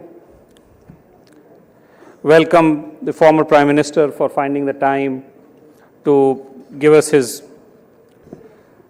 thoughts on FICCI annual general meeting this year. Ladies and gentlemen from around the world, it's an honor and absolute privilege for me to welcome you all to the 94th FICCI annual general meeting and the convention with the theme of India Beyond 75. I'm even more delighted to welcome you all for this very exclusive and very special session on vision on the future of India-Japan strategic partnership in this era of emerging opportunities. As we all know, Japan is one of the most important development partners for India, with shared values of democracy, convergence of geopolitical, economic, and strategic interest. This makes our partnership even stronger and even more relevant globally. The last few years have seen an impressive expansion and deepening of India's special strategic and global partnership with Japan. Leadership in both countries have worked diligently towards cementing our relations and in synergizing India's demographic dividend with Japan's capital and technology for a prosperous future. Coming forward, India and Japan have a great opportunity with our Prime Minister Modi's vision of Atmanirbhar Bharat, supported by incentive schemes such as the PLI. This can truly make India a global manufacturing hub and an investment destination for Japan's global ambitions. Japan already is a very significant contributor to India's economic development, infrastructure, and manufacturing sector, while India offers a great opportunity in the IT, ITES, digitalization domains. Such complementarities will cement our relationships in the future. In this backdrop, you would all agree when I say that a Japanese leader of recent times who has played a very, very impactful role in augmenting India-Japan relations has been His Excellency Mr. Shinzo Abe, the former Prime Minister of Japan. One of the most celebrated Japanese leaders of all times, both in India and globally, Mr. Abe shares mutuality of values and convergence of strategic interests, besides, most importantly, a personal camaraderie with our leaders, especially the Indian Prime Minister. Excellency Abe has not only reshaped Japan's economy with his signature growth strategy of Abenomics, along with mix of bold quantitative easing, fiscal spending, and structural reforms, but also took Japan's global outreach to the next level. Likewise, he has played a stellar role in building economic relationship between Japan and India, which has steadily expanded and deepened over the years. It was during his tenure that our relations were elevated to a special strategic and global partnership. The relationship grew and encompassed milestones ranging from civilian nuclear strategy to maritime security, bullet trains to quality infrastructure, and cooperation on multilateral platforms like G20, Quad, and the paradigm of Indo-Pacific. He truly redefined India-Japan ties and left behind an unmatched legacy of deep-rooted friendship and partnership. He's a rare statesman who shaped not only Japanese domestic milieu, but also managed to have a significant imprint on global strategy. The list of his achievements and contributions go on and on. Recognizing his lasting contribution in promoting India-Japan cooperation and making it reach new horizons, FICCI, as the largest and oldest apex business organization in India, felicitates His Excellency Shinzo Abe for his remarkable leadership. It's a moment of great pride and privilege for us to honor His Excellency Abe. Our congratulations to him. Excellency, FICCI salutes your contribution, and for India, you will remain a very special, true Japanese leader. Federation of Indian Chamber of Commerce and Industry is also privileged to felicitate His Excellency Mr. Shinzo Abe, former Prime Minister of Japan, for his leadership in promoting and strengthening India-Japan relations in the realm of trade and industry.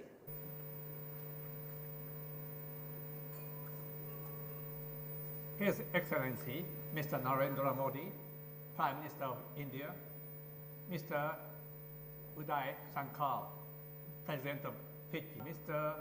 Sanjit Mehta, President-elect FICCI, distinguished members, participants, and my dear friends of India. I don't know how I thank you for such an award.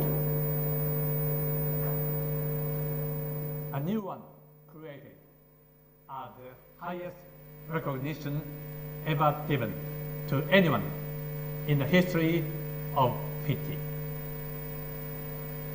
I feel simply humbled It is a reflection, isn't it, of how warm you are toward the Japanese.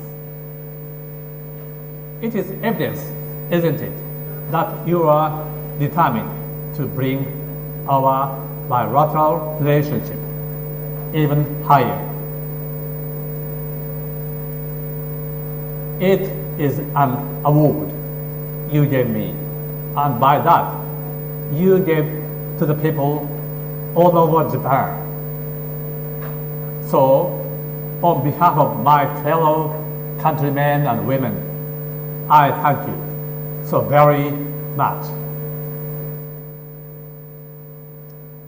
Looking back and remembering what I have done, what I did with India, with Prime Minister Manmohan Singh and Prime Minister Narendra Modi, especially stands out.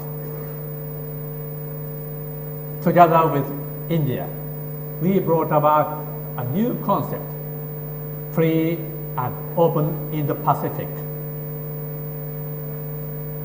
The one used before, Asia-Pacific, was no longer fit in this age of great Indian growth. That was why I pushed Indo-Pacific as a new framework.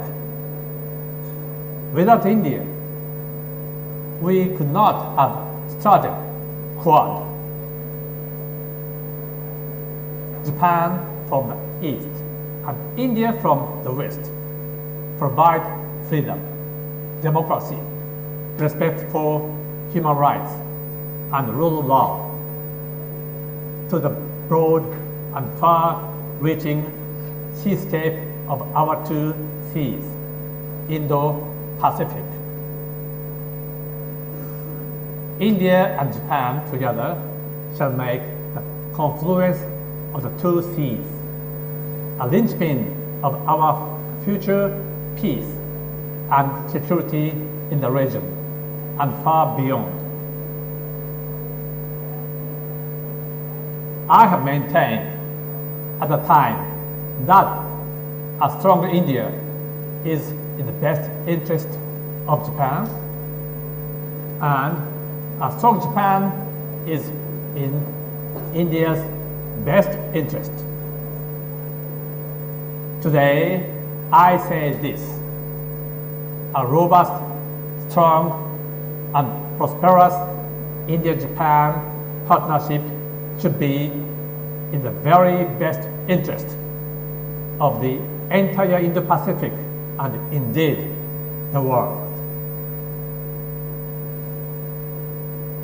Our partnership between India and Japan is to invest in our joint future.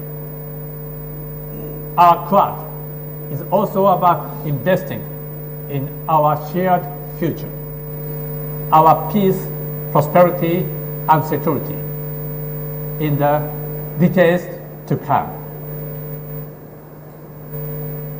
To give more power to Quad, let us develop a habit of cooperation on many fronts, on defense, cyber, outer space, and about cutting-edge technologies of all sorts. Let us develop a habit of always speaking to each other on whatever issue, big or small. India and Japan are now looking at the future. And we all know that in the long run, we will prevail as long as we stick to our democratic principles. Because it is democracy that lives in and realizes people's power. Also, it is democracy that sets legitimacy of all kinds. What else could do better on these things than democracy? And it is democracy that binds us, India and Japan, together. Swami Vivekananda, before setting sail for Chicago, for the World Parliament of Religion, made a journey in Japan from Kyushu, Kyoto to Tokyo. Impressed so much, he insisted throughout his life that more people from India should go to Japan and see the country firsthand. Next year, FICCI will celebrate the 95th anniversary. My big congratulations to you all. I do hope that the next year will bring us even closer together.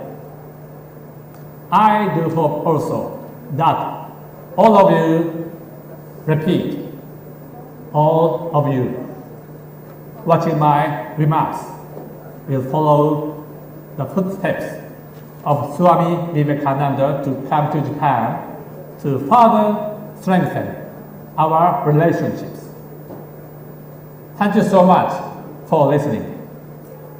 And once again, thank you so much for giving me such an important award. I will treasure that. Thank you, Your Excellency, for that insightful theme address. May I now, ladies and gentlemen, welcome Shri Shubhrat Panda, Vice President of FICCI, requesting him to kindly make his concluding remarks and also kindly propose a vote of thanks.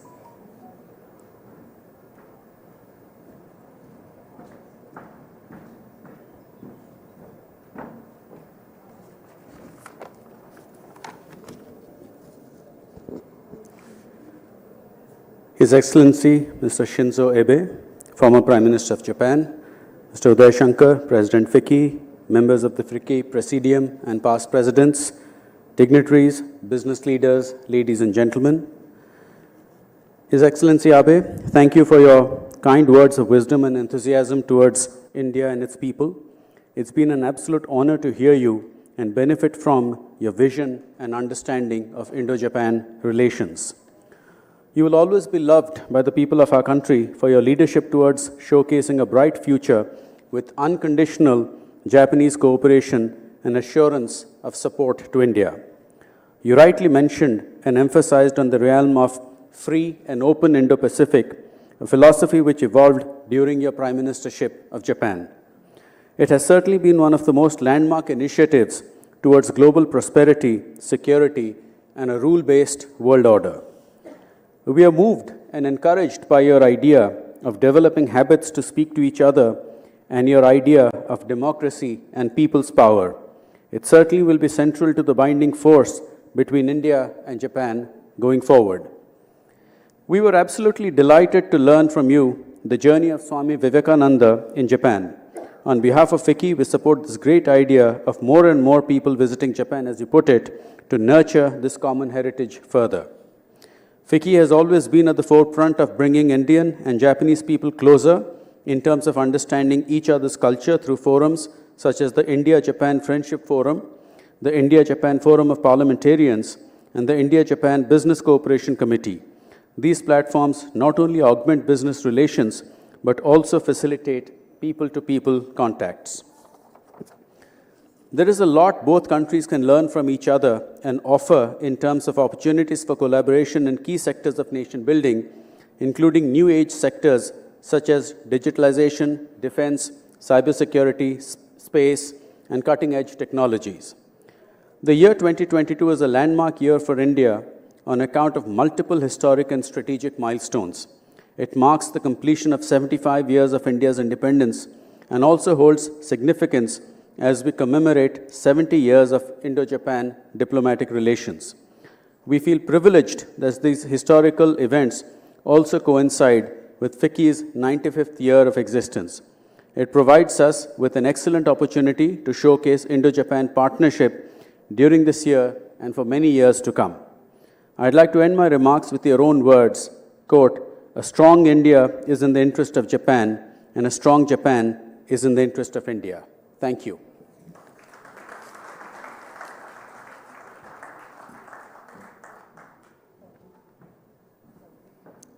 Thank you, Shri Shubhrakant Panda, for your concluding remarks and warm vote of thanks. Ladies and gentlemen, with this we conclude the session. We will now have a short tea and coffee break, and then we will resume the next session. May I request you to kindly join us back in a few moments.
Roynet is helping the underserved population with low-cost access to financial services near their doorsteps.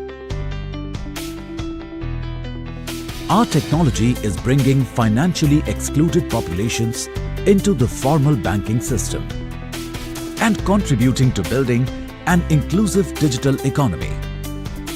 We are creating India's largest rural network, connecting every village, and in the process, generating 20 lakh jobs. We have been rated as the fastest growing fintech company.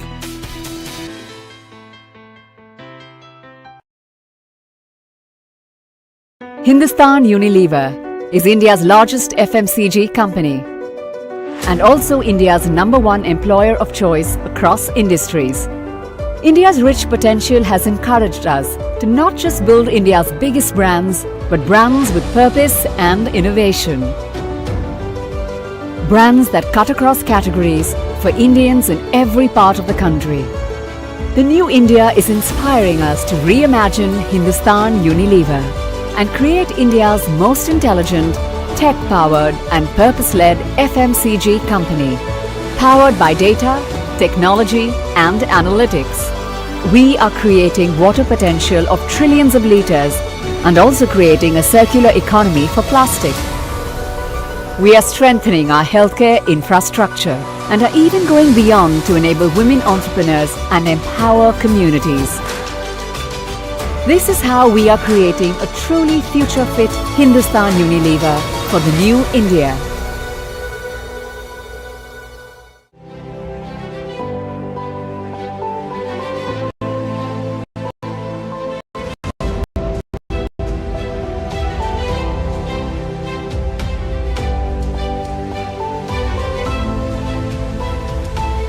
IMFA, 60 years of trust and transformation. We race. 5 lights are on and we go green in London. India races. Here comes Lynn across the line. When we rise, India rises. Our victory is India's victory. Mahindra Racing is Team India. एक दिन वो आज है में कुछ बात है मेहनत के इस दरिया में जीत का तैरना संभव है आसमां को छूना संभव है। जुड़िए ऐसे ही हजारों SMBs और एंटरप्रेन्योर्स से।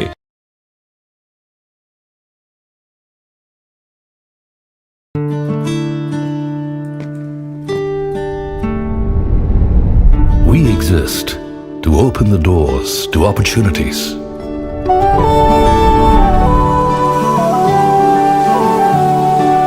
is the essence of our legacy.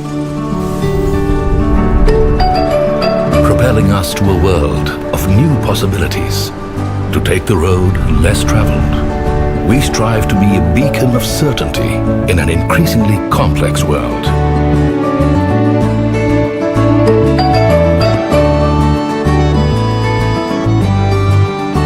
By enabling intent, we turn resolve into reality.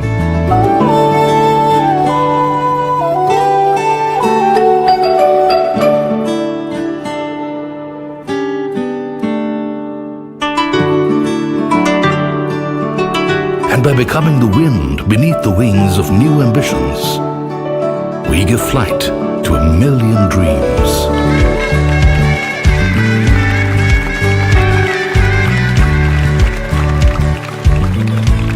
By exceeding expectations always, by embracing simplicity, we put people before profit.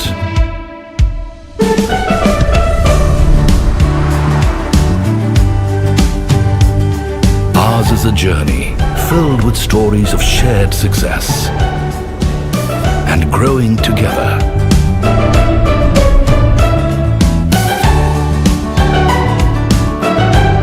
By powering a young nation to reach its true potential,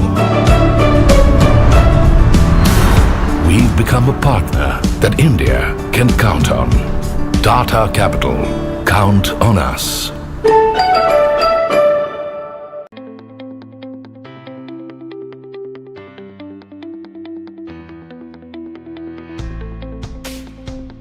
Roynet is helping the underserved population with low-cost access to financial services near their doorsteps.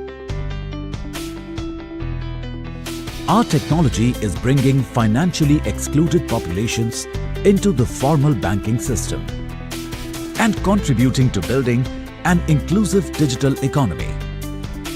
We are creating India's largest rural network, connecting every village, and in the process, generating 20 lakh jobs. We have been rated as the fastest growing fintech company.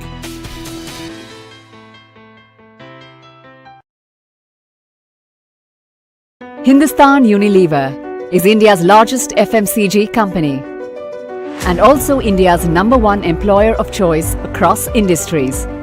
India's rich potential has encouraged us to not just build India's biggest brands, but brands with purpose and innovation. Brands that cut across categories for Indians in every part of the country. The new India is inspiring us to reimagine Hindustan Unilever and create India's most intelligent, tech-powered and purpose-led FMCG company, powered by data, technology and analytics. We are creating water potential of trillions of litres and also creating a circular economy for plastic. We are strengthening our healthcare infrastructure and are even going beyond to enable women entrepreneurs and empower communities. This is how we are creating a truly future-fit Hindustan Unilever for the new India.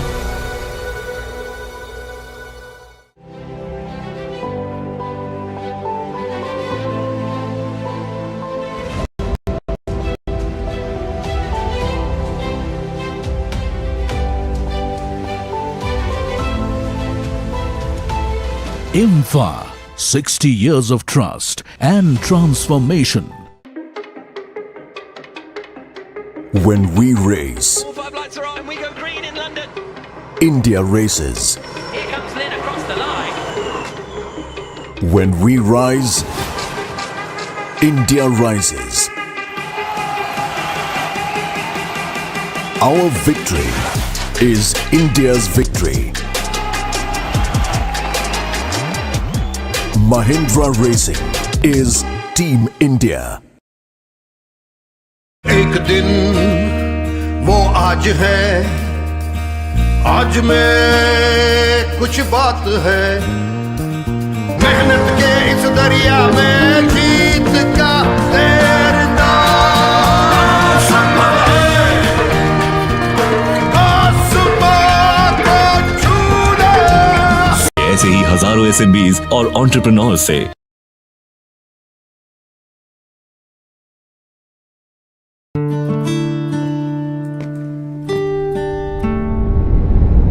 We exist to open the doors to opportunities.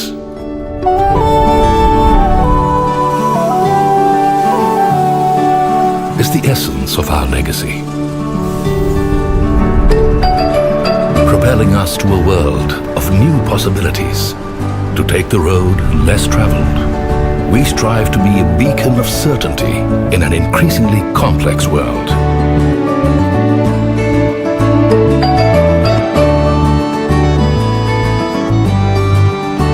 By enabling intent, we turn resolve into reality.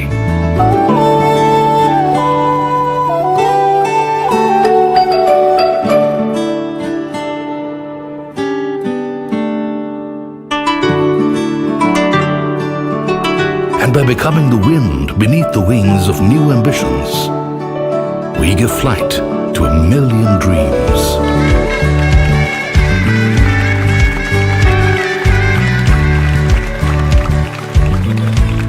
By exceeding expectations always, by embracing simplicity, we put people before profit.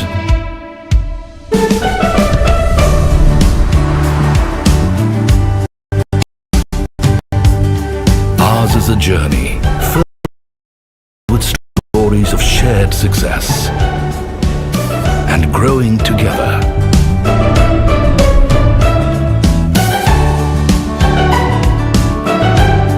By powering a young nation to reach its true potential,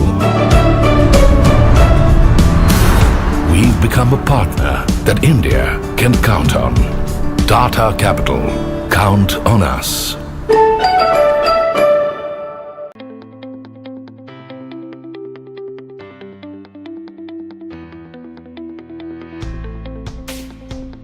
Roynet is helping with low-cost access to financial services near their doorsteps. Our technology is bringing financially excluded populations into the formal banking system and contributing to building an inclusive digital economy.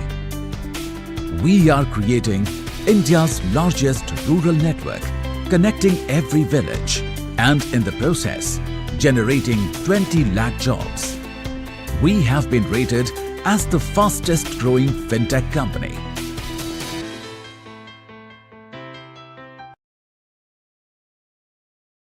Hindustan Unilever is India's largest FMCG company and also India's #1 employer of choice across industries. India's rich potential has encouraged us to not just build India's biggest brands, but brands with purpose and innovation. Brands that cut across categories for Indians in every part of the country.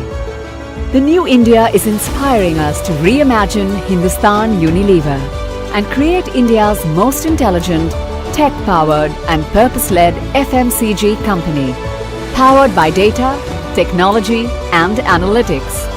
We are creating water potential of trillions of litres and also creating a circular economy for plastic. We are strengthening our healthcare infrastructure and are even going beyond to enable women entrepreneurs and empower communities. This is how we are creating a truly future-fit Hindustan Unilever for the new India.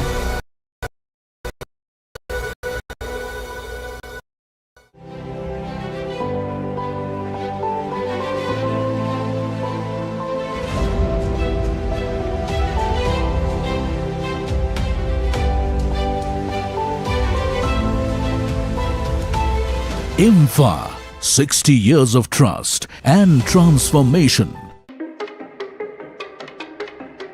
When we race, 5 lights are on, we go green in London. India races. Here comes Lynn across the line. When we rise, India rises. Our victory is India's victory. Mahindra Racing is Team India. एक दिन वो आज है, आज में कुछ बात है। मेहनत के इस दरिया में जीत का तैरना संभव है, आसमां को छूना संभव है। जुड़िए ऐसे ही हजारों SMBs और एंटरप्रेन्योर्स से।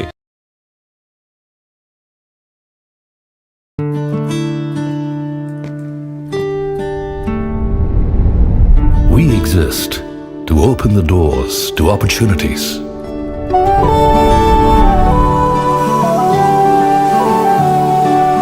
Is the essence of our legacy. Propelling us to a world of new possibilities. To take the road less traveled, we strive to be a beacon of certainty in an increasingly complex world.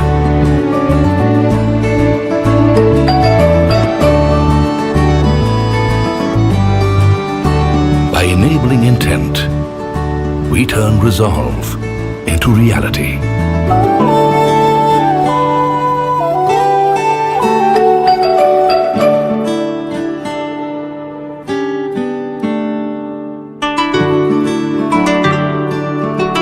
And by becoming the wind beneath the wings of new ambitions, we give flight to a million dreams.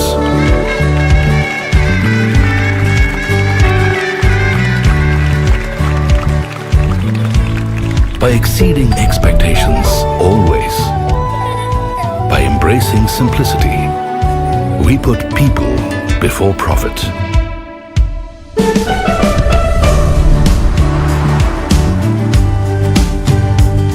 Ours is a journey filled with stories of shared success and growing together.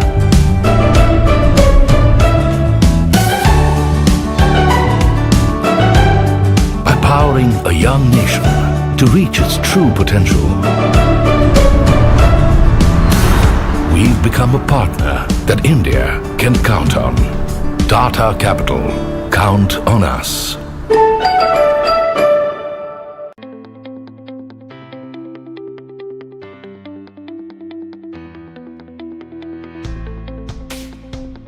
Roynet is helping the underserved population with low-cost access to financial services near their doorsteps. Our technology is bringing financially excluded populations into the formal banking system and contributing to building an inclusive digital economy. We are creating India's largest rural network, connecting every village and in the process, generating 20 lakh jobs.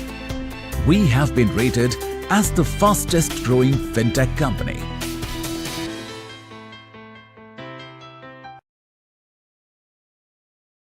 Hindustan Unilever is India's largest FMCG company and also India's #1 employer of choice across industries. India's rich potential has encouraged us to not just build India's biggest brands, but brands with purpose and innovation.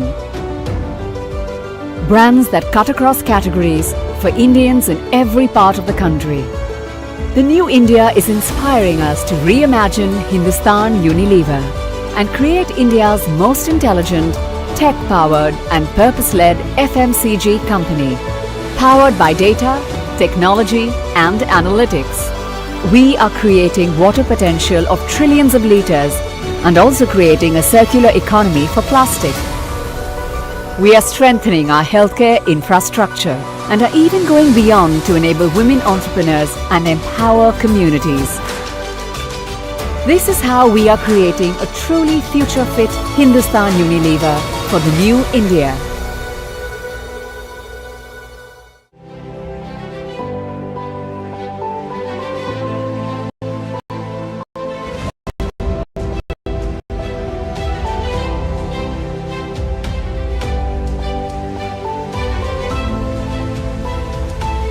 IMFA, 60 years of trust and transformation.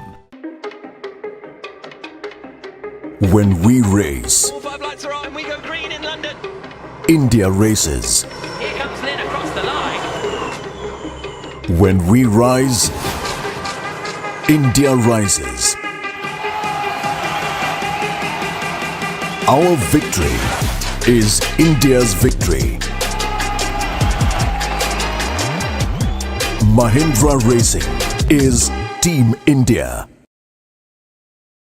एक दिन वो आज है, आज में कुछ बात है, मेहनत के इस दरिया में जीत का तैरना संभव है, आसमां को छूना। जुड़िए ऐसे ही हजारों एसएमबीज और एंटरप्रेन्योर्स से।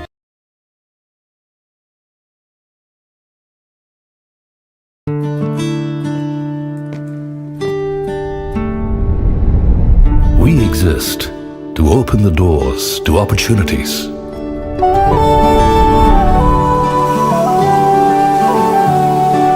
Is the essence of our legacy.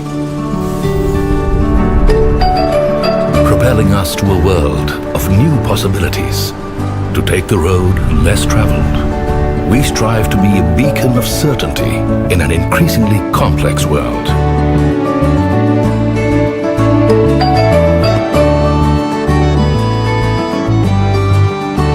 By enabling intent, we turn resolve into reality.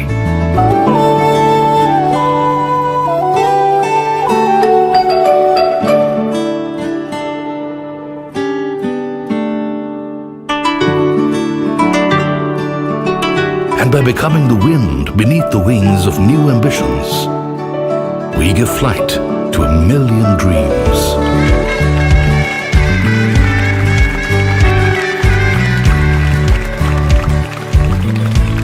By exceeding expectations always, by embracing simplicity, we put people before profit.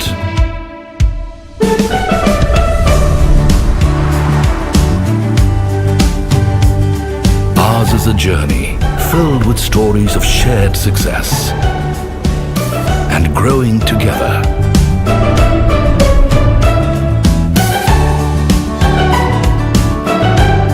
Empowering a young nation to reach its true potential.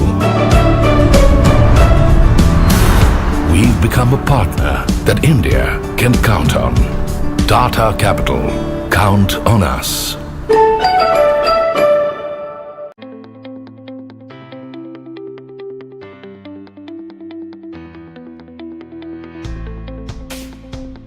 Roynet is helping the underserved population with low-cost access to financial services near their doorsteps. Our technology is bringing financially excluded populations into the formal banking system and contributing to building an inclusive digital economy.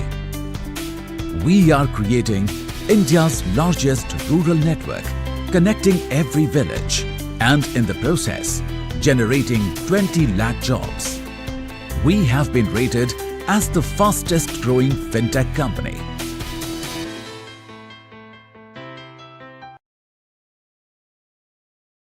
Hindustan Unilever is India's largest FMCG company and also India's #1 employer of choice across industries. India's rich potential has encouraged us to not just build India's biggest brands, but brands with purpose and innovation. Brands that cut across categories for Indians in every part of the country. The new India is inspiring us to reimagine Hindustan Unilever and create India's most intelligent, tech-powered and purpose-led FMCG company, powered by data, technology and analytics. We are creating water potential of trillions of litres and also creating a circular economy for plastic.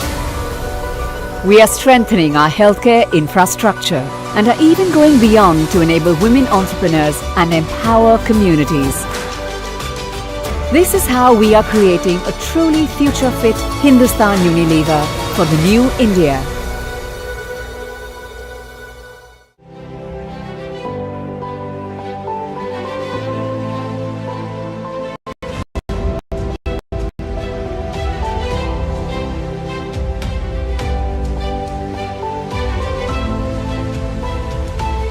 IMFA, 60 years of trust and transformation.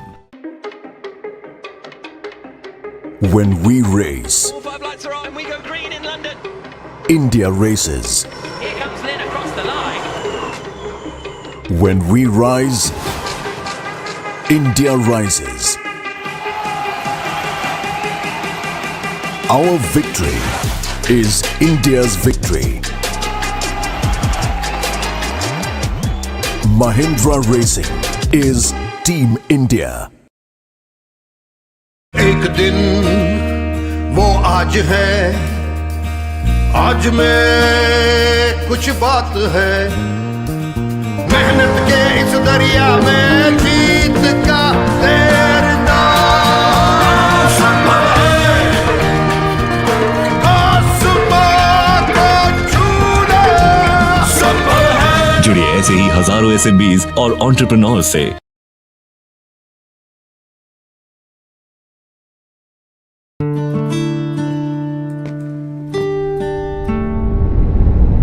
We exist to open the doors to opportunities.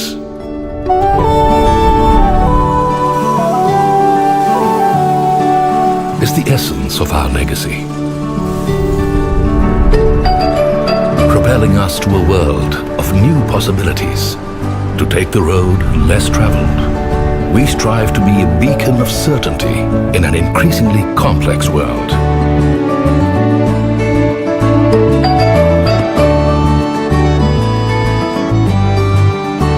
By enabling intent, we turn resolve into reality.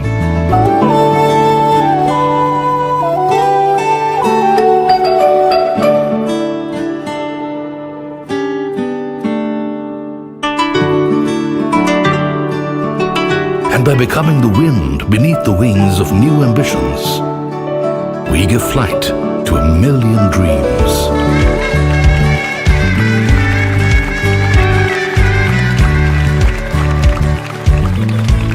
By exceeding expectations always, by embracing simplicity, we put people before profit.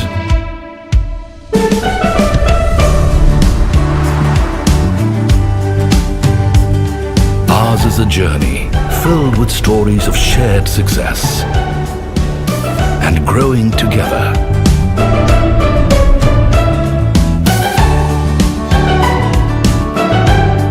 Empowering a young nation to reach its true potential. We've become a partner that India can count on. Tata Capital, count on us.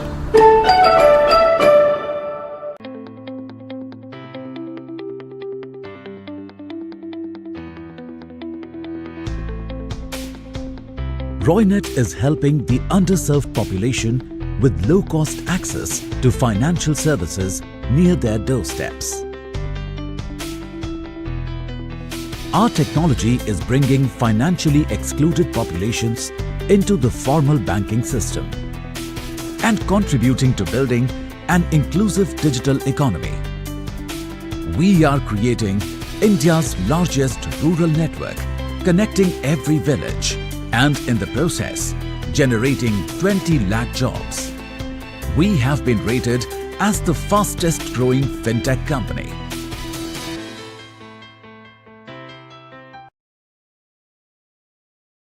Hindustan Unilever is India's largest FMCG company and also India's #1 employer of choice across industries.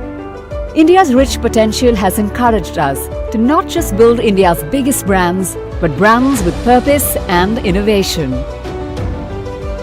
Brands that cut across categories for Indians in every part of the country. The new India is inspiring us to reimagine Hindustan Unilever and create India's most intelligent, tech-powered and purpose-led FMCG company, powered by data, technology and analytics. We are creating water potential of trillions of litres and also creating a circular economy for plastic.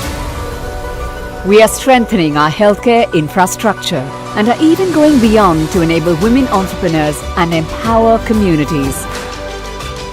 This is how we are creating a truly future-fit Hindustan Unilever for the new India.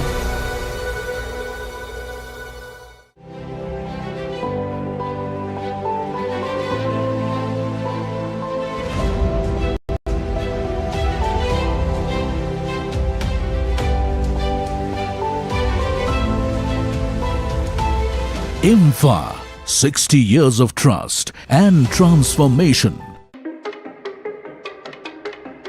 When we race, All 5 lights are on and we go green in London. India races. Here comes Lynn across the line. When we rise, India rises. Our victory is India's victory. Mahindra Racing is Team India. एक दिन वो आज है, आज में कुछ बात है, मेहनत के इस दरिया में जीत का तैरना संभव है, आसमां को छूना संभव है। जुड़िए ऐसे ही हजारों SMBs और एंटरप्रेन्योर्स से।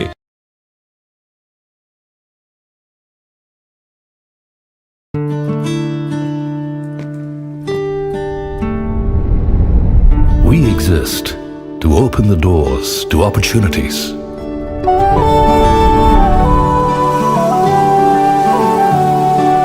It's the essence of our legacy. Propelling us to a world of new possibilities. To take the road less traveled, we strive to be a beacon of certainty in an increasingly complex world.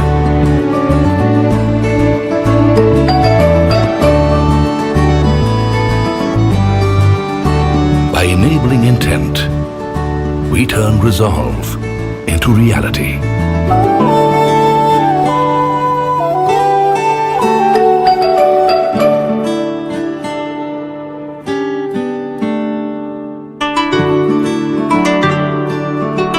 And by becoming the wind beneath the wings of new ambitions, we give flight to a million dreams.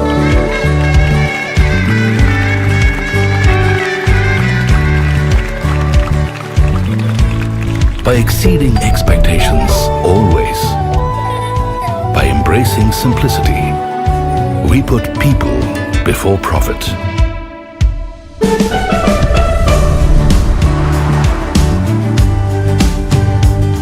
Ours is a journey filled with stories of shared success and growing together.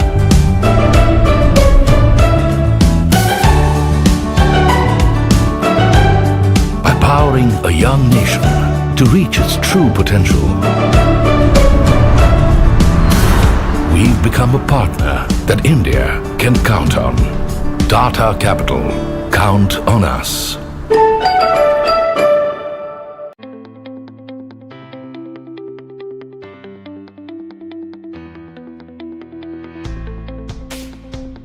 Roynet is helping the underserved population with low-cost access to financial services near their doorsteps. Our technology is bringing financially excluded populations into the formal banking system and contributing to building an inclusive digital economy. We are creating India's largest rural network, connecting every village and in the process, generating 20 lakh jobs. We have been rated as the fastest growing fintech company.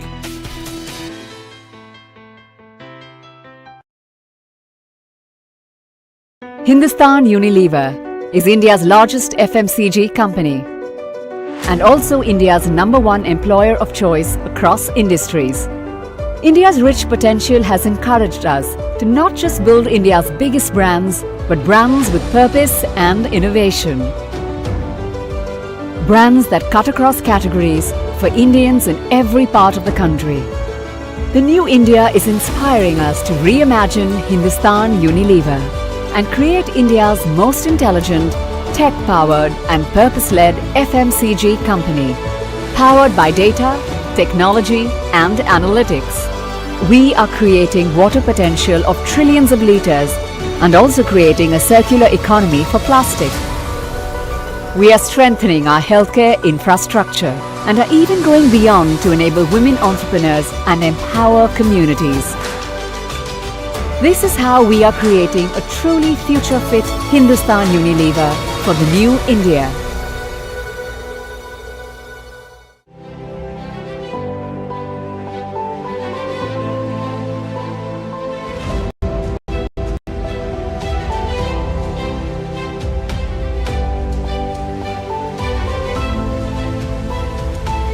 IMFA, 60 years of trust and transformation. When we race, 5 lights are on and we go green in London. India races. Here comes Lynn across the line. When we rise, India rises. Our victory is India's victory. Mahindra Racing is Team India. एक दिन वो आज है, आज में कुछ बात है, मेहनत के इस दरिया में जीत का तैरना संभव है, आसमां को छूना संभव है। जुड़िए ऐसे ही हजारों SMBs और एंटरप्रेन्योर्स से।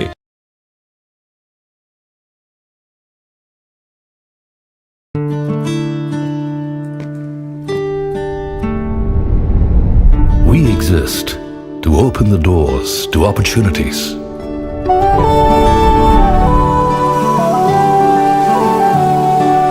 It's the essence of our legacy. Propelling us to a world of new possibilities. To take the road less traveled, we strive to be a beacon of certainty in an increasingly complex world.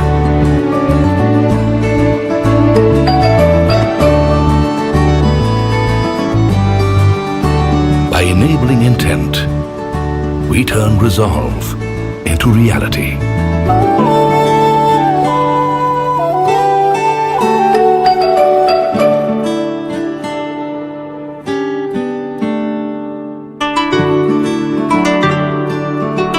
And by becoming the wind beneath the wings of new ambitions, we give flight to a million dreams.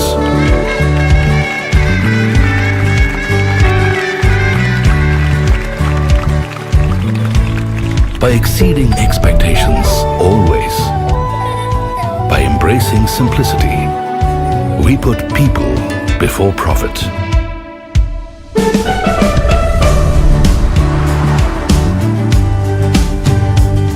Ours is a journey filled with stories of shared success and growing together.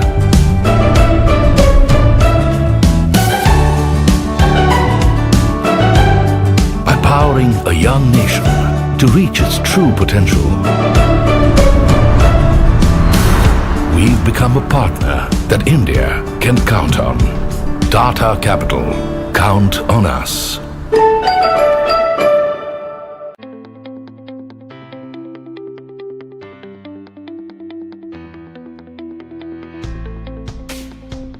Roynet is helping the underserved population with low-cost access to financial services near their doorsteps.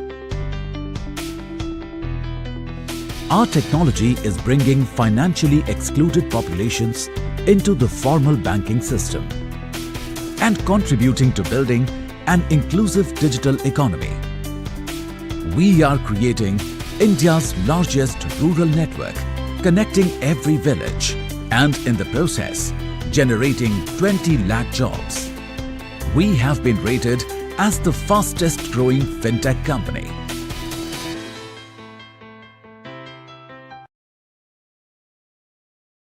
Hindustan Unilever is India's largest FMCG company and also India's #1 employer of choice across industries. India's rich potential has encouraged us to not just build India's biggest brands, but brands with purpose and innovation. Brands that cut across categories for Indians in every part of the country. The new India is inspiring us to reimagine Hindustan Unilever and create India's most intelligent, tech-powered and purpose-led FMCG company, powered by data, technology and analytics. We are creating water potential of trillions of litres and also creating a circular economy for plastic. We are strengthening our healthcare infrastructure and are even going beyond to enable women entrepreneurs and empower communities. This is how we are creating a truly future-fit Hindustan Unilever for the new India.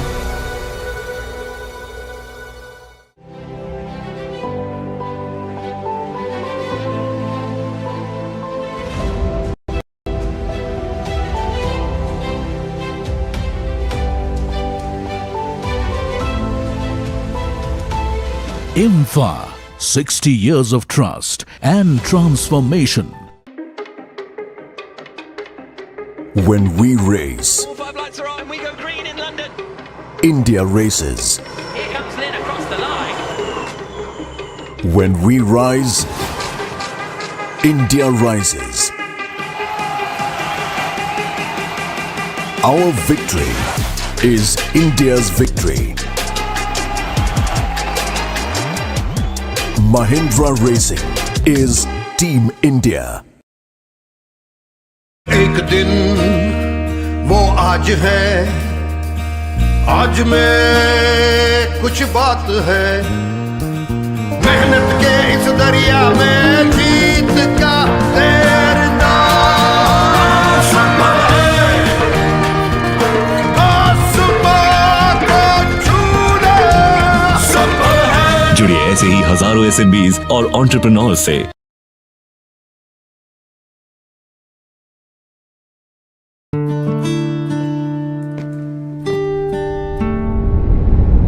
We exist to open the doors to opportunities.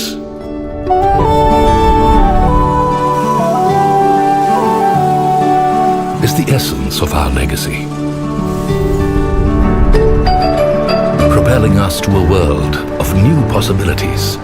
To take the road less traveled, we strive to be a beacon of certainty in an increasingly complex world.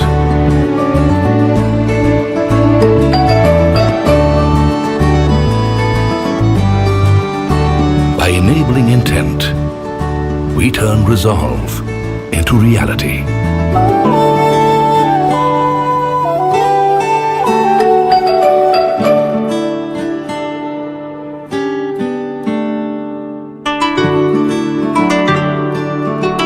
And by becoming the wind beneath the wings of new ambitions, we give flight to a million dreams.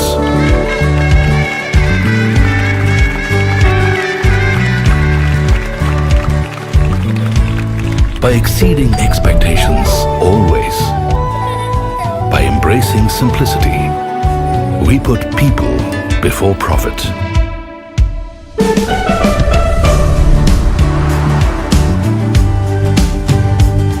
Ours is a journey filled with stories of shared success and growing together.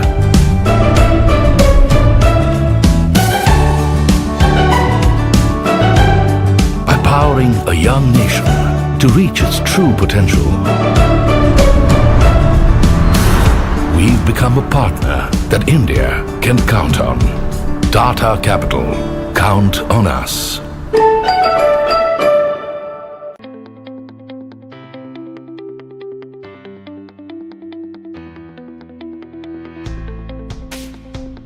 Roynet is helping the underserved population with low-cost access to financial services near their doorsteps. Our technology is bringing financially excluded populations into the formal banking system and contributing to building an inclusive digital economy. We are creating India's largest rural network, connecting every village and in the process, generating 20 lakh jobs. We have been rated as the fastest growing fintech company.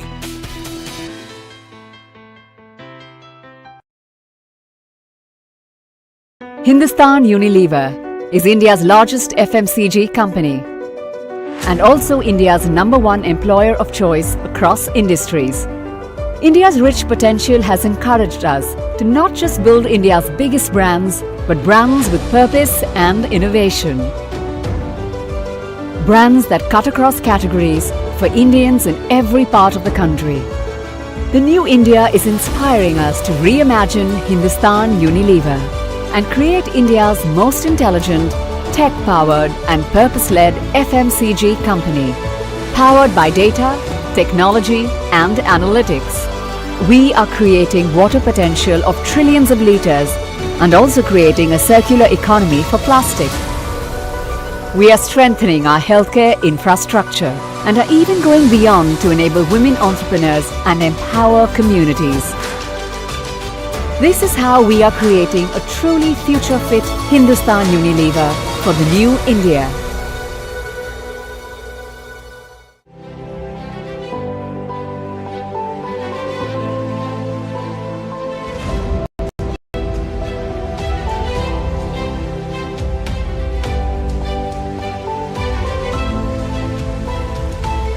IMFA, 60 years of trust and transformation.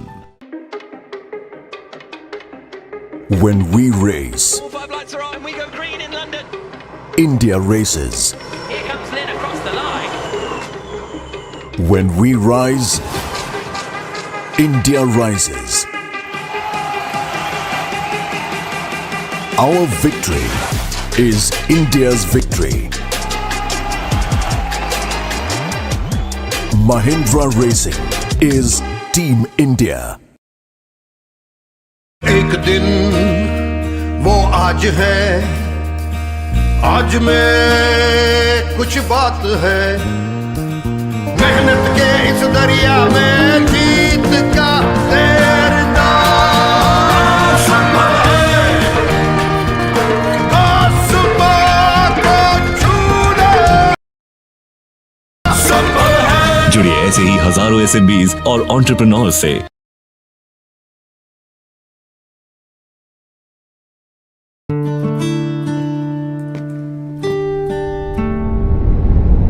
We exist to open the doors to opportunities.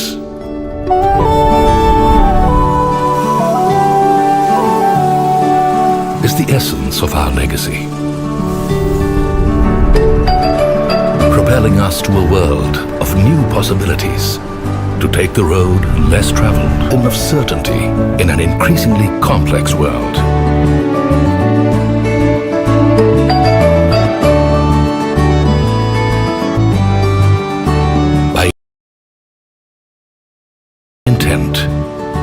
We turn resolve into reality.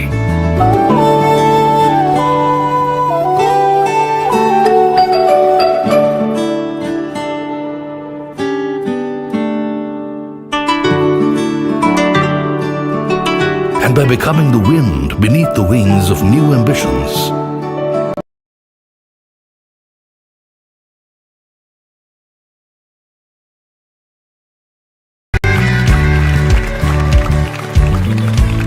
by exceeding expectations always, by embracing simplicity, we put people before profit.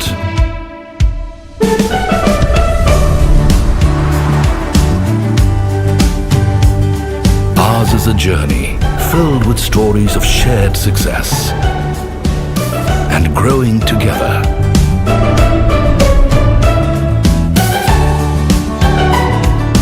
Empowering a young nation to reach its true potential. We've become a partner that India can count on. Tata Capital, count on us.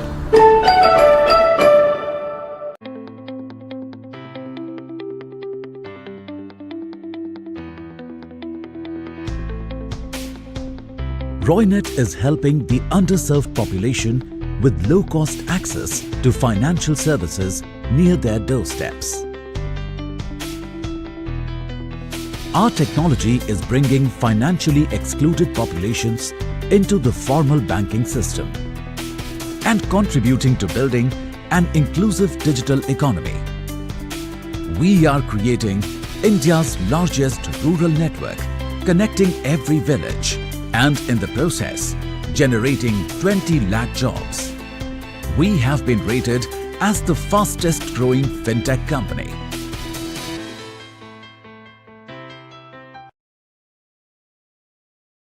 Hindustan Unilever is India's largest FMCG company and also India's #1 employer of choice across industries.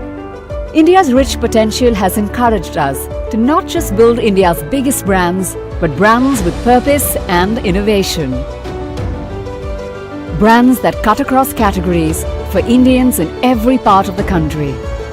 The new India is inspiring us to reimagine Hindustan Unilever and create India's most intelligent, tech-powered and purpose-led FMCG company, powered by data, technology and analytics. We are creating water potential of trillions of litres and also creating a circular economy for plastic.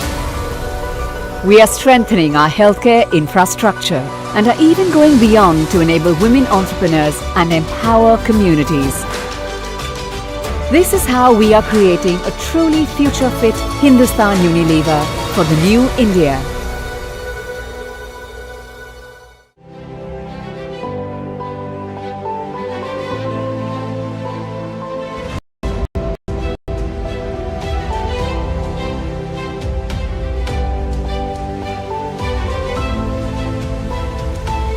IMFA, 60 years of trust and transformation. When we race, All 5 lights are on and we go green in London. India races. Here comes Lynn across the line. When we rise, India rises. Our victory is India's victory. Mahindra Racing is Team India. एक दिन वो आज है, आज में कुछ बात है, मेहनत के इस दरिया में जीत का तैरना आसमां को छूना। ऐसे ही हजारों SMBs और एंटरप्रेन्योर्स से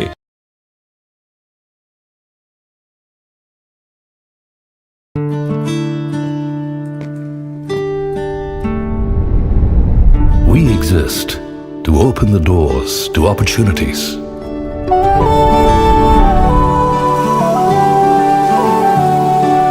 It's the essence of our legacy. Propelling us to a world of new possibilities. To take the road less traveled, we strive to be a beacon of certainty in an increasingly complex world.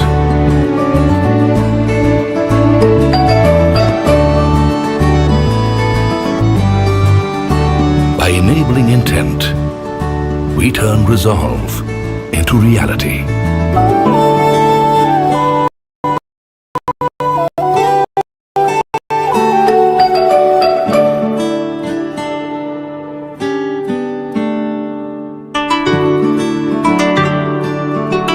And by becoming the wind beneath the wings of new ambitions, we give flight to 1,000,000 dreams.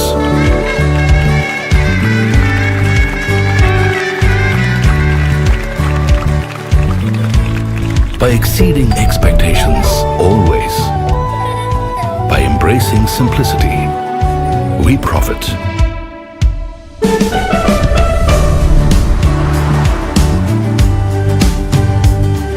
Ours is a journey filled with stories of shared success and growing together.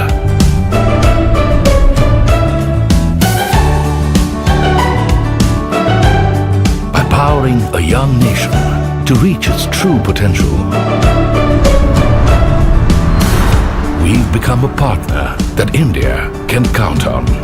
Tata Capital, count on us.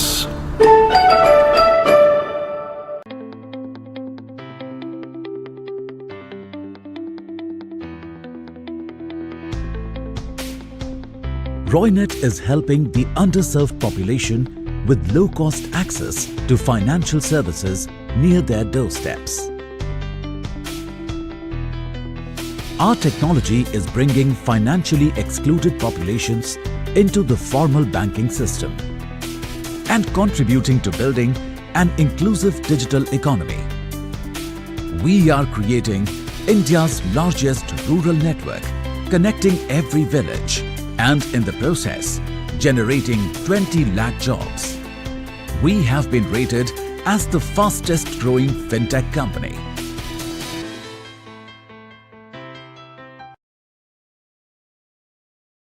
Hindustan Unilever is India's largest FMCG company and also India's #1 employer of choice across industries.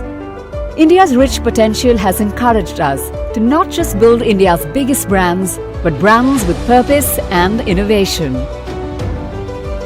Brands that cut across categories for Indians in every part of the country. The new India is inspiring us to reimagine Hindustan Unilever and create India's most intelligent, tech-powered and purpose-led FMCG company, powered by data, technology and analytics. Of External Affairs, Dr. S. Jaishankar is about to begin. May I request everyone to please settle down. We will be starting the session just a few moments from now. He's already here at the venue and will be joining us here in just a few moments from now. Thank you.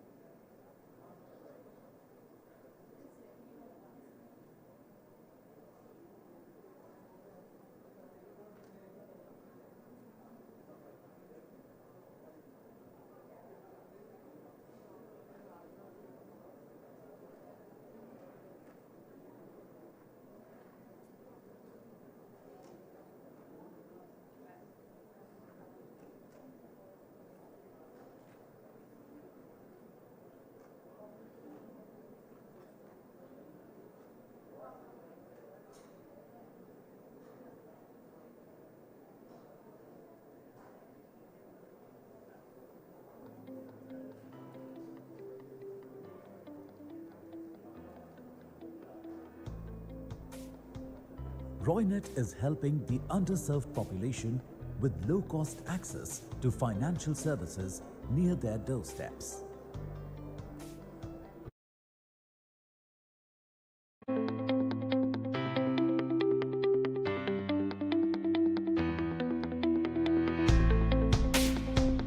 Roynet is helping the underserved population with low-cost access to financial services near their doorsteps.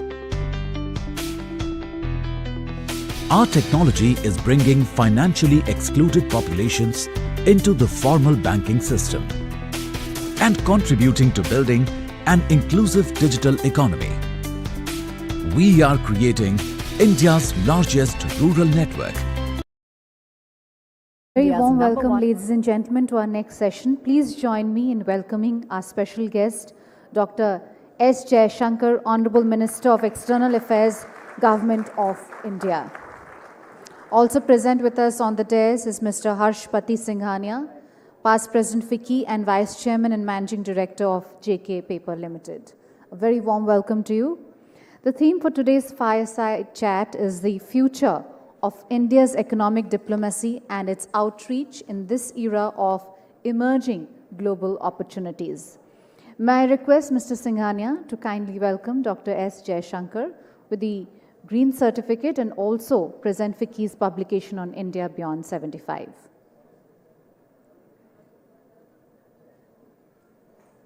A thicket of trees shall be planted in the name of Honorable Minister at Hangul's Dachigam National Park in Kashmir, India. Thank you. Ladies and gentlemen, our special guest for this session is Dr. S. Jaishankar. He is India's External Affairs Minister since May 30, 2019. He is a member of the Upper House Rajya Sabha of India's Parliament from the state of Gujarat, and he has served in many key and prestigious diplomatic assignments. He is a recipient of the Padma Shri Award in 2019 and has written a widely acclaimed best-selling book, The India Way, Strategies for an Uncertain World, which was published in 2020. With these words, may I request Mr. Harshpati Singhania to kindly begin his conversation with Dr. S. Jaishankar. Over to you. Hello, that's working? Okay. Good afternoon, everybody. I'm delighted to have here at FICCI Dr. S. Jaishankar, who is our External Affairs Minister. Sir, thank you very much for sparing time. I know you've been busy with back-to-back commitments, but joining this annual session is very important for us. So thank you very much. Well, the topic, sir, is today the future of India's economic diplomacy and its outreach in this era of emerging global opportunities. So we'll talk, normally we talk a lot about your other outreach efforts of India, but we'll try and focus a little bit on the economic side. Jaishankarji, you know that in the last 1.5 years, 2 years now virtually, the whole world has been in a turmoil with the pandemic, which has completely disrupted the normal flow of things, business, commerce, politics, personal lives. You have been at the forefront representing India in tough situations as well, and India has done some great things, our vaccine diplomacy, also our explaining our position to the world, because the whole world was thinking how we would deal with this whole issue with such a big population. How would we be safe and sound? And you have been at the forefront to do this, and we'd like to thank you very much for the stellar role that you've played in making this happen. Also, however, there are new opportunities that are emerging coming out of this chaos, if I may say. So those are the kinds of things I think we should be looking at from India to see what we can do. So, sir, we can start our conversation. If you have any thoughts and remarks, we can. Wonderful, wonderful. So, sir, the first thing I'd ask you for your thoughts would be this very thing, that while there has been disruption, there have been many more opportunities for new businesses, new alignments that are opening up. How can India and Indian business sort of take advantage of this? And there are many things in here. There is a China plus one. There's a realignment of global orders, etc. So just to think in terms of how do you share your thoughts on this? Thank you. First of all, let me say it's a great pleasure to be here. You said it's an important day for you, but I think it's an important day for all of us, which is why I'm here.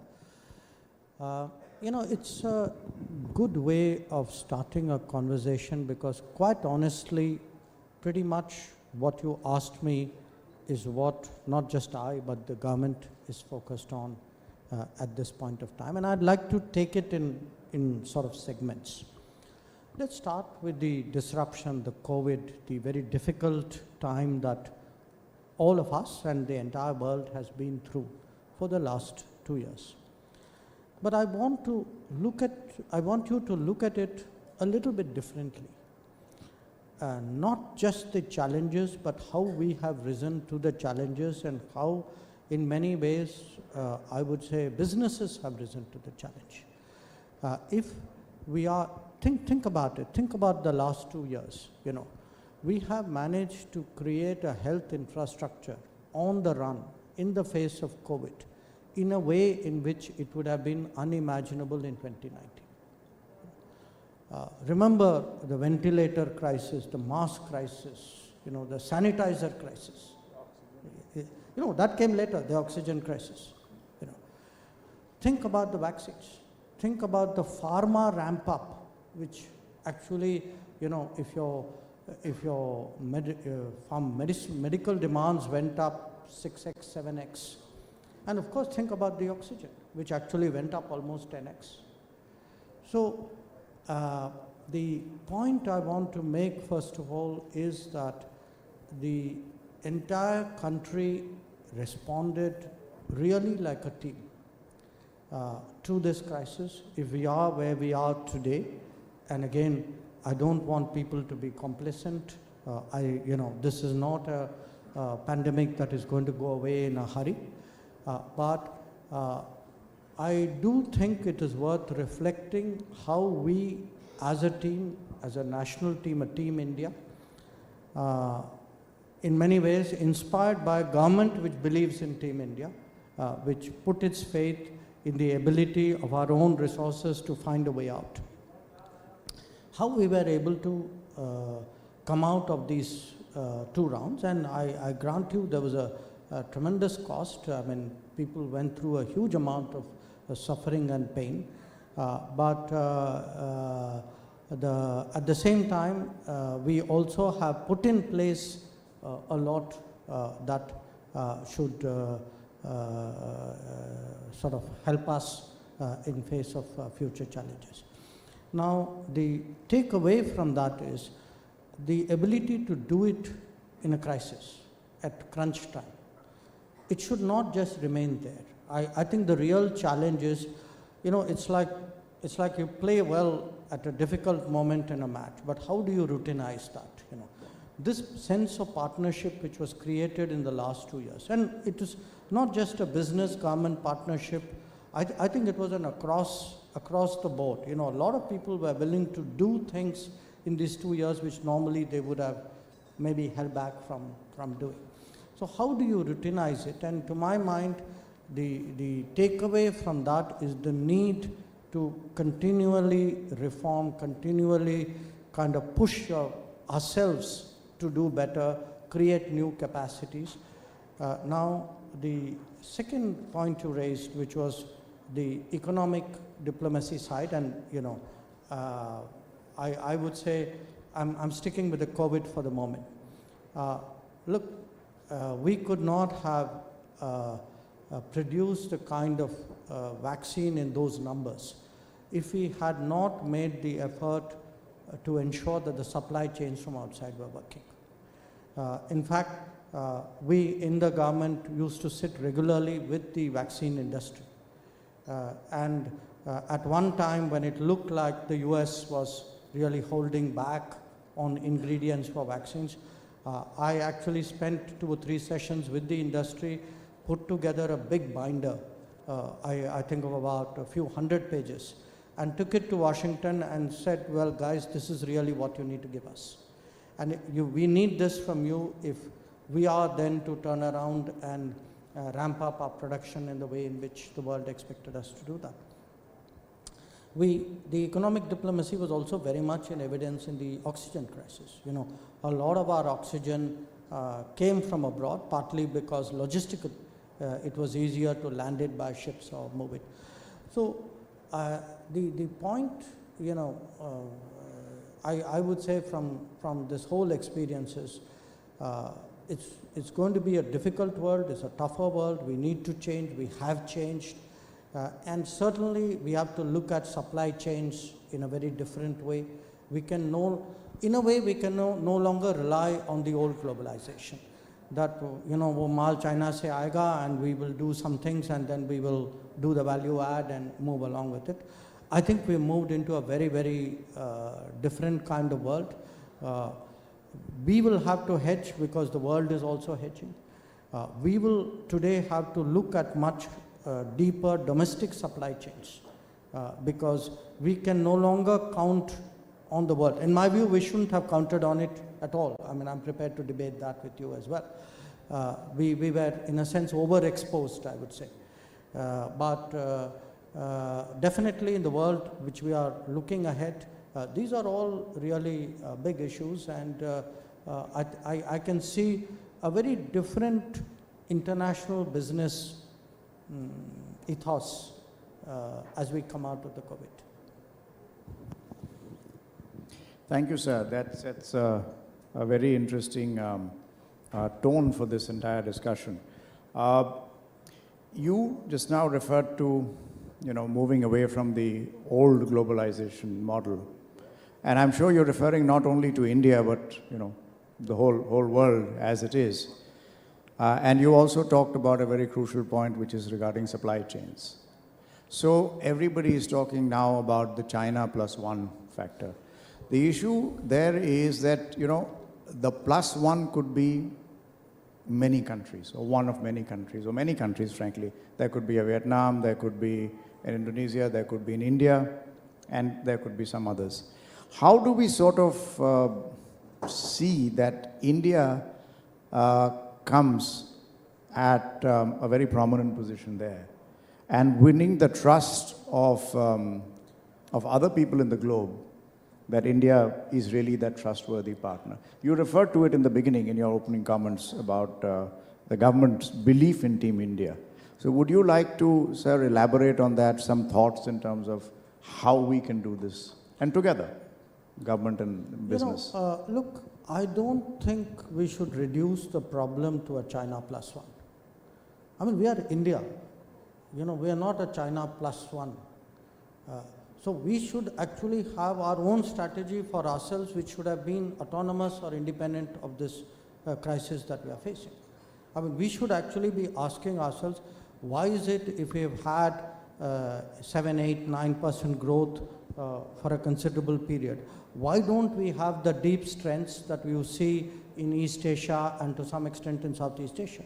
Why is it that your MSMEs haven't developed? Why is it your own domestic supply chains haven't developed? Why don't you have the skill levels, the education levels, the quantum jump in engineering that you see in all these societies? I think there are basic issues that we need to look at, which are therefore, to my mind, much bigger than China plus one. Having said that, I also would say, while we are doing all of that, and that can be done, for that there's no single simple answer. You have to attack 100 fronts at the same time. I mean, you have to start from, literacy, from basic needs of people, get people into schools, make sure the gender gap is less, coming out of schools, make sure they're employable, look at skills, expand your skills, expand your educational institutions, make your workplace more employment friendly. I mean, so there's a whole chain out there. And if you actually see the last 8 years, I just want you to think of that chain, from really the ground level all the way, in a sense you can say, to economic strength. You will see that the government's national campaigns actually are interventions at every stage of this chain. That, whether it is Beti Padhao, Beti Bachao, which, deals with the gender gap, whether it is really Digital India, which, encourages awareness even of people who may be semi-literate or who are physically distanced from educational centers. Look at the skill program. Look at the urbanization program. So I do think there's a kind of a social transformation which should have accompanied reform. In many ways, it should have happened over the last 25 years. Okay, it didn't happen, but at least it's happening now. And I think there's a larger vision of a more modern society, which, to my mind, addresses that question. As regards China plus one, I mean, even let us take it as an opportunity of the moment. I think we need to send a clear message that we are a manufacturing-friendly economy. I mean, one part of it is the ease of doing business, etc. But I do think that the PLI schemes are a clear message that this country is serious about attracting manufacturing. We've just announced one in respect of semiconductors and chips. I mean, if you look at our electronic imports, I mean, it's staggering. It's staggering. I mean, you see something which you know is going to be bigger than your energy imports, and yet you look at where is your preparation, So today, I think you have people in the government who are willing to, first of all, recognize that there are difficult problems, then willing to bite the bullet, take the hard decisions on many of this. And I certainly definitely visualize an India which would be far more open to and far more promotional of manufacturing, because at the end of the day, my interest as a government is in employment. And I'm not going to get those employment numbers without manufacturing. I think this whole idea that services is going to be a great solution is bogus. I think it was a way of avoiding tough decisions on manufacturing, and I'm glad now that we have come to take those decisions. I'm very I'm very encouraged, Jaishankarji, with this part, where you were saying that the government is trying to tackle upfront issues around manufacturing. As well as I completely buy your point that the interventions of the government have been focused or directed at specific deficiencies in the social sector. So I think the way you've described it and put it together, it makes a lot of sense. But on the manufacturing, or rather on the economic side, you know, we are today, earlier in the day, the Commerce and Industry Minister was here, and he talked about the FTAs. And he talked about the fact that we are in active dialogue on several FTAs, some more to come. We know there's one big one being discussed with the Middle East, with the UAE, etc. Now, so far, the experience of FTAs, as far as from Indian industry's viewpoint, has been a mixed bag. There is a view that we have ceded more market than what we have gained. Now, of course, it'll be very sector-specific and so on, but there is this view. So the question really is, how are we trying to rethink about it this time, that there is a better win-win situation, and where does your ministry come in working with, let us say, the economic ministry? Could you share your thoughts on this? Okay, I'll start with the last observation. The short answer is we work very, very, very closely. I think especially after 2019, I mean, I entered the government as a minister in 2019. I can tell you that some of us ministers, Piyush ji, Nirmala ji, myself, and depending on, you know, particular sector you're looking at, we meet regularly, we consult closely. So in many ways, there's a lot of, there's a very tight group which is constantly looking at these set of issues. Regarding FTA, look, quite honestly, it's not my domain, it is CIM's domain. So if I say something that is subject to an override by something which CIM may have already said. So accept that caveat. And I say this honestly, not as someone in the government today, but as someone who knows a lot of people in this room, who spent a lot of time with business, who's actually had a home in the middle of a industrial estate nearby called Noida. So I say this with a lot of practical, feel. The experience of the last 25 years of FTA, I think when you call it mixed, you're being very diplomatic. Yes. No, I thought my company was causing you to be that. Look, it's been a very tough experience because what has happened is, to a large extent, we were dealing with non-market factors at work. And as a result, we have seen in many cases our domestic supply chains very badly affected. In some sectors, they've actually got completely hollowed out.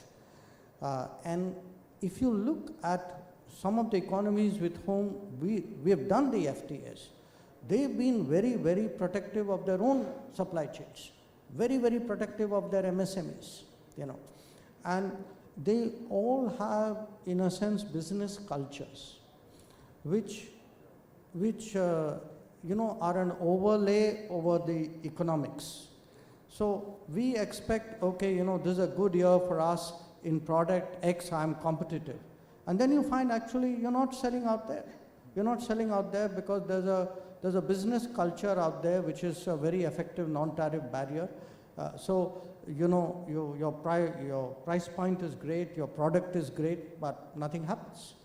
So we've got to get real about this. We need to see, that's why I have some discomfort with the old mantras of globalization, that, the more FTA you do, the more competitive you become, more you open up, better for you. We had some of those debates in 2019. I just think that the weight of the evidence, ask, and as I tell people, don't ask the economists, ask the guys in business. They will tell you whether they've been hurt or not. They will tell you whether it's fair competition or not. They will tell you should you be doing more of this or not. And in my view, if after 25 years and mounting evidence, if you're not listening, then we are in trouble. And again, I put it to you, this is a government that listens. I think a lot of our decisions, what we did in 2019, and what, the fact today that we are pushing for reviews of FTAs with many partners, actually underlines that.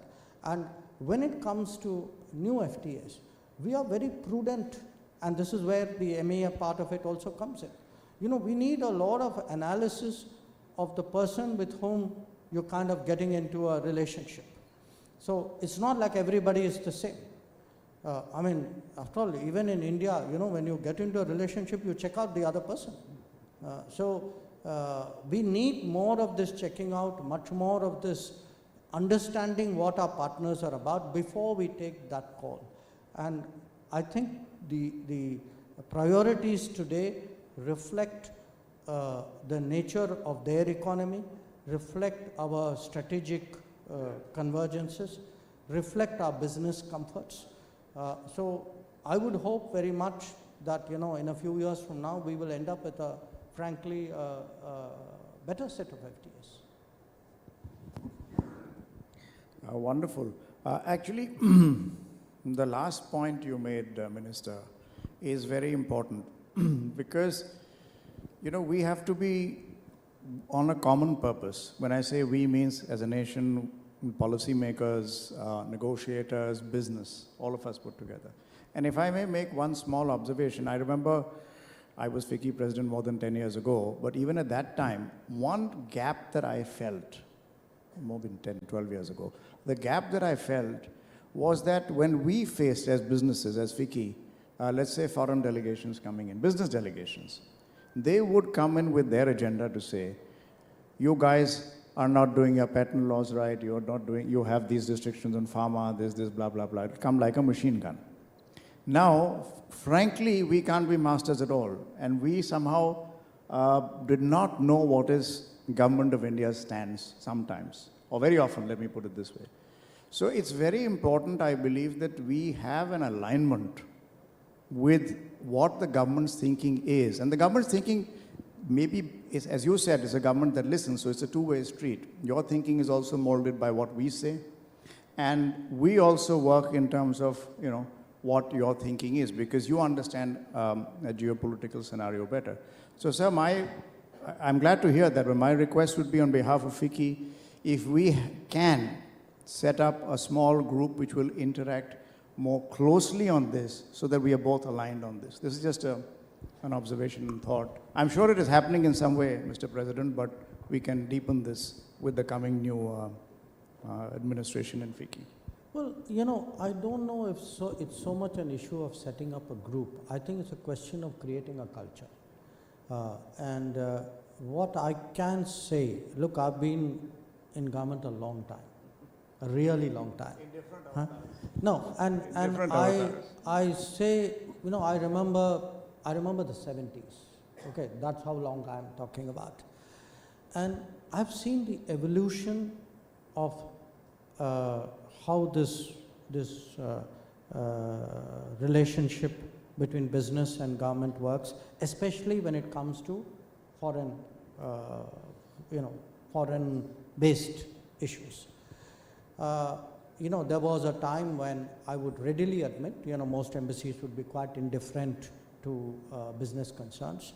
I think today you will find a complete change. I mean, most embassies, most ambassadors, in fact, they regard it, like a badge of honor to have an Indian company in their country talk about it. So, in fact, even if I were to go somewhere, if any ambassador gives me a briefing first, actually they start saying, our trade is so much, our investment is so much, our lines of credit is so much.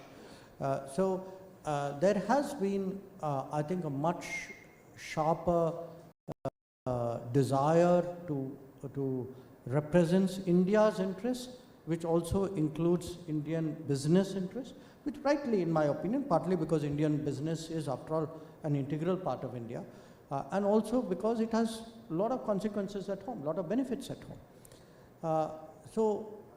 If, to my mind, this culture of how do we, I can't represent you if you're not upfront with your problems. I don't need to know all your business problems.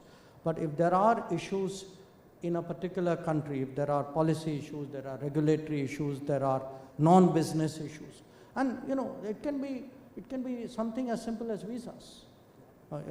It can be a regulator who's been manifestly unfair to one of our businesses.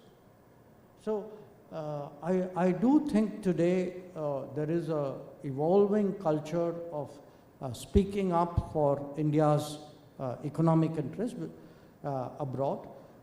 And one part of it is this.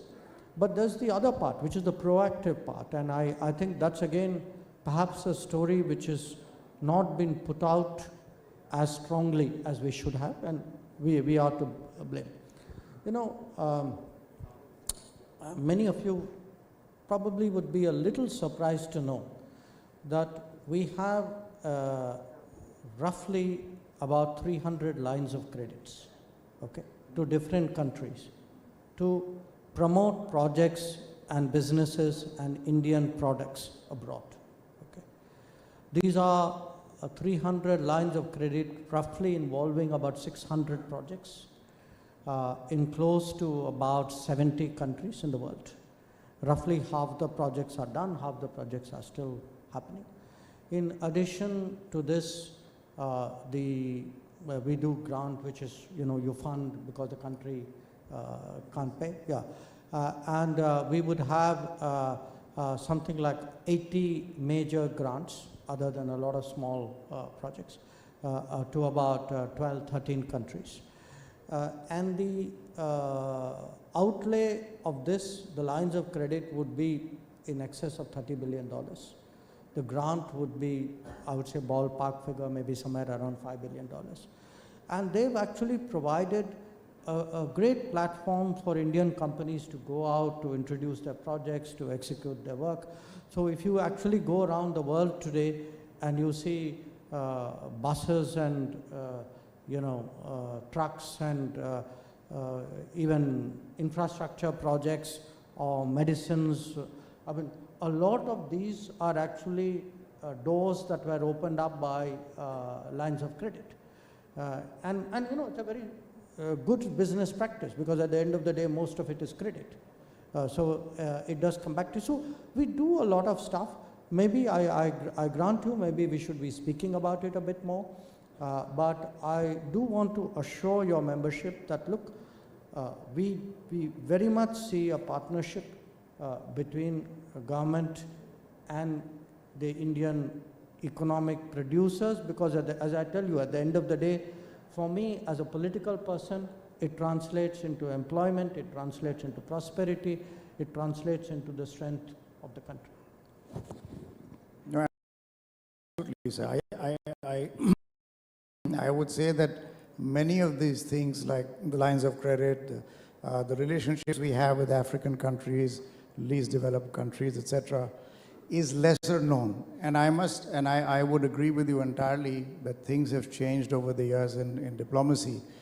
I remember perhaps my first formal meeting with you, sir, was when you were ambassador to China. And I had come with the FICCI delegation, and there was the Bao Forum.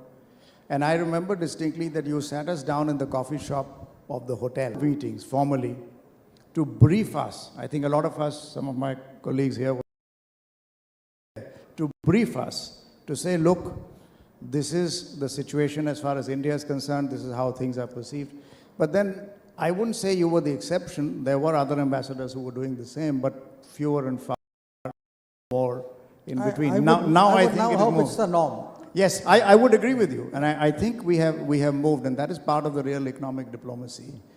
But I would just take that cue to say one more thing. Recently, sir, you were there, I was also there when the Prime Minister announced our export target of saying that we need to increase it to what, $400 billion or $500 billion at that time to take, I think, exports to 4. And he had video connected all parts of the globe. Now that, I think, was a tremendous step in this kind of thing, what I'd called economic diplomacy, and aligning our commercial and business interests with that of our policymakers, at least our ambassadors reaching out. So when the Prime Minister himself is taking the leadership in doing that, I think that's a big moment for the country. And we are happy to help on behalf of FICCI, anybody from the MEA in terms of very active dialogue on this. So that's one. No, thank you. Really Look, I agree with you. I think that's a very good point, that if, our ambassadors and their commercial representatives, they see that the Prime Minister himself is on the line, is willing to spend a few hours telling you what your trade target should be and exhorting you to do better. I think it sends a very powerful message. But, in addition to that, when I was talking to you about lines of credit and grants and so on, look, somewhere we also need to have enhance our global branding. When our companies go out and execute complex projects, when they supply products which are very very effective, the image of India actually starts to change. One part of it is actually the market entry and the access and the how do you then develop a market share. But there is a cumulative impact, which is this is today a country which is with an increasingly sophisticated economy, capable of producing high quality goods, of rendering good quality services. So I think there is a lot of that, and in a way I would suggest to you that what this government, particularly Prime Minister himself, has done is he's sort of he exudes a certain and a certain energy and a certain a certain vision and a certain sense of modernity, and I think that's had a huge impact of on the world, because if you take even a challenge like climate change, I mean, for years we kind of lagged behind the curve. People used to crib about us. Then suddenly we jumped. And today, if you look at a whole lot of issues, we are actually the people who are arguing, saying, let's go for, ambitious targets, let's go get more solar done, let's do wind, let's do hybrid. So a lot of it, I think, one part of it is their own national exhortation, but I think a big part of it is also how we look to the world outside. And as probably the most frequent traveler in this room, I can tell you that we actually look quite good to the world outside. I think there is a sense in the world that we were really, really tested this summer. We came through it, I mean, with great deal of sacrifice, great deal of hardship, but people do note that. People do note the economic recovery underway. People do see a certain energy and a certain positivity, a certain optimism today coming out of India. And I would say for me as Foreign Minister, that's an enormous tailwind that I have. Terrific.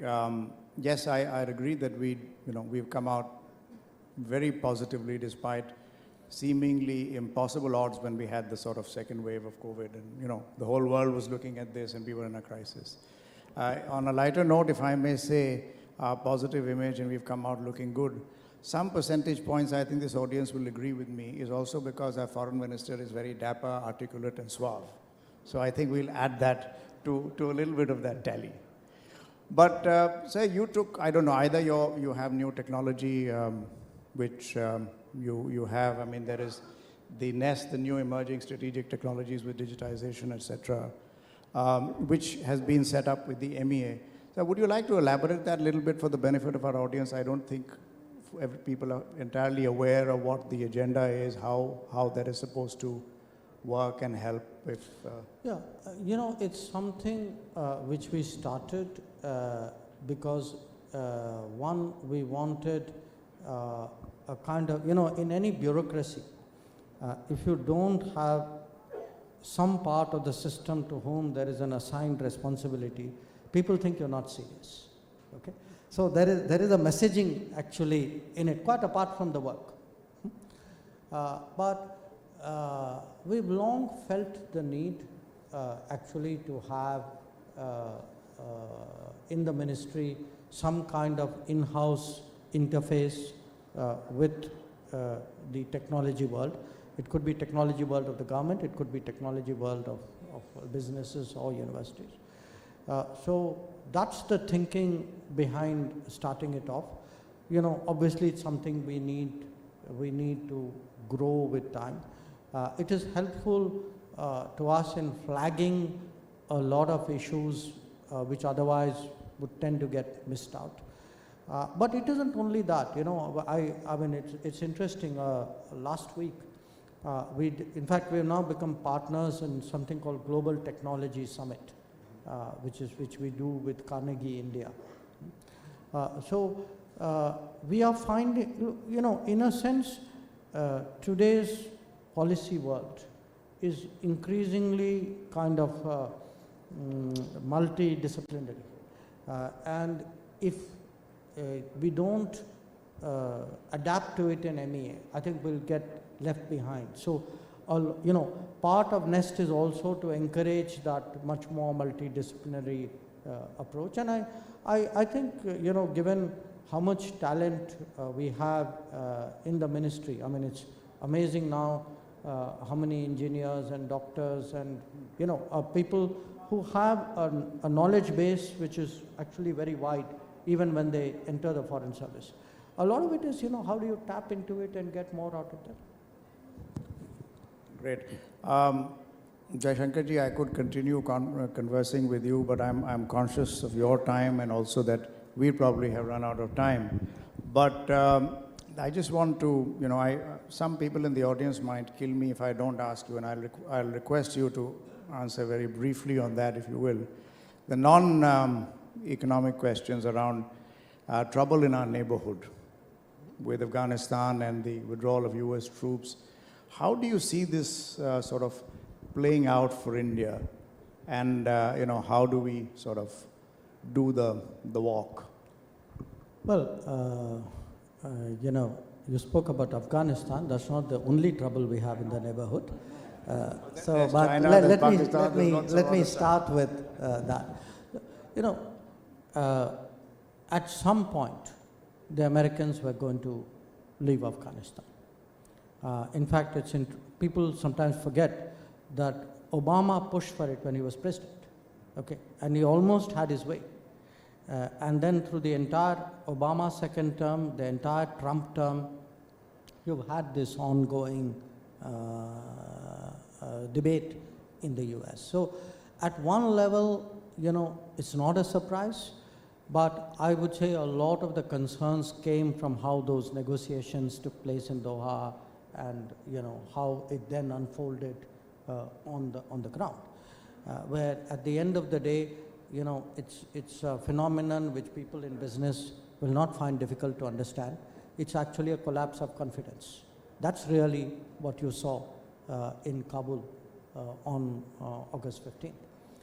Now, from our point of view, I think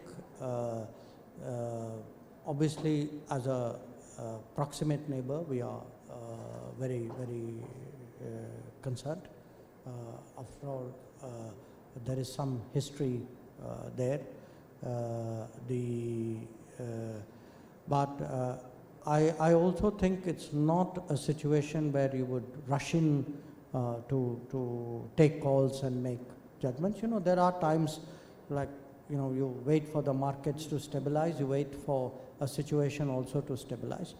The world's kind of reached some basic consensus. There's a willingness to be helpful on humanitarian issues, but On other matters, I think there's a view which was articulated in a UN resolution that you need a more inclusive government, you need a government which will not support terrorism, etc., etc. So we'll have to wait and see how this plays out. I think we've been sensible. I think we've been prudent. We have had whatever engagements we needed to at the point where our interests were at stake. I can say this, that in a very difficult environment where despite our repeated warnings, you still had a lot of Indians in Afghanistan, we have pretty much managed to get everybody out. That's where that is. I think the other parts of the neighborhood, we have a China problem which is spoken about on multiple forums, largely because they're not following agreements which they had. So it's like a party, violated a contract, you can say, in your world. But for the rest, beyond that, I would say, look, the neighborhood's actually doing pretty decently. I mean, you have today a relationship with Bangladesh very much on the upswing. You have things are going great in Maldives. Sri Lanka has its own problems, but I think between us, our relationship is very stable. Of course, Pakistan is a different category, but I don't think you even want me to talk about it. That will require an entirely different session, I suppose, but if we started talking about that. But thank you, sir, Jaishankarji, for spending the time. We are absolutely out of time here, but I can only tell you that we are very satisfied, reassured, and proud to have you as our representative to the world, if I can use that expression. And thank you once again for coming to FICCI. Thank you.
Thank you, Honorable Minister, for gracing this occasion. Thank you, speakers. May I please request everyone to kindly remain with us. We were ready to begin our next session. May I request everyone to please remain with us.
We have our special guest for this session, Mr. Chris Anderson, founder TED. He is joining us virtually for this session. He's a curator of TED, a non-profit media organization that leverages the power of ideas to make a better future.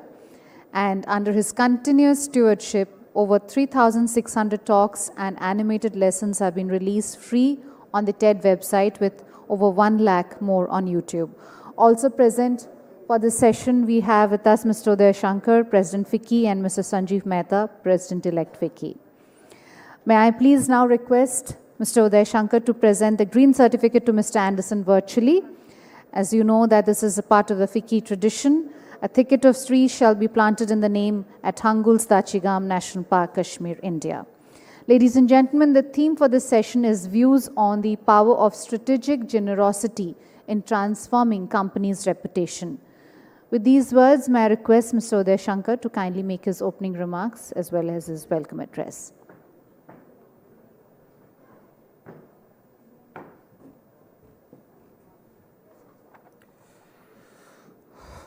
Hello again. Thank you for being here for this session. It's a somewhat unique session of the kind that we don't usually do at our annual general meetings,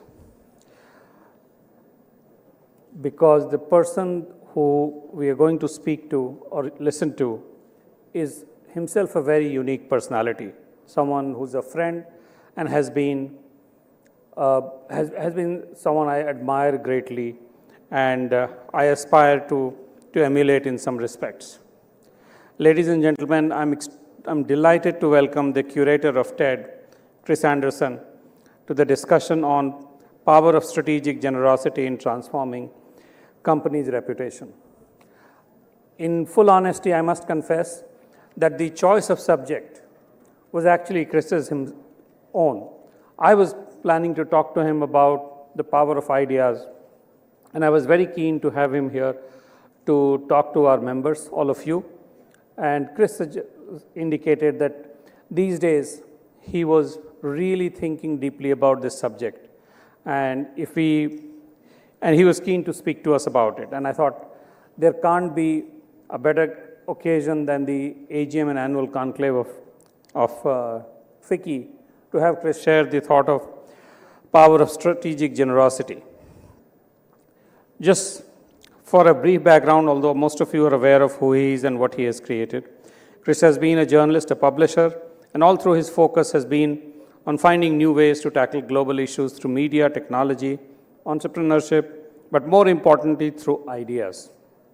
Firmly believing that there is no greater force for changing the world than a powerful idea.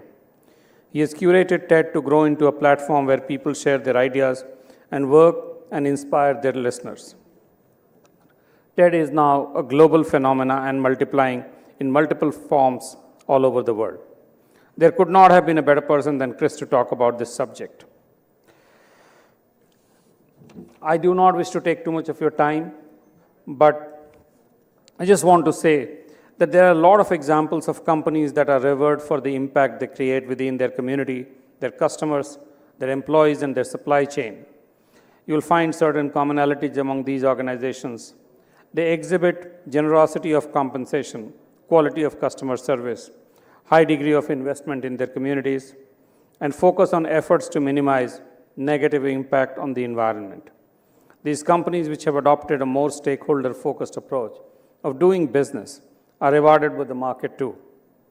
We are witnessing large funds generating alpha by allocating assets to companies that address environmental concerns, resource consumption, and are socially diverse and inclusive.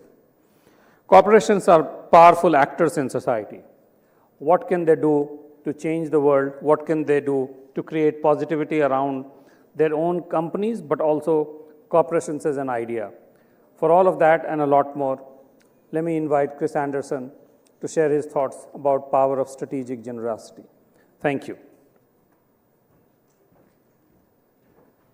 Thank you so much, Uday. Thank you, everyone. It's such an honor to be here, actually. What I didn't mention, I actually spent a lot of my formative years in India. Until I was 14, I was at school, Woodstock School in Missouri, with people from 30 other countries. It really became a big part of who I am, and this country, India, you know, my identity was closely tied up with India. As a kid, watching cricket, I love cricket, but my cricketing heroes were actually Tiger Pataudi, Bishan Bedi, Farokh Engineer.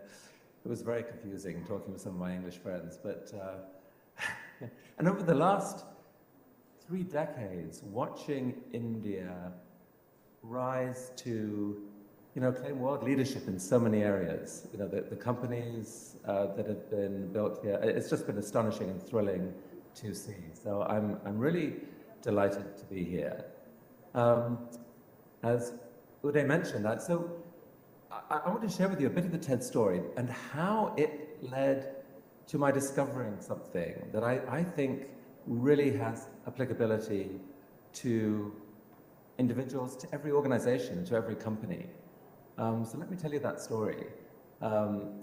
So yes, I was a media entrepreneur. I built a publishing company, did very well for a while.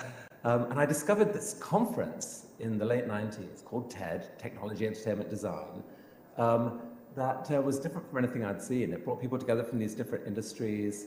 People gave these short talks that were meant to be accessible to people outside their specialist field. And I fell in love with it. And I had a chance to buy it a couple of years later, which I did. And so for the last, 20 years or so, I've been trying to figure out what to do with this thing that for the people who came, they were just really inspired by it. I moved it into a nonprofit and tried to figure out how you got that inspiration out to the rest of the world, that people felt that. We tried to get it on television, but television companies weren't at that time, until Uday actually is a visionary. But back then, no one was interested in having lectures on television, boring. And so, the internet came along, specifically online video, and it made it possible to share things online. And so we thought, well, let's give that a shot. People probably will be bored by it. We put 6 talks out in fall as an experiment. To our astonishment, people reacted passionately. Like, people wrote me saying, I'm sitting in front of my computer in tears because I'm so moved by this speaker I'm seeing. And it became obvious to me that we ought to, as a non-profit, we ought to try and give away our content online. But that was a risk. That would surely blow up our conference. People spent big money to come to the conference. That was the whole way that the organization survived. How could you possibly give away, the thing that mattered most to you? And so there was a big debate about this. We, in the end, convinced ourselves, partly by listening to TED Talks advising how information wanted to be free on the internet, etc. We decided to go for it and to change our stance and basically give away all our content online for free. And something amazing happened. The demand for our conference didn't fall. It rocketed, because these talks had spread suddenly all over the world, and suddenly everyone wanted in. A few of our community were upset, and we lost a few, but far more got excited about TED and wanted to come. And so, this act had turned out to be absolutely the best thing from a business point of view that we could have done with this asset. And it got me thinking, what else could we give away? Well, the obvious biggest thing we could give away was our brand, TED. And we tried to figure out how could we do that. And so we offered anyone in the world the right to put on a TED event by adding this little asterisk, X, TEDx, followed by your place name. And we weren't going to pre-approve the speakers they brought. We weren't going to tell them how to do it. We're going to try and give them advice on how to put on a good event, but we weren't going to control it. We were going to give them the right to put on their own event. And there was obviously a huge risk involved in this. People might screw up. We might have awful speakers on stage. All manner of things could go wrong. And in fact, Harvard Business Review, about 2 years after we had done this, published this article titled, "How TED Lost Control of Its Brand." But that was the whole point, was to lose control. And the real story of what happened was incredible.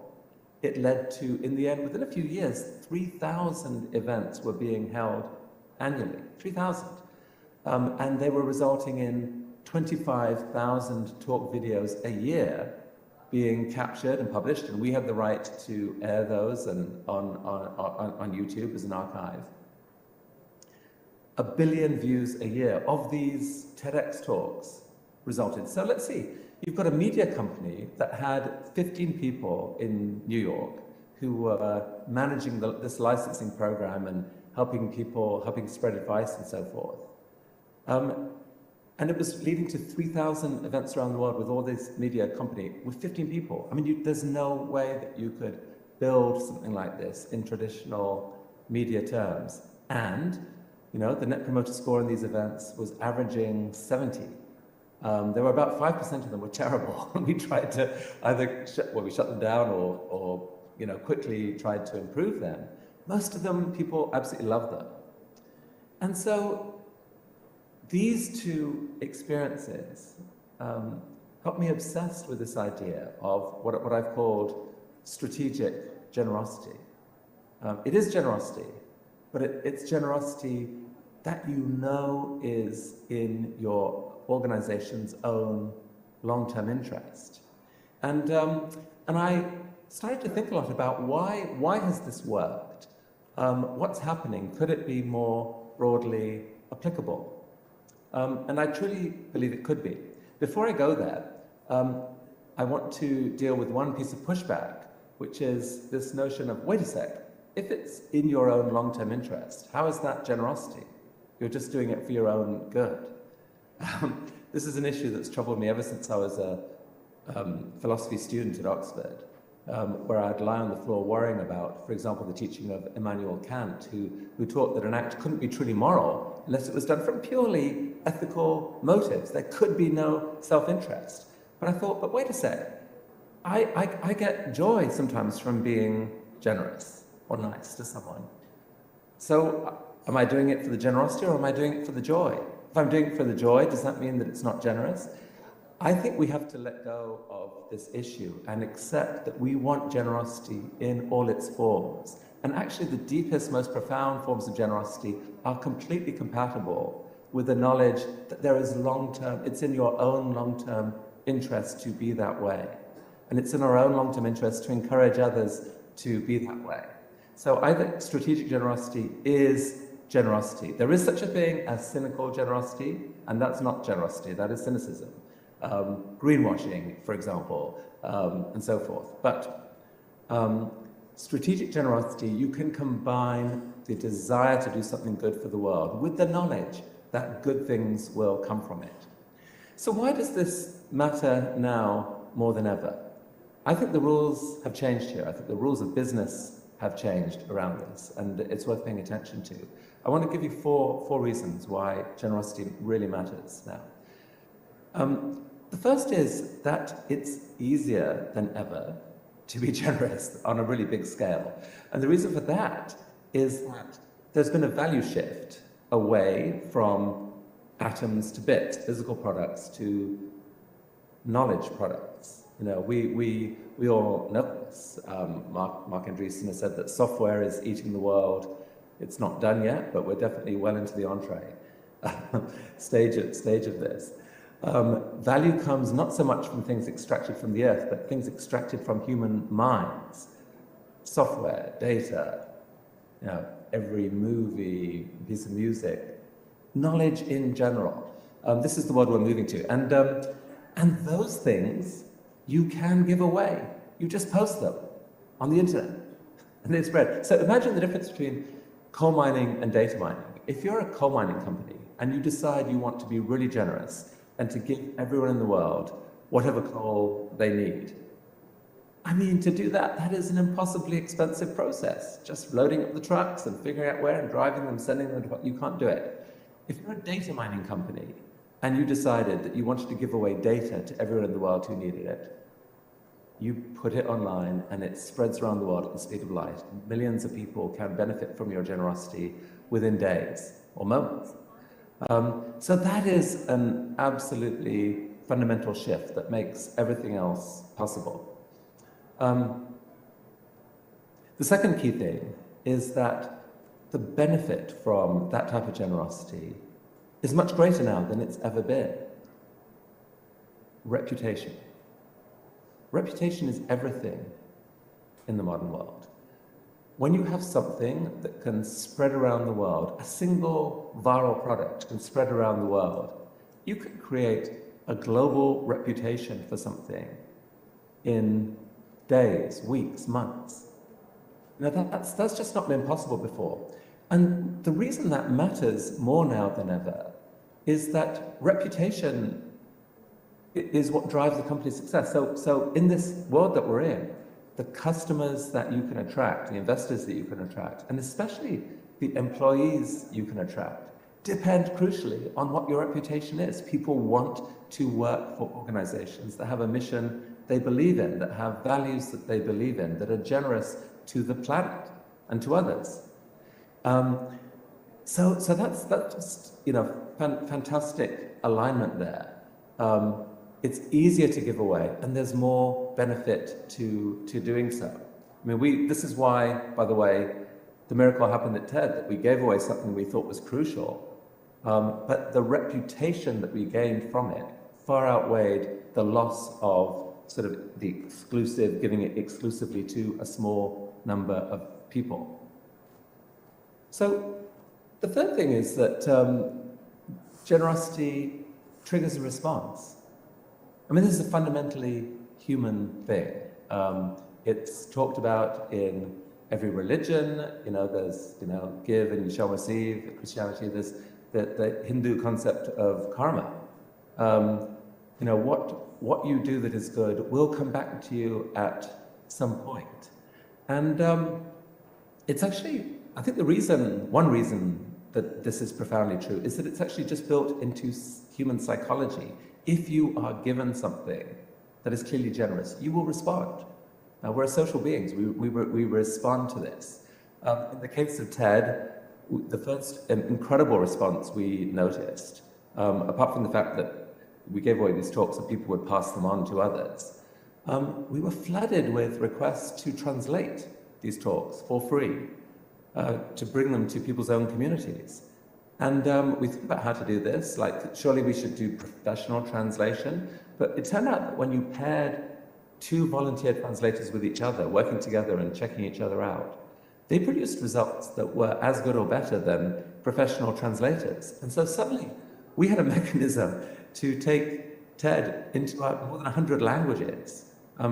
We have more than 20,000 active volunteer translators right now.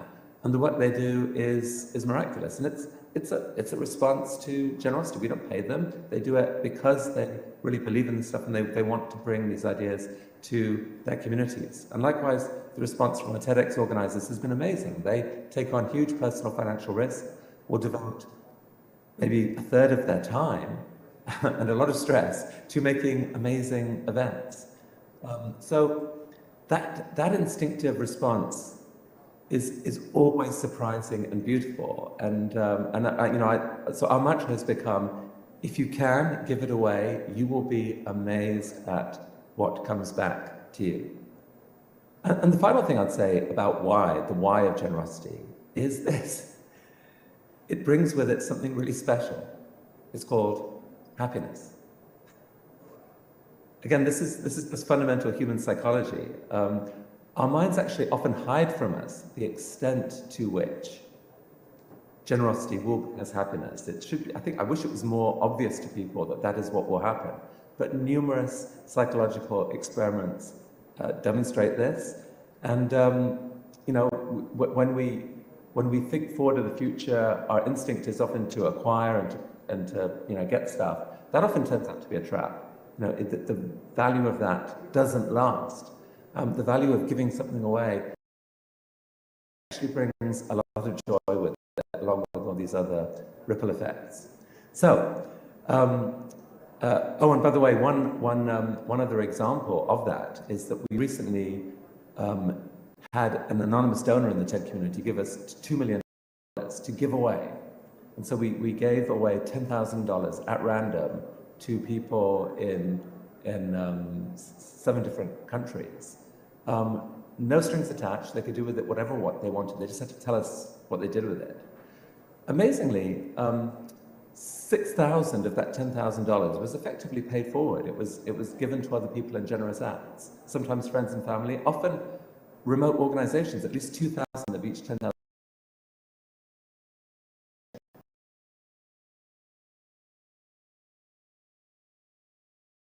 Interest. How can that be in their own interest?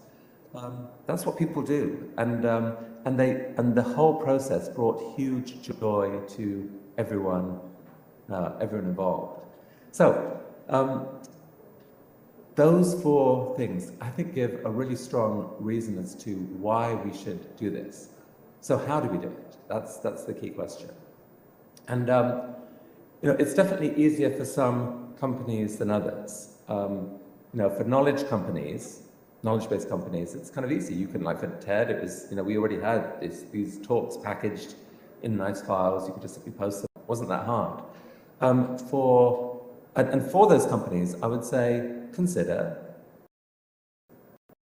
giving away some of your best products. Like just giving them, like if a animations company gives away some of what it's got completely royalty-free, see what happens. See whether you can get that to spread across the world. What is the biggest digital asset you own that you could give away? It's a brainstorm. I'll be talking about that in a minute. For other companies, if you're in the physical economy, the industrial economy, it's definitely harder. But there are still numerous things that you can freely give away. Fundamentally, knowledge. And there is huge reputation potential with that. So let's say that you're the world leader in power, and you build these amazing windmills. What would it look like if you were to create a wind power university, or a free sharing of the knowledge that you have gained? There's business risk involved with this, of course. You could give something that a competitor could use. But think what you would gain. You would gain a reputation as being a global leader in this field. You would attract talent, the talent that's crucial to future of success. And even if you gave something away to a competitor, you're helping build the world's total wind output, which is good for the planet. You can get joy from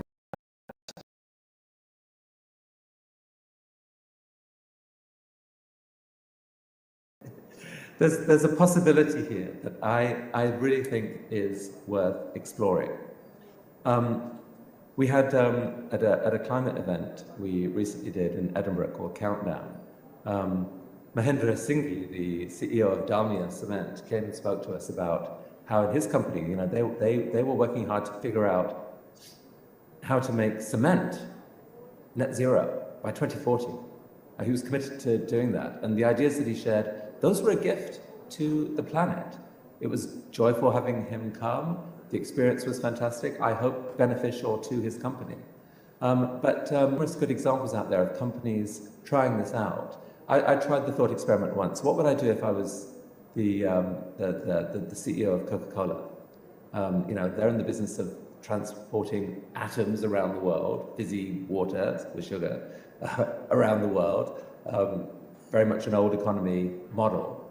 But they do have this thing that they're very proud of, the secret recipe that's been locked up in a safe forever. What would happen if you decided to give it away? What if you said, you know what? We want everyone in the world to be able to make their own Coke in their own kitchen. And we're going to tell you how to do it. Here's the recipe.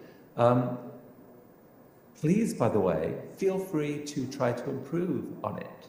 And in fact, we're going to offer a $10 million reward prize for the person in the world who can come up with the best new recipe for a version of Coke. We're going to call it the People's Coke. We're going to make it available all across the world, created by the people for the people. What do you think? So maybe it's a crazy idea, but maybe not. In the modern world, maybe not. When you imagine what happens on social media, when you imagine what you might actually get from wisdom, tapping into wisdom from around the world.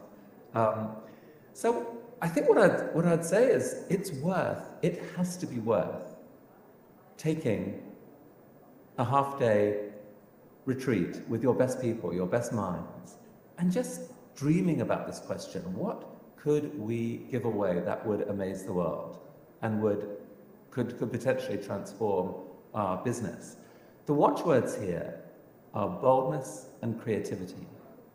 Like, if you want to figure out what will it do that will really get people's attention in the current sort of noise of the internet, what will get people's attention and really spread across the internet and be powerful and be reputation enhancing? Boldness and creativity. Put those together, audacity. So strategic generosity often needs to be audacious generosity. That, I think, is the open space here for people to dream about.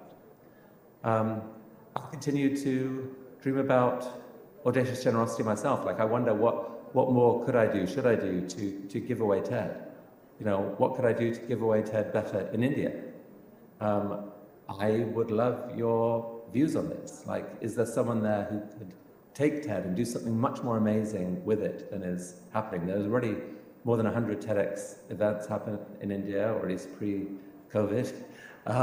But you're a country that will soon have the world's biggest population. There's a hunger for knowledge in India, like probably nowhere else on the planet. There's a spirit of optimism, I think, still, much more so than in parts of the West, a belief that the future can be better. This is incredible fertile ground for TED. So could someone take TED and create an amazing annual conference there of the kind that I fell in love with? A multi-day conference that brought together leaders from every field. Could someone translate, dub into languages? We currently have translation in text. Could they dub into India's languages the knowledge that we have there and form some sort of powerful distribution there?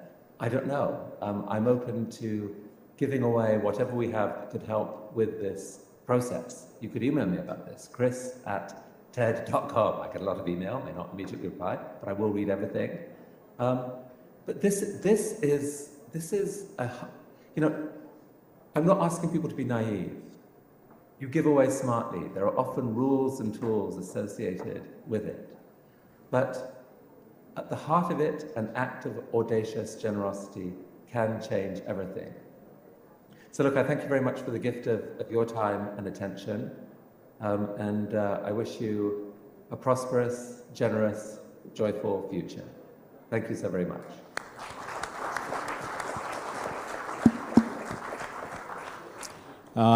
Thank you, Chris. It was a very fascinating, absolutely fascinating to hear you talk about strategic generosity. And a lot of what you talked about resonates with our culture in India. The joy of giving, the power of giving, this is something which we understand intuitively. We also get what you were talking about, perhaps not in the same words, the concept of enlightened self-interest. And there's nothing to be shamed about, when you bring this enlightened self-interest to the fore.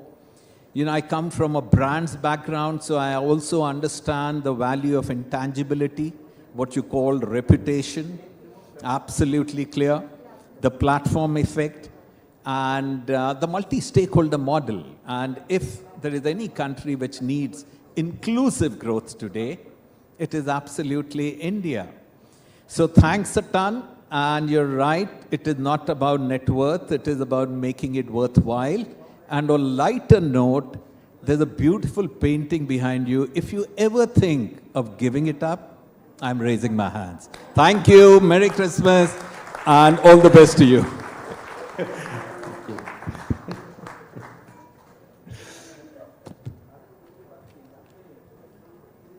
Thank you, Mr. Chris Anderson, for joining us and for that insightful talk. Thank you to Mr. Sanjeev Mehta and Mr. Uday Shankar for being here with us for this session. We will wind up this session and move on to our next session. So request everyone to kindly remain with us. He's joined us already?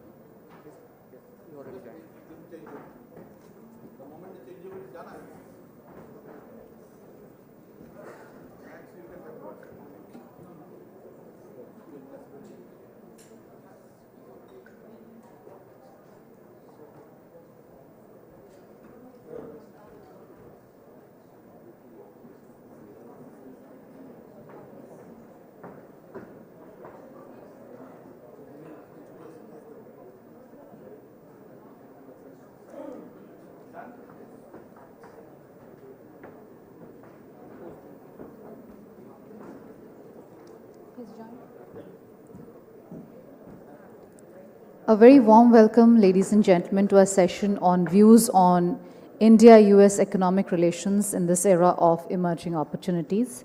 The evolving trends in globalization has led to increasing interconnectedness and interdependence amongst economies, bringing the world closer, followed by a renewed attempt towards populist protectionism. So, ladies and gentlemen, as you know, for this session, we have our special guest, Dr. Ian Bremmer, President Eurasia Group and G0 Media. He's joining us virtually. So very warm welcome to him. And as you know, as per our tradition, we are going to present him the Green Certificate on behalf of Mr. Uday Shankar. And the FICCI Green Certificate is being presented to him virtually. A thicket of trees shall be planted in his name at the Hangulsta Chigam National Park, Kashmir, India. So I would like to now request Mr. Uday Shankar, President FICCI, to kindly make his opening remarks and begin his conversation with Dr. Ian Bremmer.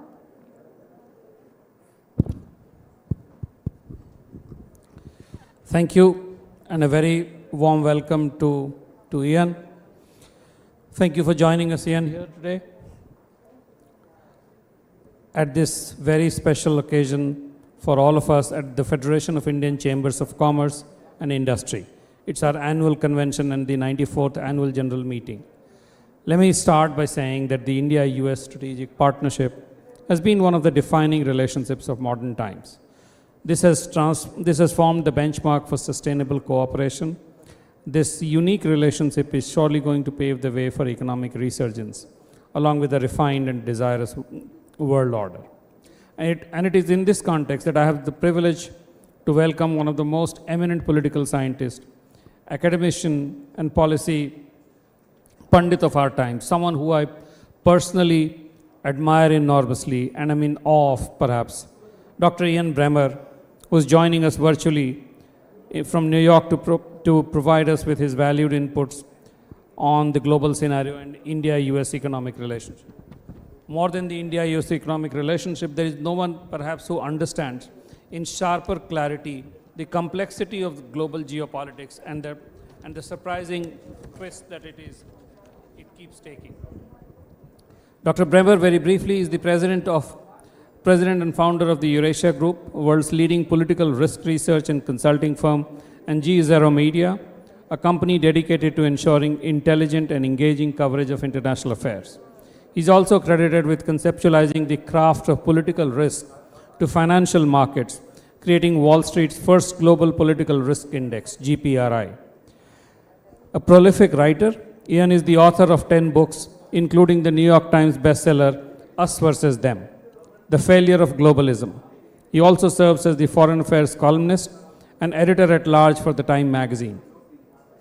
He currently teaches at Columbia University School of International and Public Affairs and previously was a professor at New York University. His views and assessment of the emerging multi-layered cooperation between India and US are proving to be of utmost importance for policymakers and intelligentsia alike in both the countries. With that, let me just start. Ian, thank you for joining us, and I know we are crunched for time, so I'll get right to it. The first and the most basic question, which comes to mind at such a platform, according to you from an Indian businessman's perspective, and we are India's largest college of business persons with a membership base of over 300,000 small, big, and very small businesses.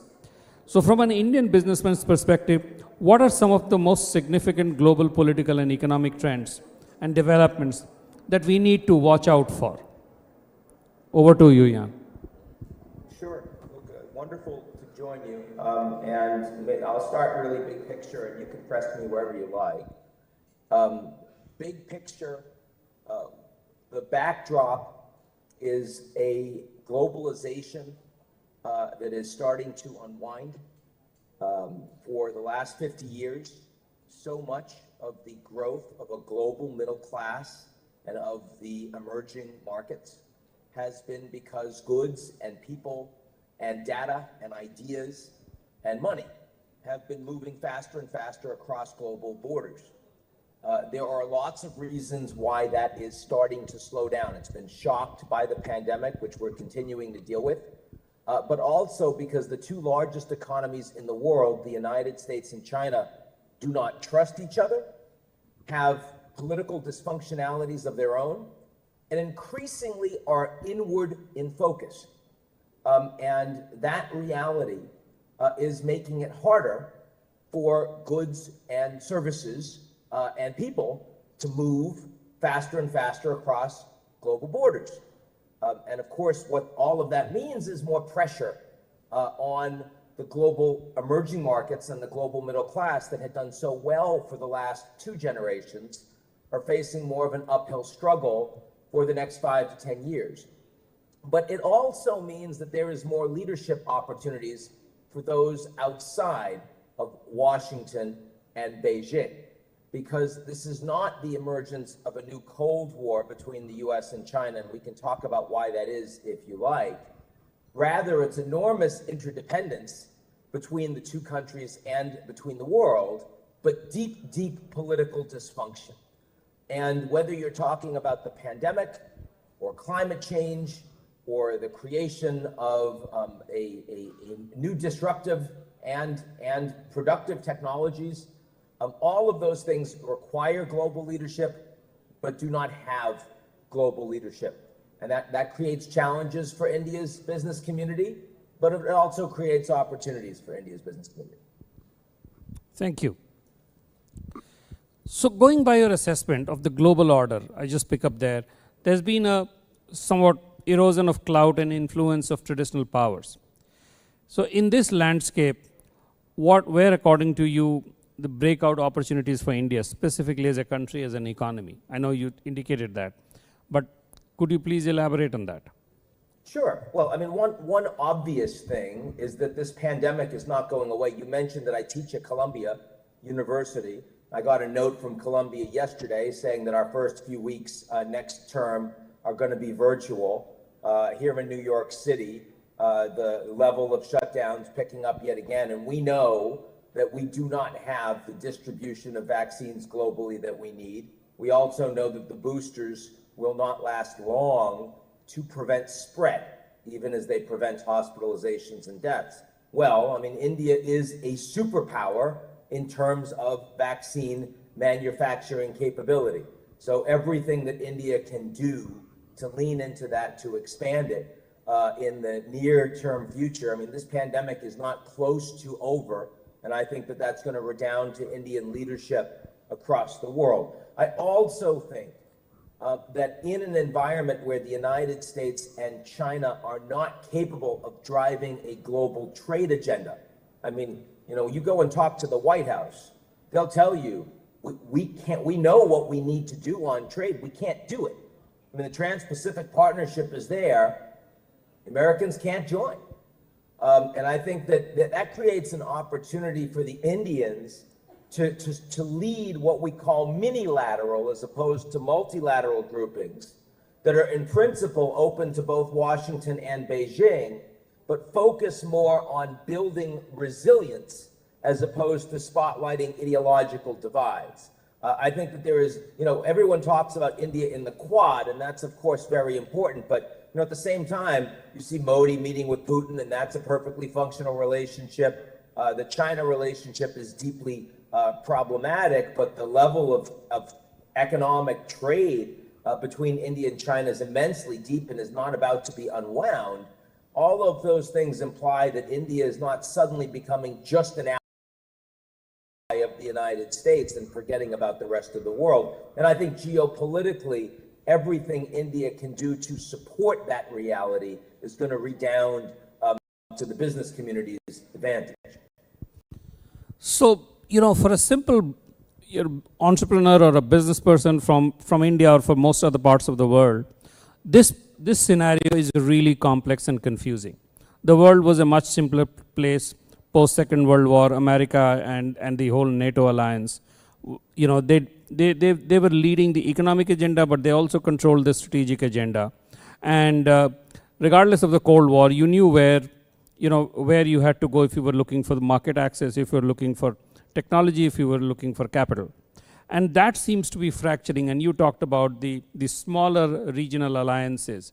How do these regional alliances make sure that they're plugged into the existing global supply chain and shifts in the global supply chain, and yet do not run into strifes that can derail their whole business agenda? Yeah. Well, I mean, obviously they try not to push protectionism themselves. They try not to lean into that, especially as a large market and an attractive market, as India increasingly is. Avoiding big headline fights is really important because other countries have political agendas that make it impossible for them not to escalate and retaliate when that occurs.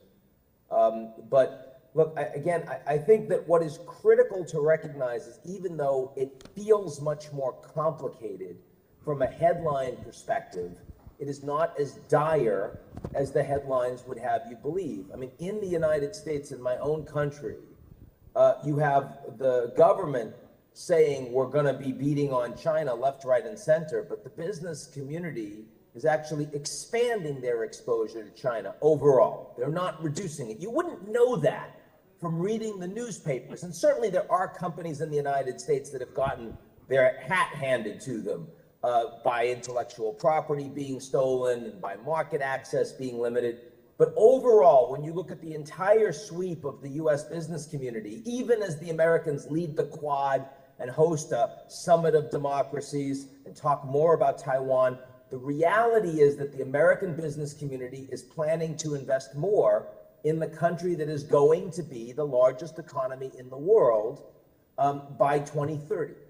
And even as the Chinese government starts taking swings at some of the companies that are investing there, and Jack Ma's no longer allowed to be a big political economic leader, and you shut down IPOs in foreign countries. But the Chinese also know that they need growth, and they can't afford to kill the goose that lays the golden egg. So many of the decisions the Chinese government makes are performative.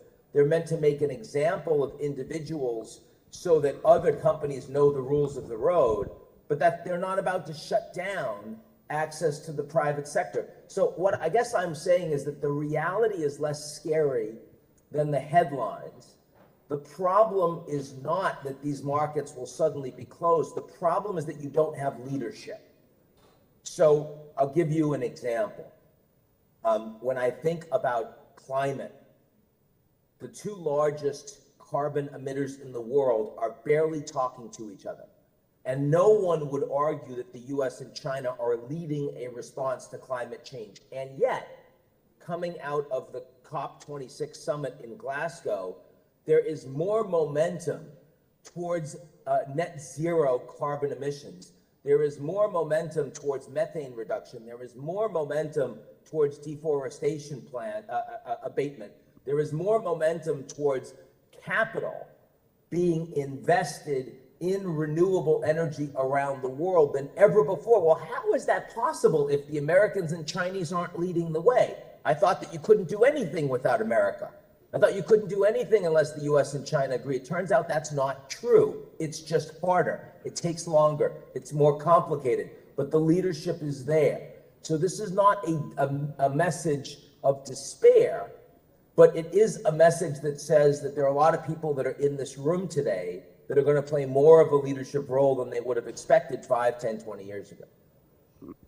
No, that's very optimistic, and that also sets the tone for how the business should see its role. But there is also another reality that not in every country is the officially or politically stated national interest clearly so much de-linked with the business interest.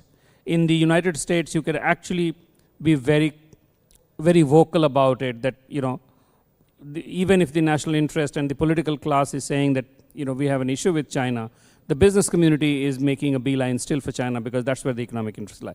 That all of the world cannot do that, because in many parts of the world, the stated national interest still determines the economic policy. And going at variance with that has challenges, isn't it?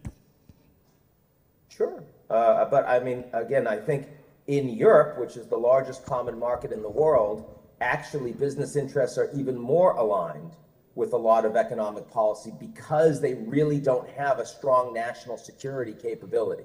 They spend very little on their defense budgets. When they talk about Russia, they talk about China. It's much more driven by industrial policy and by business interests because the intelligence forces and whatnot just don't exist to the same degree. But you're right.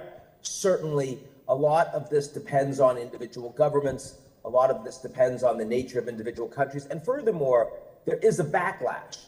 I mean, in a world where inequality is growing, you see lots of governments that have their own form of populism because they've been voted in on the back of anger against perception that business interests and political interests are too close. Mexico, right next to my country, you now have a government which is very popular, almost 70% straight through, Lopez Obrador and his Morena party.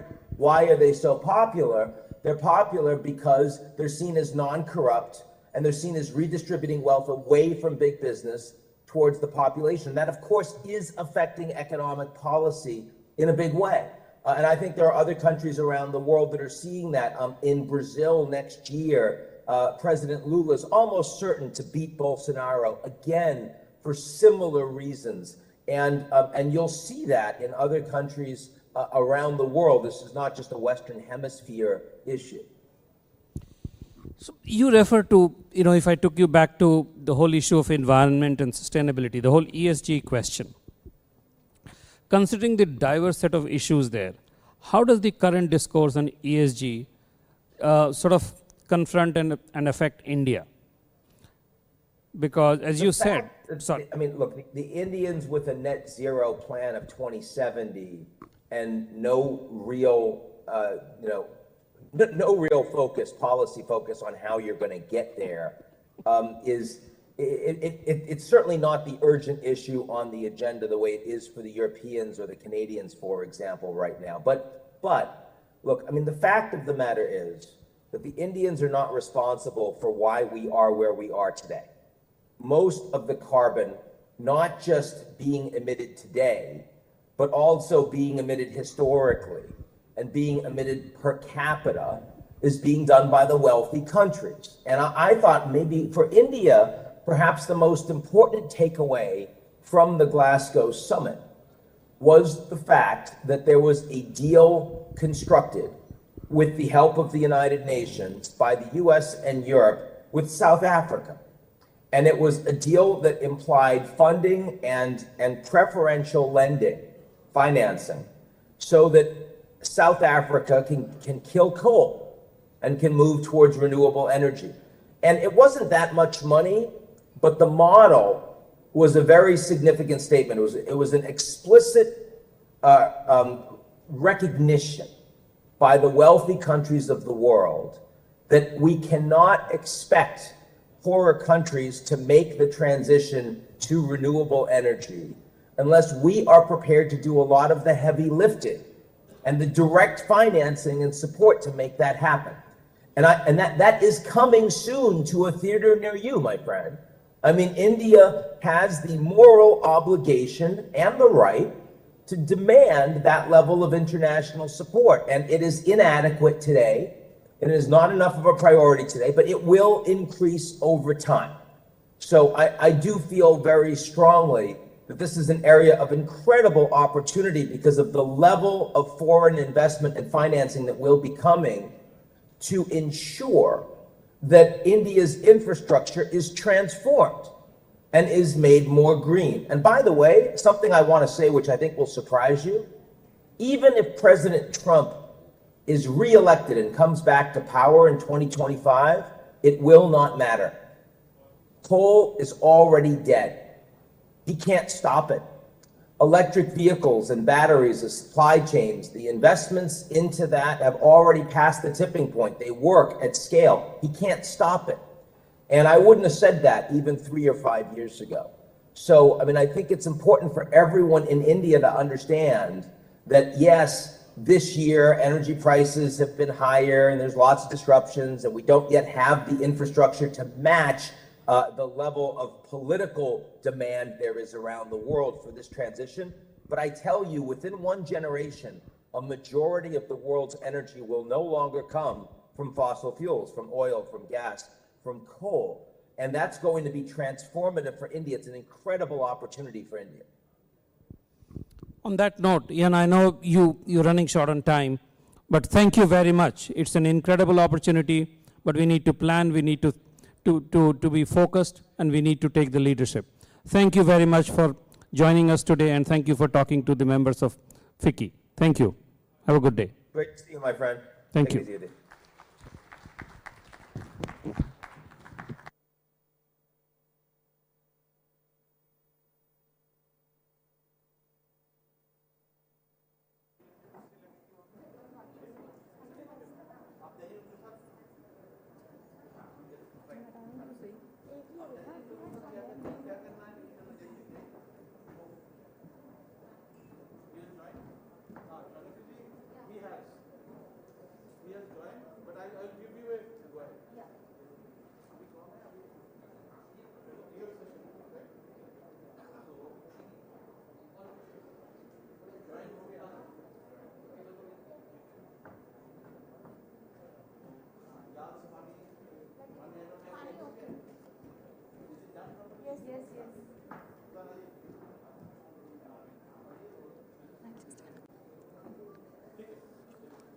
So, a very warm welcome, ladies and gentlemen, to our next session, which is a one-to-one conversation. We have Mr. Stephen Paluika, an eminent global business head and co-chairman of Bain Group, who's joined us virtually. So, very warm welcome to him. And taking forward the conversation with him is Mr. Sunil Sanghai, Chairman, FICCI Capital Markets Committee and founder and CEO of Nova Dhruva Capital Private Limited. Very warm welcome to you, sir. May I request you to kindly join us on stage?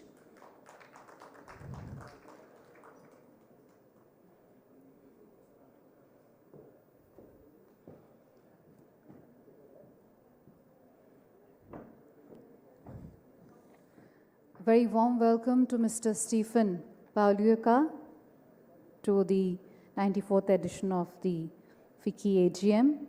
And we would like to now present a FICCI Green certificate to him as a mark of welcome on behalf of Mr. Sunil Sanghai.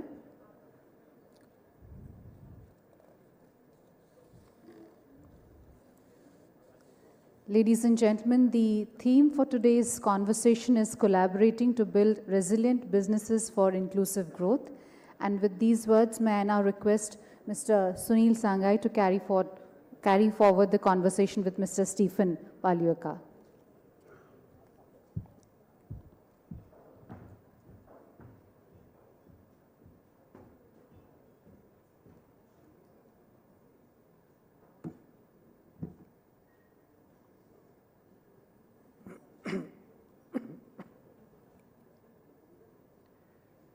Good afternoon, ladies and gentlemen. Once again, welcome to another very interesting session of what a wonderful day that we have had so far. As you would know, the world is flattening and no conversation can be complete without the international perspective. Our guest today is a leading global personality. He is the co-chairman of one of the leading private equity firm globally called Bain Capital. He is also very closely associated with multiple charities, including some of his own.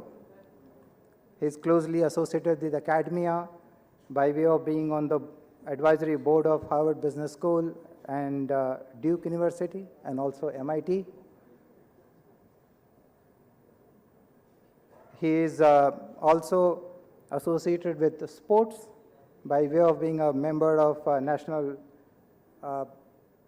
Baseball Association and Olympics, the various committees of the Olympics, and also in the policy making by way of a member of the Congressional Committee.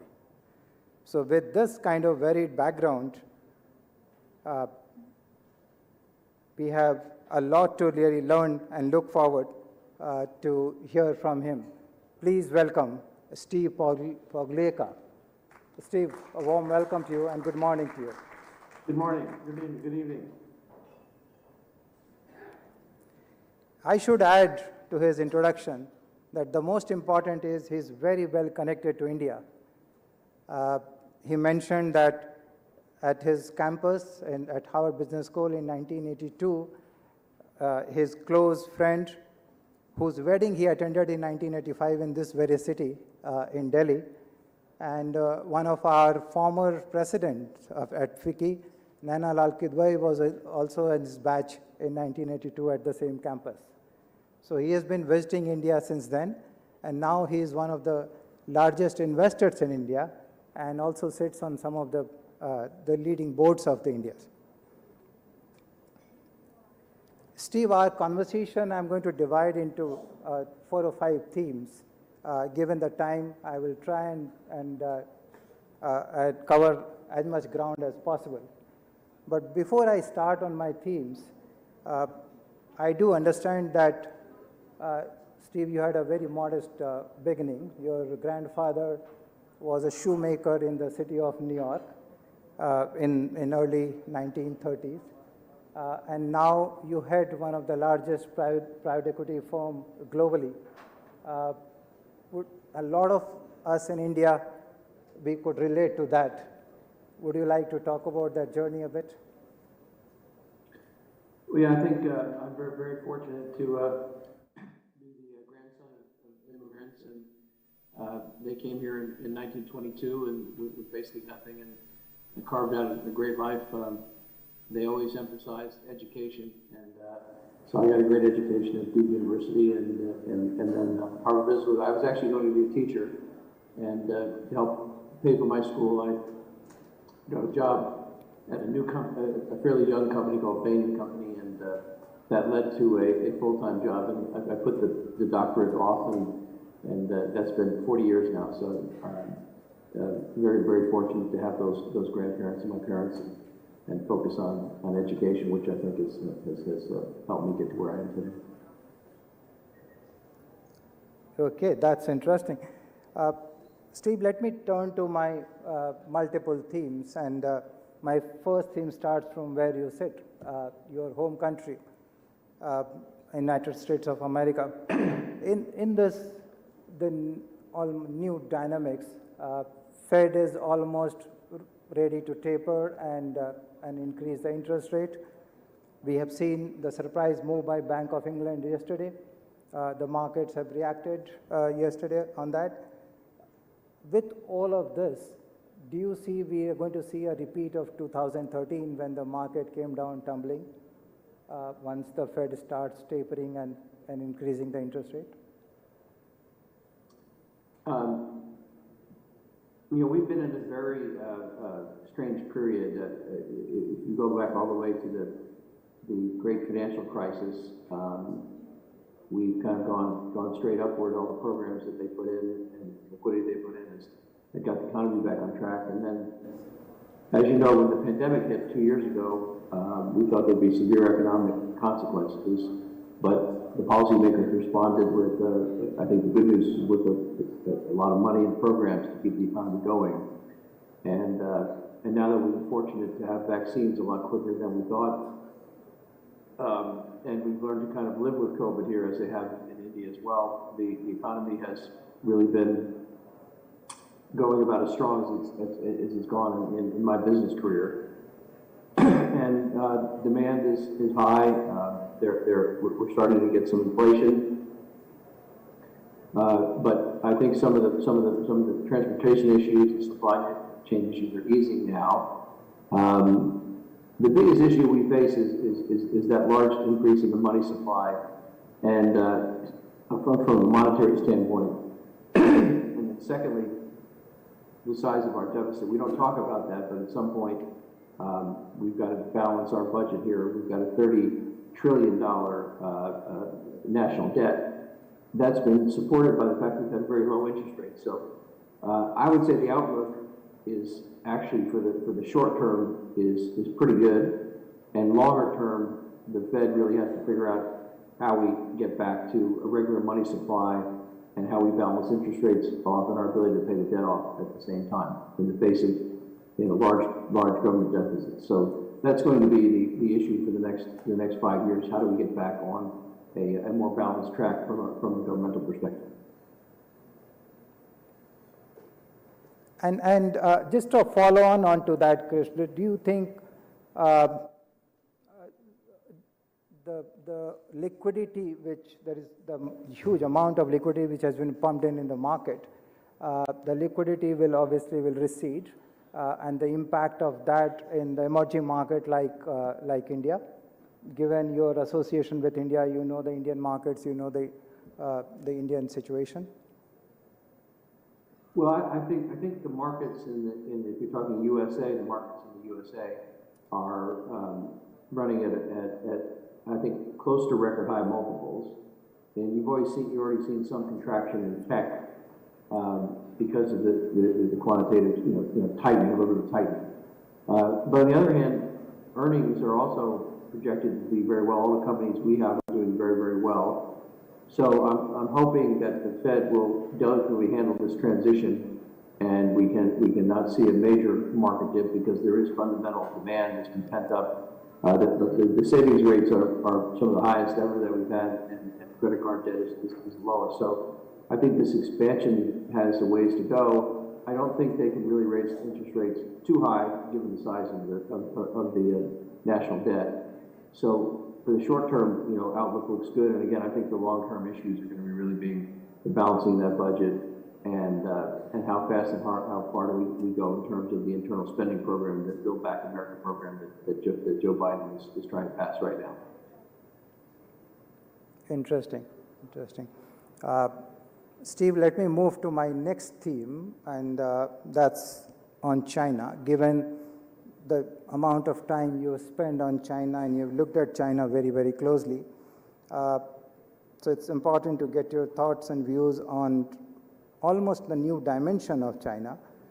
That's because of the economic slowdown in China, the property is going through a downturn, the exports are weakening, and more importantly, seemingly there's a big focus on redistribution of wealth and the income now in the kind of new China. What do you see the impact of all of this with on the global economy? Well, I think that's a big concern right now for all for the entire global economy. As you know, over the last 30 years, we've had record global trade, and that global trade has lifted billions of people out of poverty in the world. Now that has led to large trade deficits and some dislocations, certainly in Europe and America, which has led to certainly chilly relationships with China on a government basis. So I hope we can with the new presidency and the new dialogue that's been established, I hope we can get back to a more normal situation. I think there are economic factors that will require that, and because there's such a great interrelationship, China is still the USA's largest trading partner. China still holds some of the largest amount of treasury bills in the United States. So we have a lot of mutual interest and a lot of ties in the economy that would be very tough to unwind. On a business-to-business basis, in our investments in China, they're actually working very well, and so I am hopeful because of the strong economic ties. It'll be very difficult to unwind those for both countries. And I think some of the rhetoric has died down with the new administration. And I'm hopeful that we're going to get back to more of a steady state situation as those tensions dissipate. But it definitely is a concern because of the incredible back and forth economic relationship between the two countries. Interesting, interesting. Let me bring you back close to our home, and you spend a lot of time, as I have been repeating this, in India. You are a big investor in India. Bain Capital, actually, I remember you started in 2008 under the leadership of Amit Chandra and Pawan Singh, and since then you have grown significantly. You have partnered with Indian entrepreneurs and the promoters. You have also invested in the large board-controlled, professionally managed company. You have a big commitment to one of the private sector lenders, and you personally sit on the board of that. I have two questions for you, because you have seen India very closely. You have seen Indian boards and through investors' lens. What do you think of the governance of the Indian companies? And what do you think about the talent pool of the Indian company? Do we have sufficient talent pool to match the growth of India? Well, I think the governance of India's company, certainly at Axis Bank, it's very well governed, very smart board, and strategic board. So I've been honored to be part of that group for many years now. India has huge potential, as you know. Some of the smartest people in the world, educated, growing, young workforce, high proficiency in technology. India is very, very well positioned, and I think going in the right direction. Certainly, it has been helpful to start to reform the bankruptcy code and make it easier for businesses to operate lending in both equity markets.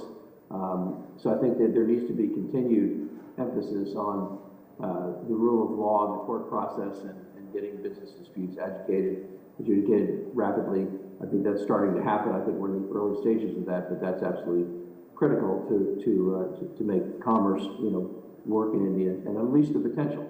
On paper, because India has that great human capital resource and that great education, and it is a democratic and free society. I think the future is very, very bright if those reforms can continue and really make it easier for business to operate and opening up the markets and getting involved in global trade. So I think we're very high on the prospects for India if it continues to go in the direction that it's been going, and we're very excited about the prospects. I do remember a couple of months ago you had a chance to spend some time with the Indian Honorable Finance Minister when she visited Boston. You met her. Anything which you would want to share with us? What was your advice or suggestion or any guidance which you gave for India? Well, it was very, very similar to what I just said. I think continued emphasis on kind of financial reforms to make it easier to lend, easier to adjudicate those disputes. I think investment in education and opening up India to really global trade, global private equity flows. We think will be very helpful toward that investment in building the economy. India has one of the largest middle classes of any country in the world, and that can still expand as you grow and take advantage of what is a very smart and dynamic population. Okay, I'll pick up a couple of more themes, Steve. One is your favorite topic, given your another hat as policymaker, member of the Congressional Committee and all, geopolitics. And I know this is very close to your heart. the new administration, which is not very new now, the dynamics between US, Russia, China, and all of that, and that impact of that on the global economy and also on India? Well, we as we spoke about before, this is a period where we're coming out of the previous administration. We did things unilaterally. I think we got away from trying to work out in a cooperative way the trade agreements, and I do think the trade agreements have to be rethought of, both from Europe to the United States and the United States and China, to have free trade, but a more fair and balanced system. And so this administration has come in and established those dialogues. And so I always believe it's best to establish those dialogues, to engage, and to try to find compromise to move the ball forward. Again, the economic expansion of the last 30 years has lifted so many people out of poverty. It's been great for the world. And I think we need to go back to a multilateral approach in working with Europe and China, the U.S., India, to make sure there's fair and free trade, which I think has had huge benefits for everybody. But it is very tricky because it's left populations in Europe and the United States, in the Western economies for sure, it's left many people behind as manufacturing and many services have been migrated to other countries. And we in turn, in the United States, have to do a better job with our educational system, so we're educating people to fill the jobs. Right now, we actually have record low unemployment. COVID has I think spurred innovation in technology, and kind of boom in e-commerce, in new ways to deliver telemedicine, healthcare, and so the one interesting thing from all the crisis and the pandemic is it has certainly speeded up our technological capabilities and grown the economies. So again, we've been in this period of countries handling dislocation by looking inward, by closing off trade, and by having much more kind of frosty relationships. I think we're coming out of that, and I think the world is doing a good job fighting the pandemic now with vaccines. And so I'm optimistic that on a business-to-business basis, we actually are having great trade and great relationships with our companies in China and our companies in India. And I think the governments will see that and have dialogue and get us on to a more cooperative track. If we don't, I think all the economies will suffer. And I think they recognize that. The leaders of the countries are very smart, and they recognize that. So getting back to some balance is going to be the key thing for the next decade.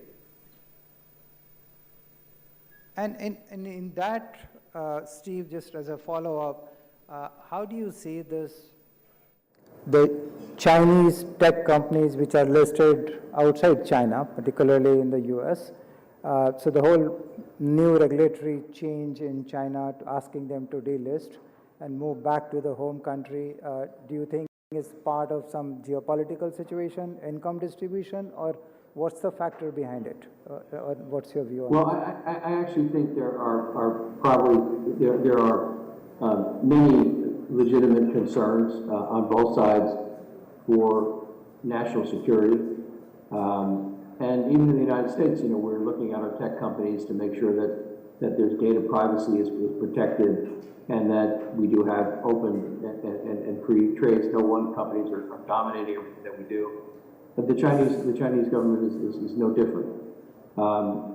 So again, we want to get out of overreaction, defining everything as a national security issue when it isn't.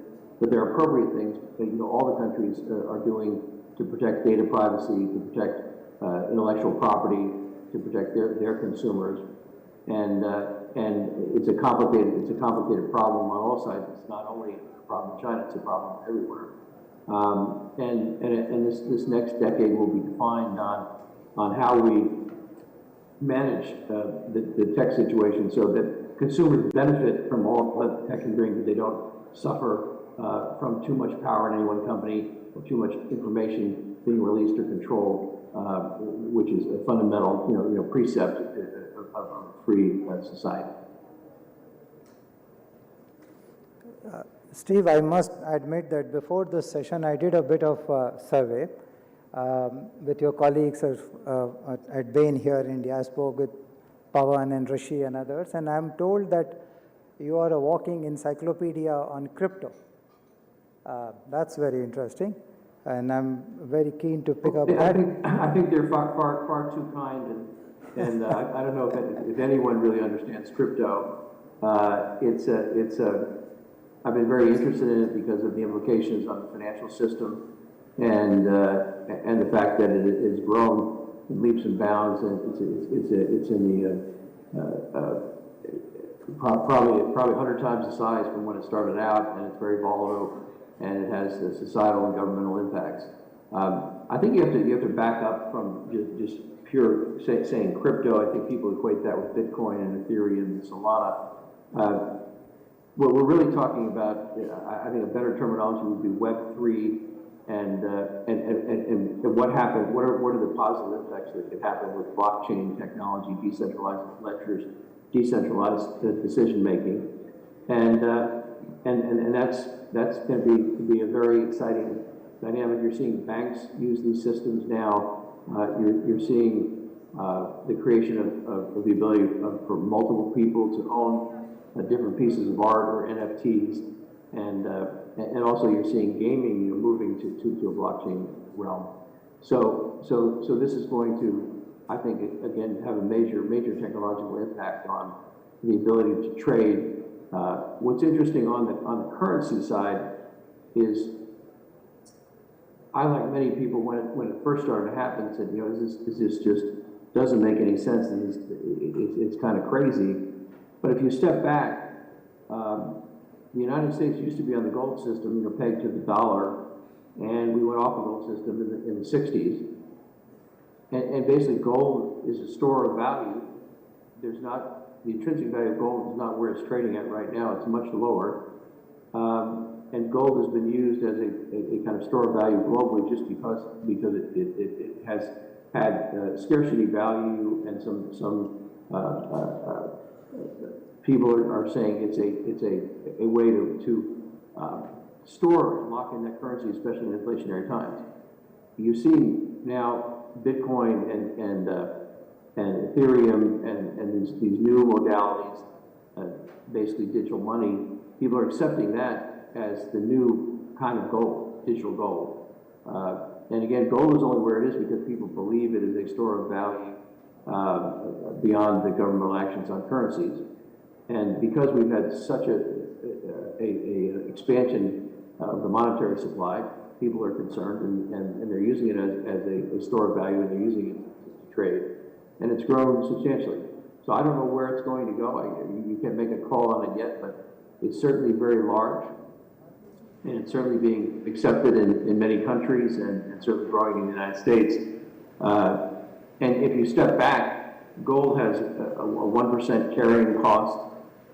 It is hard to move around and trade, where the setup on Bitcoin is you have a ledger, you can trade instantaneously, it's trackable, and you have low carrying costs.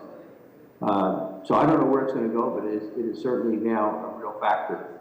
And the regulators are looking at the big existential risk for Bitcoin and Ethereum is if governments feel like they're losing control of the monetary supply, or not being able to track, or too many illicit transactions are happening, regulation could really be the essential end of effective use of those currencies.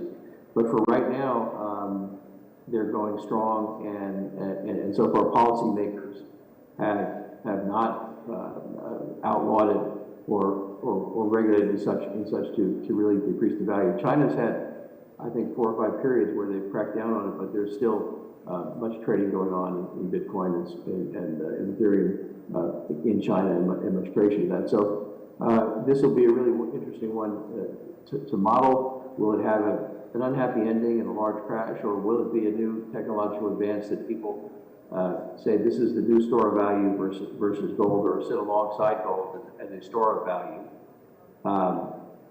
and it'll get larger and be legitimized and have less volatility. The big issue with Bitcoin and Ethereum has been the volatility. The positive of the Bitcoin is it's capped at 21 million from miners, and so it's basically a synthetic gold where there's a cap on the supply, and supply is being slowly put out in the market. All the characteristics of being a kind of store value type approach.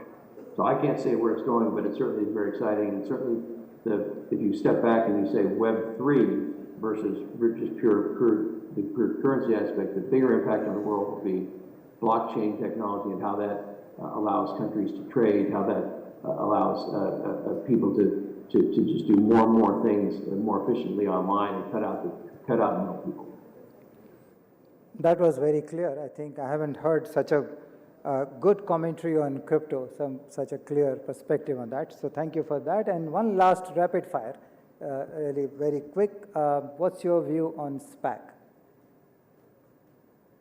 The reason I'm asking this because in India we are thinking of, there's a debate going on whether we should have a SPAC allowed in India or not. On SPACs? Yeah, SPACs. It's interesting. SPACs have been around, as you know, a long time in the United States, and they've had ebbs and flows. The original concept, which I think we've gotten away from, which is the problem, the original concept of SPACs were that they allowed companies that had kind of large growth prospects, but not a lot of earnings and not a lot of financial track record. They allowed those companies to go public by having experts come in and seeing that vision. A company like DraftKings that was a very successful SPAC. I think it trades at 3 times the initial offering price.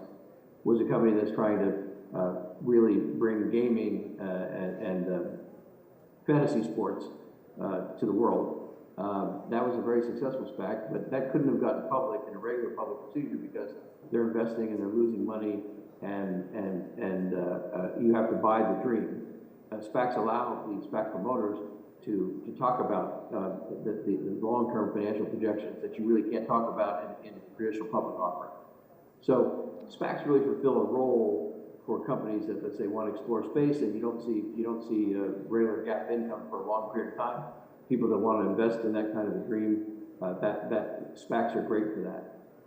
Unfortunately, there is a SPAC boom, and there's probably some companies that shouldn't be SPAC'd, and there's some misalignment in that there is a lot of economics going to SPAC promoters, and I think they're coming out with more regulations and more transparency on that, and that's going to cause the SPAC market to maybe normalize and give some of those gains back to the people investing in SPACs. So the bottom line on SPACs is I think they serve a purpose for companies that don't have that are growing and attacking new markets, that you're buying into a dream space, technology, new areas that require a large investment and someone to believe in the final outcome in 10 years versus companies that are kind of stable and report earnings every quarter, and they move up and down a little bit, but on an upward trajectory. SPACs do play a role. So I think if appropriately done, they're a good part of the financial arsenal that India and the United States can have to help grow companies. But you can't let them get carried away and be applied to situations that they really shouldn't be applied to, and you need enough regulation to make sure that people are not buying into dreams that are not real. Steve, that was incredible. Thank you very much, ladies and gentlemen. Please give a big hand to Steve Pagluka. Thank you very much, and I miss being in India. I hope that the crisis will ease so I can get back there sometime soon and see all my friends. And I really appreciate being here tonight with you all, and look forward to coming back and seeing many of you in person as we get through this crisis. I really miss being in India. I've been there a lot on Zooms, but it's not like being there and seeing the people and having I think the greatest food in the world is in India, I'm missing that a lot right now. So look forward to seeing you soon, and hopefully we'll get through this thing together. Look forward. Thank you. Thank you.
The near to medium term, the emphasis will also be on what current challenges imply for India, with a focus on policy suggestions for the country to maneuver ahead. With these words, may I request Ms. Sanjeev Mehta to carry forward this conversation with our esteemed guest, Dr. Ayan Kose.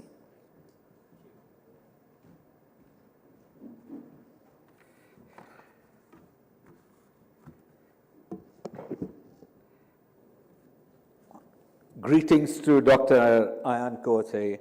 Good evening, ladies and gentlemen, and a warm welcome to you, all of you. I know all of you have been waiting for this session.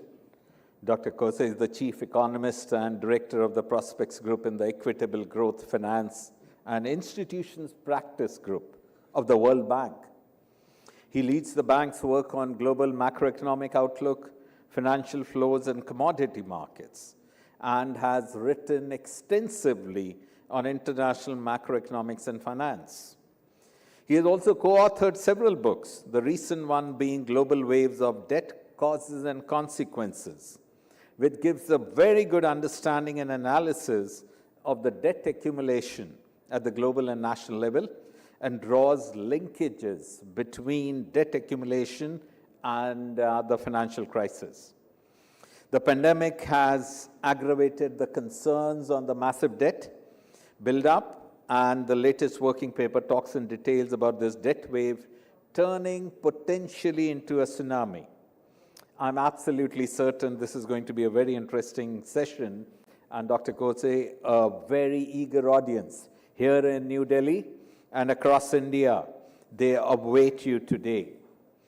Ladies and gentlemen, it's been a tough year for everyone for the past 20 months. The repercussions of the pandemic, both on the economic and the health fronts, have been on an unprecedented magnitude. The global economy was on the path to recovery, at least in many parts of the world, and hopefully this trend will continue. But there are downside risks. One, of course, is the new mutations and some concerns we are seeing as many people are shutting down doors and windows. Even though we are better positioned today compared to the same time last year, the uncertainty and the threat, of course, remains. The second big concern is the unevenness of recovery. The steady progress on vaccination front led by some countries has been a quick return to normalcy for them, whereas there are many other parts of the world where the vaccination is still in single digits. So before I start the discussion, just a quick word on India.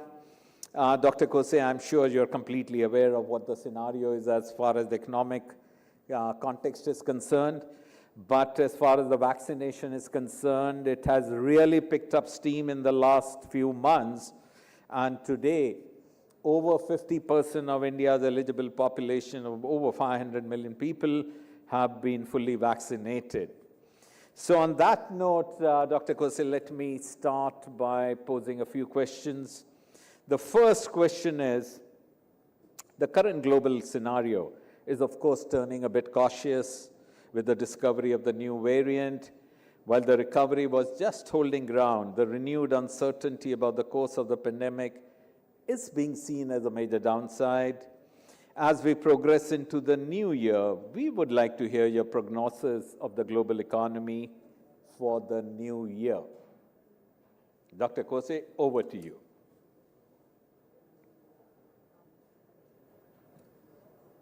Sorry, I'm afraid we can't hear you, Dr. Kose. Perhaps you're on mute.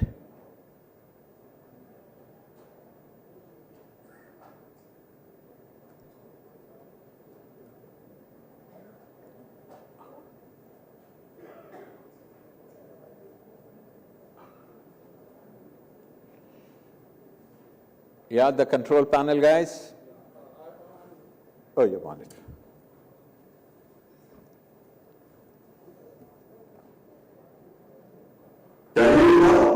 Yes, we can now. Thank you. Over to you, Doctor.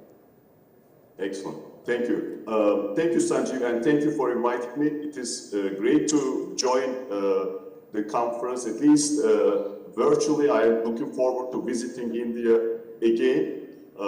And I'm very happy about the recent developments. You mentioned how in a short time period, India ramped up the vaccination and came to the point where it is. I think this once again shows the Indian spirit when Indians are serious, ambitious, they always deliver and find the right path, and they did that in the case of vaccination. There is still, of course, the way to go, but the country is in much better shape today than where it was 6 months ago.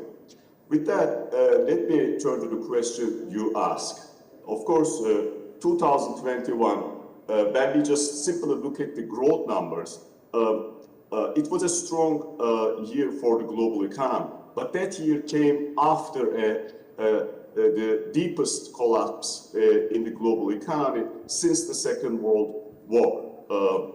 In advanced economies, with high vaccination rates, sizable policy support really helped these economies to turn things around and limit the adverse impact of the pandemic throughout to 2021. In emerging market developing economies, the story was different. The recovery has been dampened by waning policy support and tightening financial conditions. And in some countries, especially the poorest countries, as you alluded to, vaccination rates remain quite low. Now, the second point is that if we look at the recent data, incoming data, what we see is that growth is moderating at the turn of the year.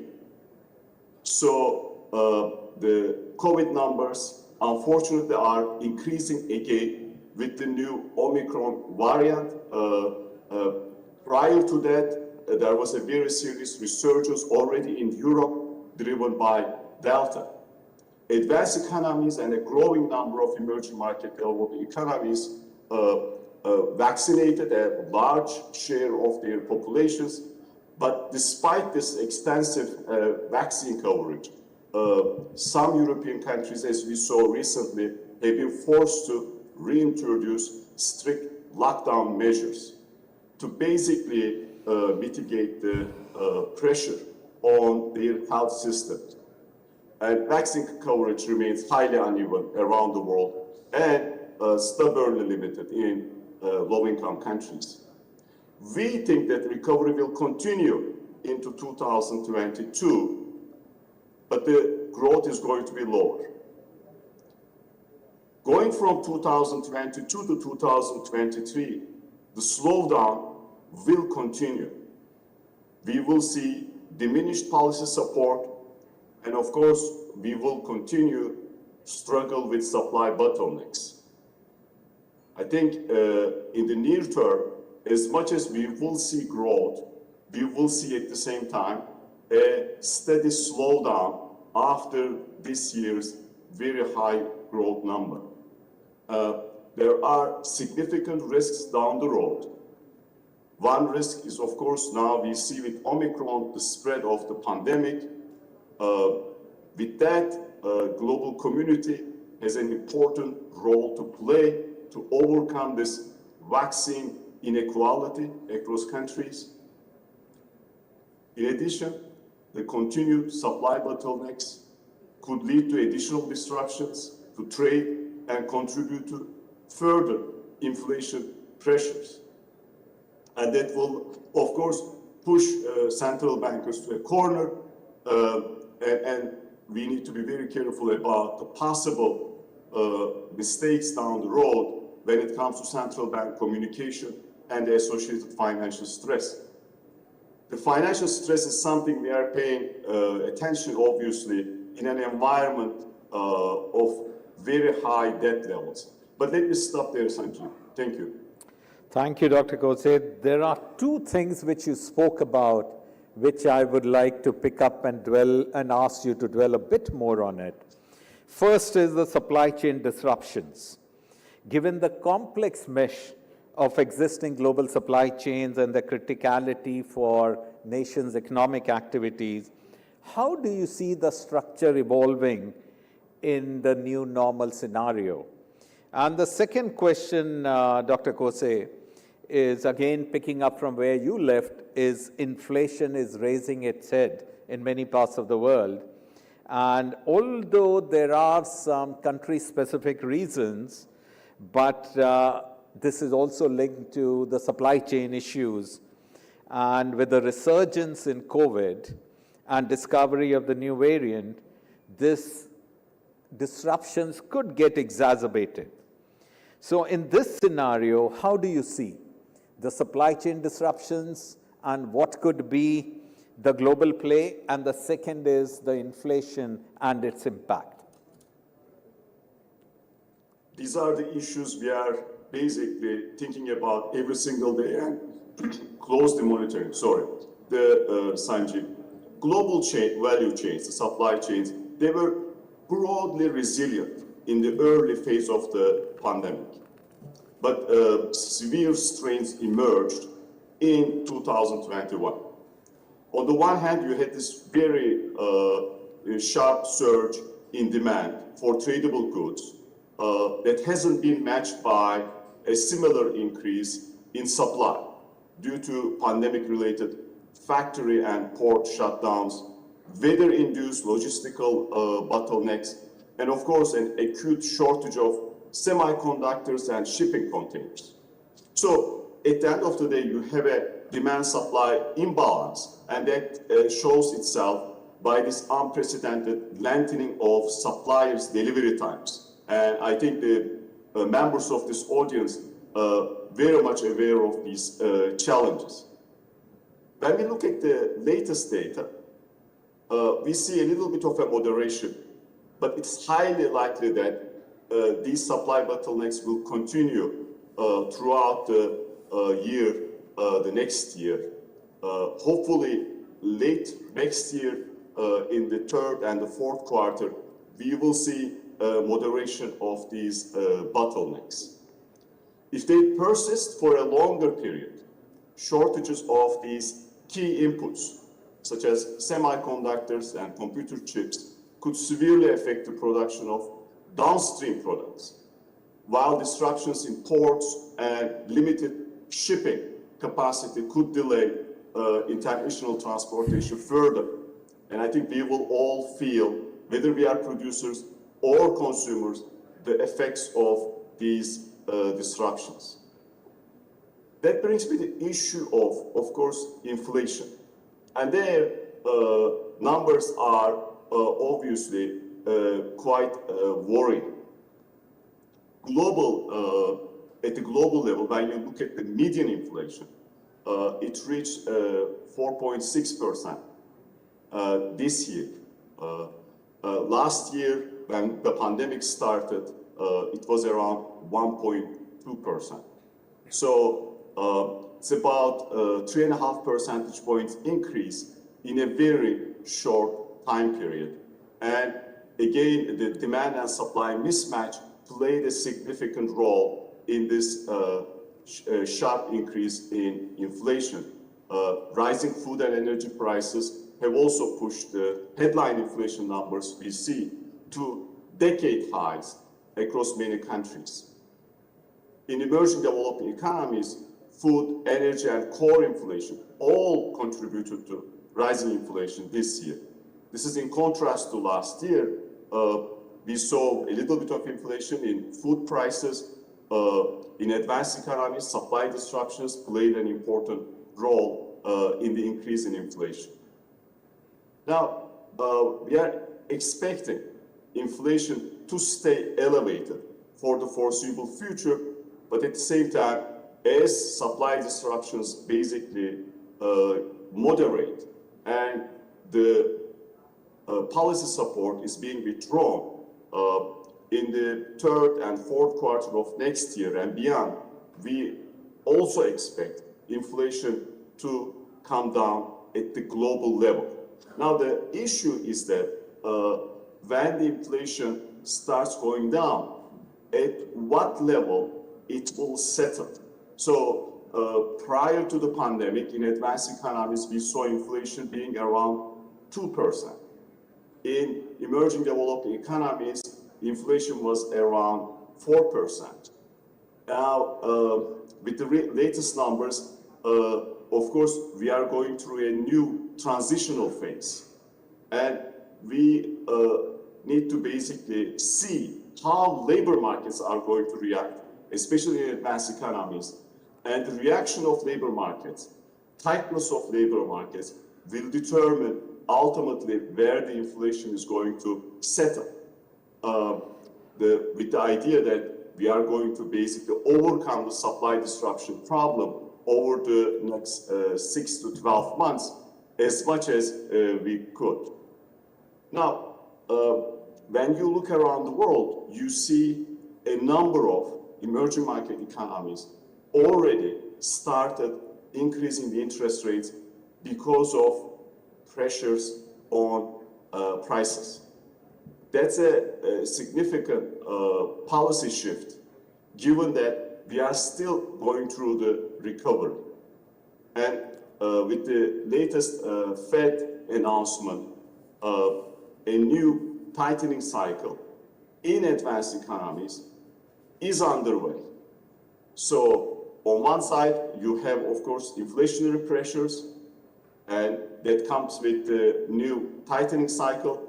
And on the other side, you have a significant accumulation of debt. Of course, if the funding conditions get tightened rapidly, that could be a source of financial stress we need to pay attention to. Let me stop there, Sanjay. Thank you, Dr. Kose. Just picking up on the dichotomy in the recovery process or the multi-speed recovery, when do you see some sense of convergence coming in, and what do you think the multilateral agencies could play a much bigger role in helping the countries which are still struggling with the growth agenda?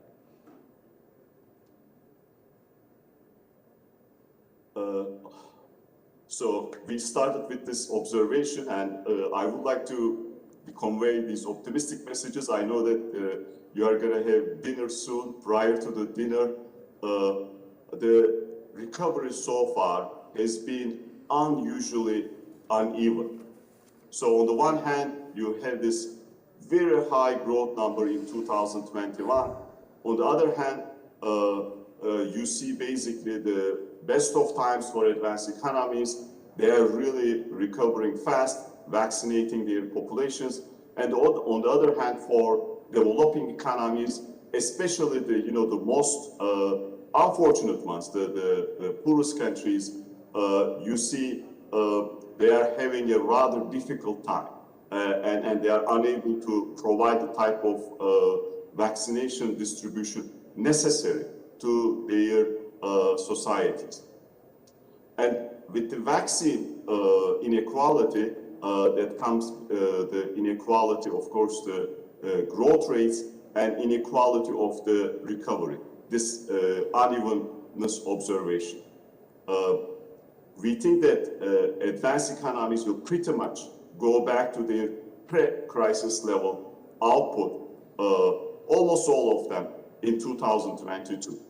For emerging market developing economies, for fragile states, for small states that rely on tourism revenues, it will take a much longer time, and it will be like 2023, maybe even 2024, if we are unable to get over the pandemic-related challenges. Now, of course, the pandemic is one issue. The other issue is that policy support. There is a huge difference in the amount of support provided by advanced economies and provided by emerging market developing economies. When you look at the fiscal support advanced economies provided, that was all-time high. In the case of emerging market developing economies, many of them came to the pandemic with limited fiscal space, so they were constrained at the first place to supply activity. And now what you see, a slowdown is underway, and because of the limited fiscal space, governments have to withdraw the fiscal support. Because of inflationary pressures, central banks basically need to start the tightening cycles, and this is going to constrain the recovery, unfortunately, in the near term. So there will be convergence in terms of getting back to the pre-crisis recovery, pre-crisis levels of output, but in the case of emerging market developing economies, in the case of low-income countries, it is going to take a much longer time. Thank you, Sanjay. Thank you, Dr. Kose. You know, your paper where you talk about the unsustainable level of debt, and if I get it right, you're talking about the debt levels reaching over 260% of the GDP, which is perhaps the highest in several decades. Can you, for the benefit of the audience, share some key findings, and what does a high level of debt mean for an emerging market country? So thank you. And this question also is going to be a nice segue, because you asked me how can these multilateral institutions help. Of course, the multilateral institution can help in many dimensions, but when you have limited fiscal space, when debt levels are high, these institutions' role are, in a sense, amplified. So there are three important messages from these studies we have been undertaking on debt. So the first one, prior to the pandemic, we have been going through a debt wave, accumulating debt rapidly. And we have been doing that in an unprecedented fashion. That debt wave started in 2010, and really we came to in 2019. At the World Bank, we thought that we might have a crisis in 2020 because of these elevated debt levels. We were not thinking about the pandemic, of course. The increase was broad-based, evident across government debt, the private debt, the domestic debt, external debt, and across the majority of countries.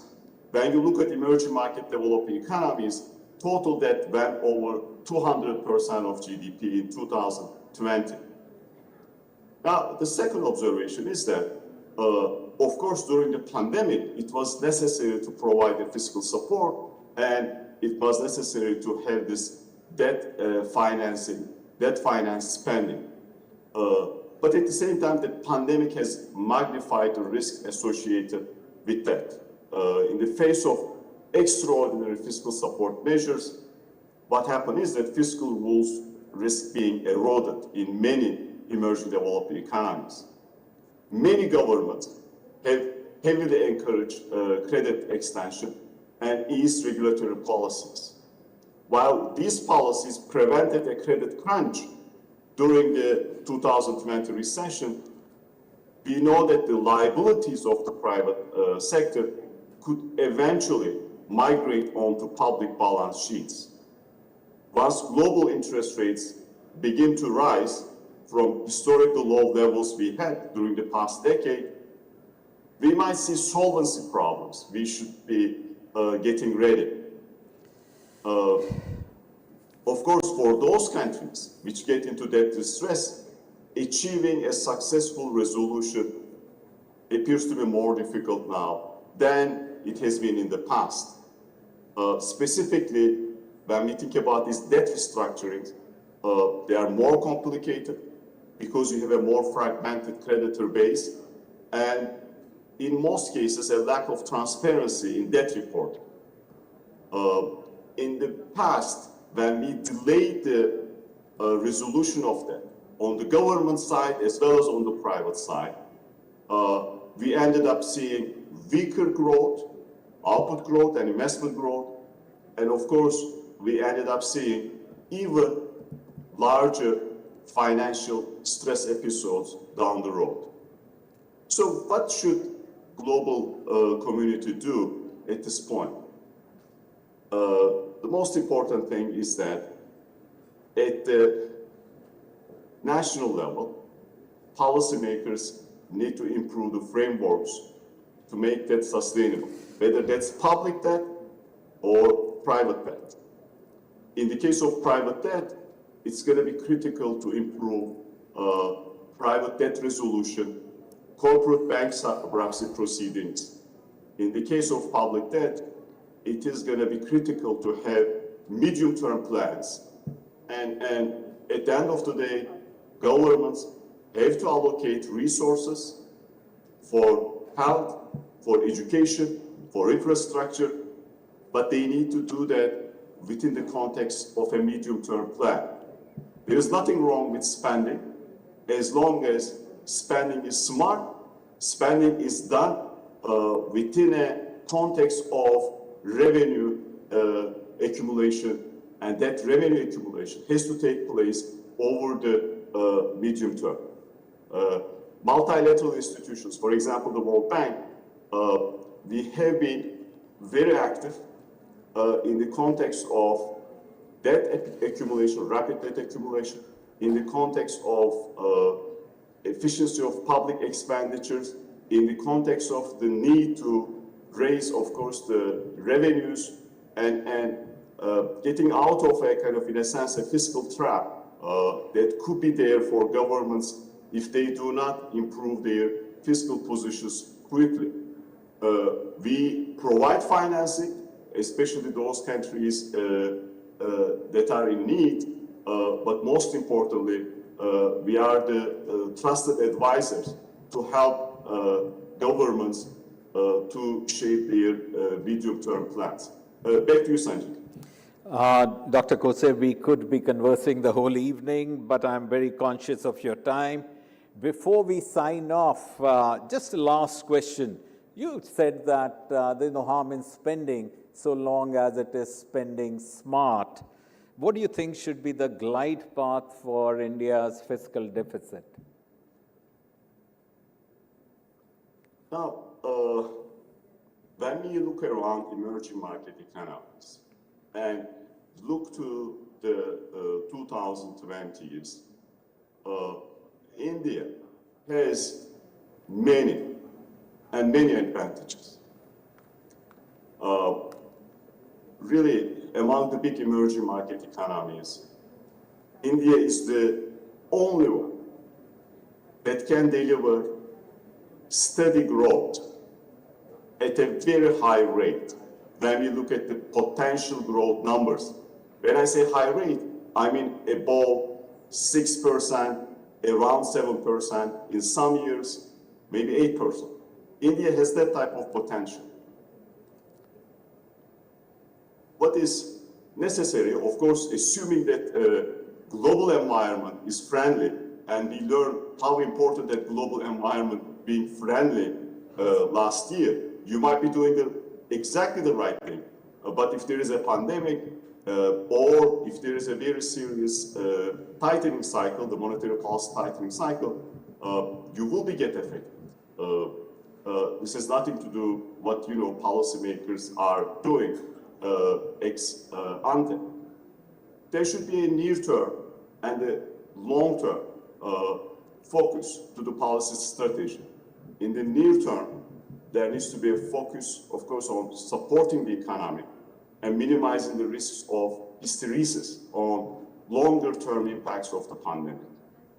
And there is a need to stand ready to adjust if further risks materialize. For example, we start our conversation with risk associated with the pandemic, and scientists still trying to understand the consequences of this Omicron variant. We are not out of the woods yet. So India, like other countries, the policymakers have no choice but to pay attention to the health crisis in hand. But for any strategy to be successful, it must target longer run objectives. And these include fighting poverty, addressing inequality and informality, and of course, thinking about a sustainable transition, including thinking about, of course, the consequences related to climate change when we are growing.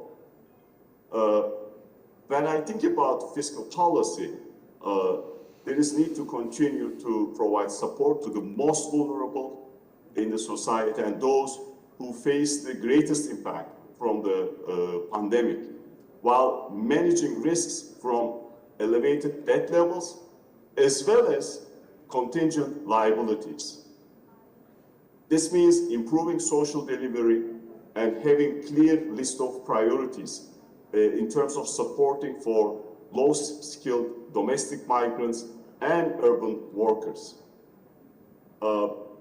Pandemic really was a hydrogen bomb when you think about the educational outcomes. Many children were not able to basically have the type of education they used to have. So we need to find ways to minimize the impact on this generation when it comes to educational outcomes and access to education.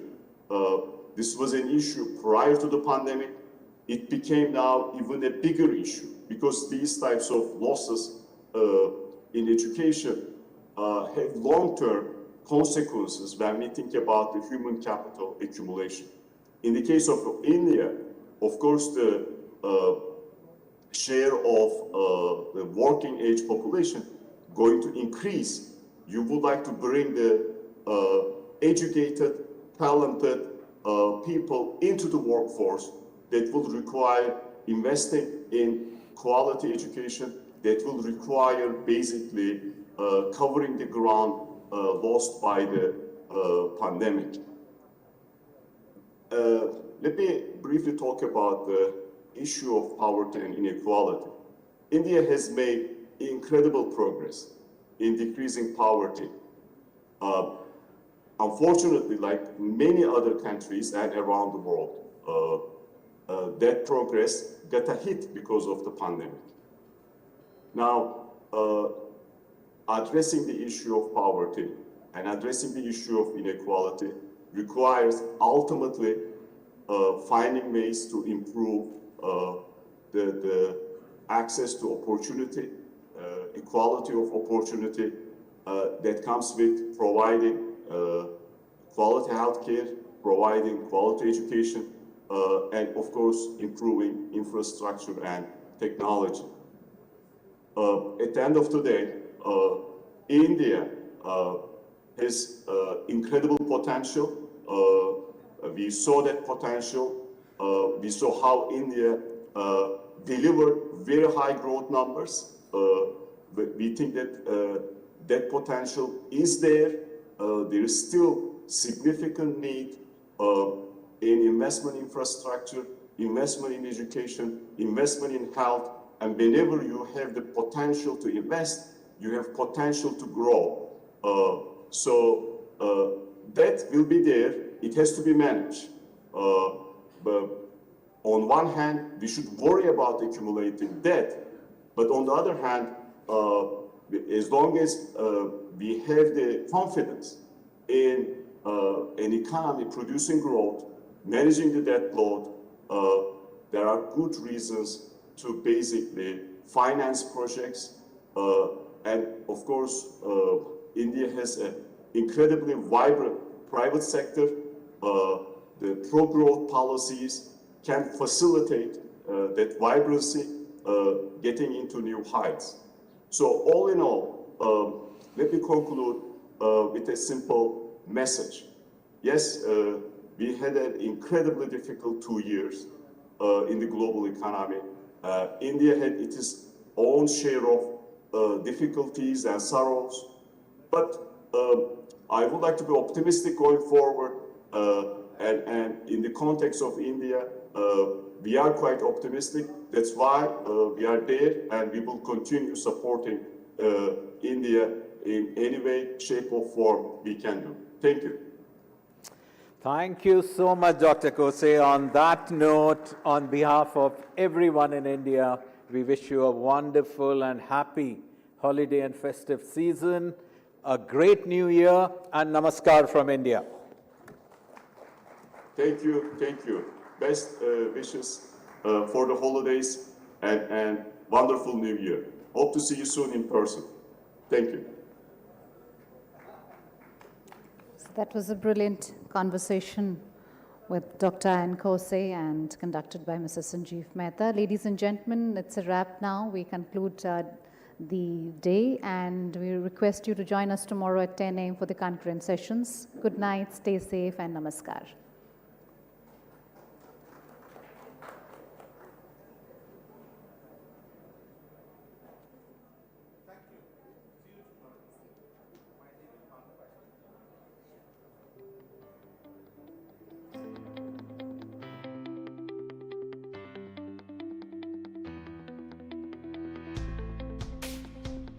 Roynet is helping the underserved population with low-cost access to financial services near their doorsteps. Our technology is bringing financially excluded populations into the formal banking system and contributing to building an inclusive digital economy. We are creating India's largest rural network, connecting every village, and in the process, generating 20 lakh jobs. We have been rated as the fastest growing fintech company.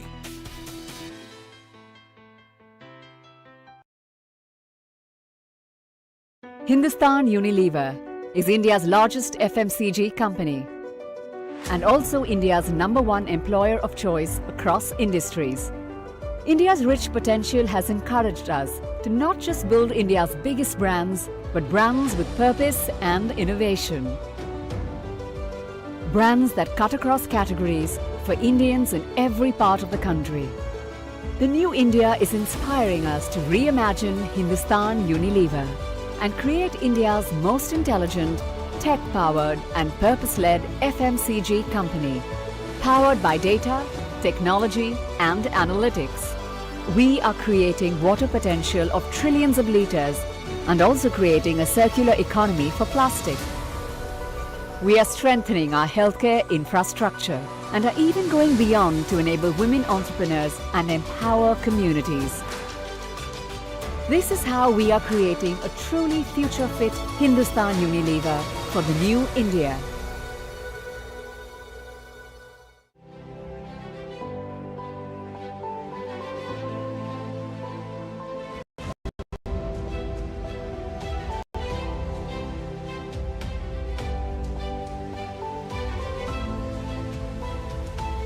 IMFA, 60 years of trust and transformation. When we race, All 5 lights are on and we go green in London. India races. Here comes Lynn across the line. When we rise, India rises.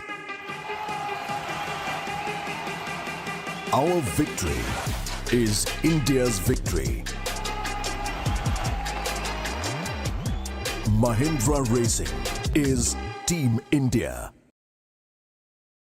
एक दिन वो आज है, आज में कुछ बात है, मेहनत के इस दरिया में जीत का तैरना आसमां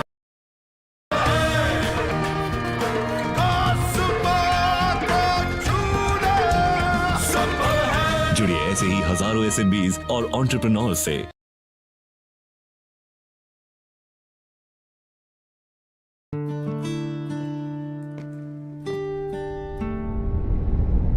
We exist to open the doors to opportunities.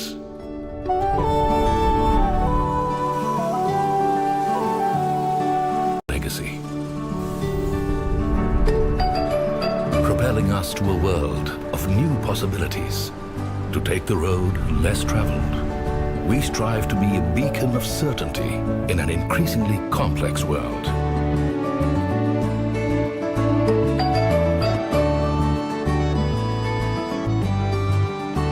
By enabling intent, we turn resolve into reality.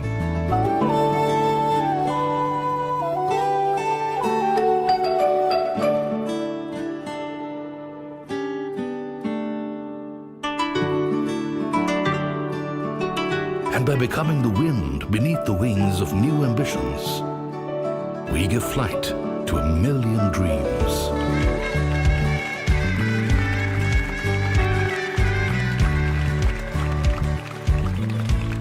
By exceeding expectations always. By embracing simplicity, we put people before profit.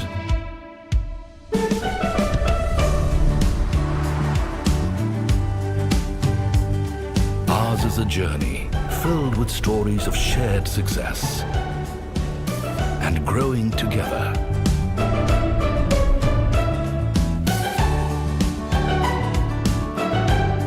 Empowering a young nation to reach its true potential. We've become a partner that India can count on. Tata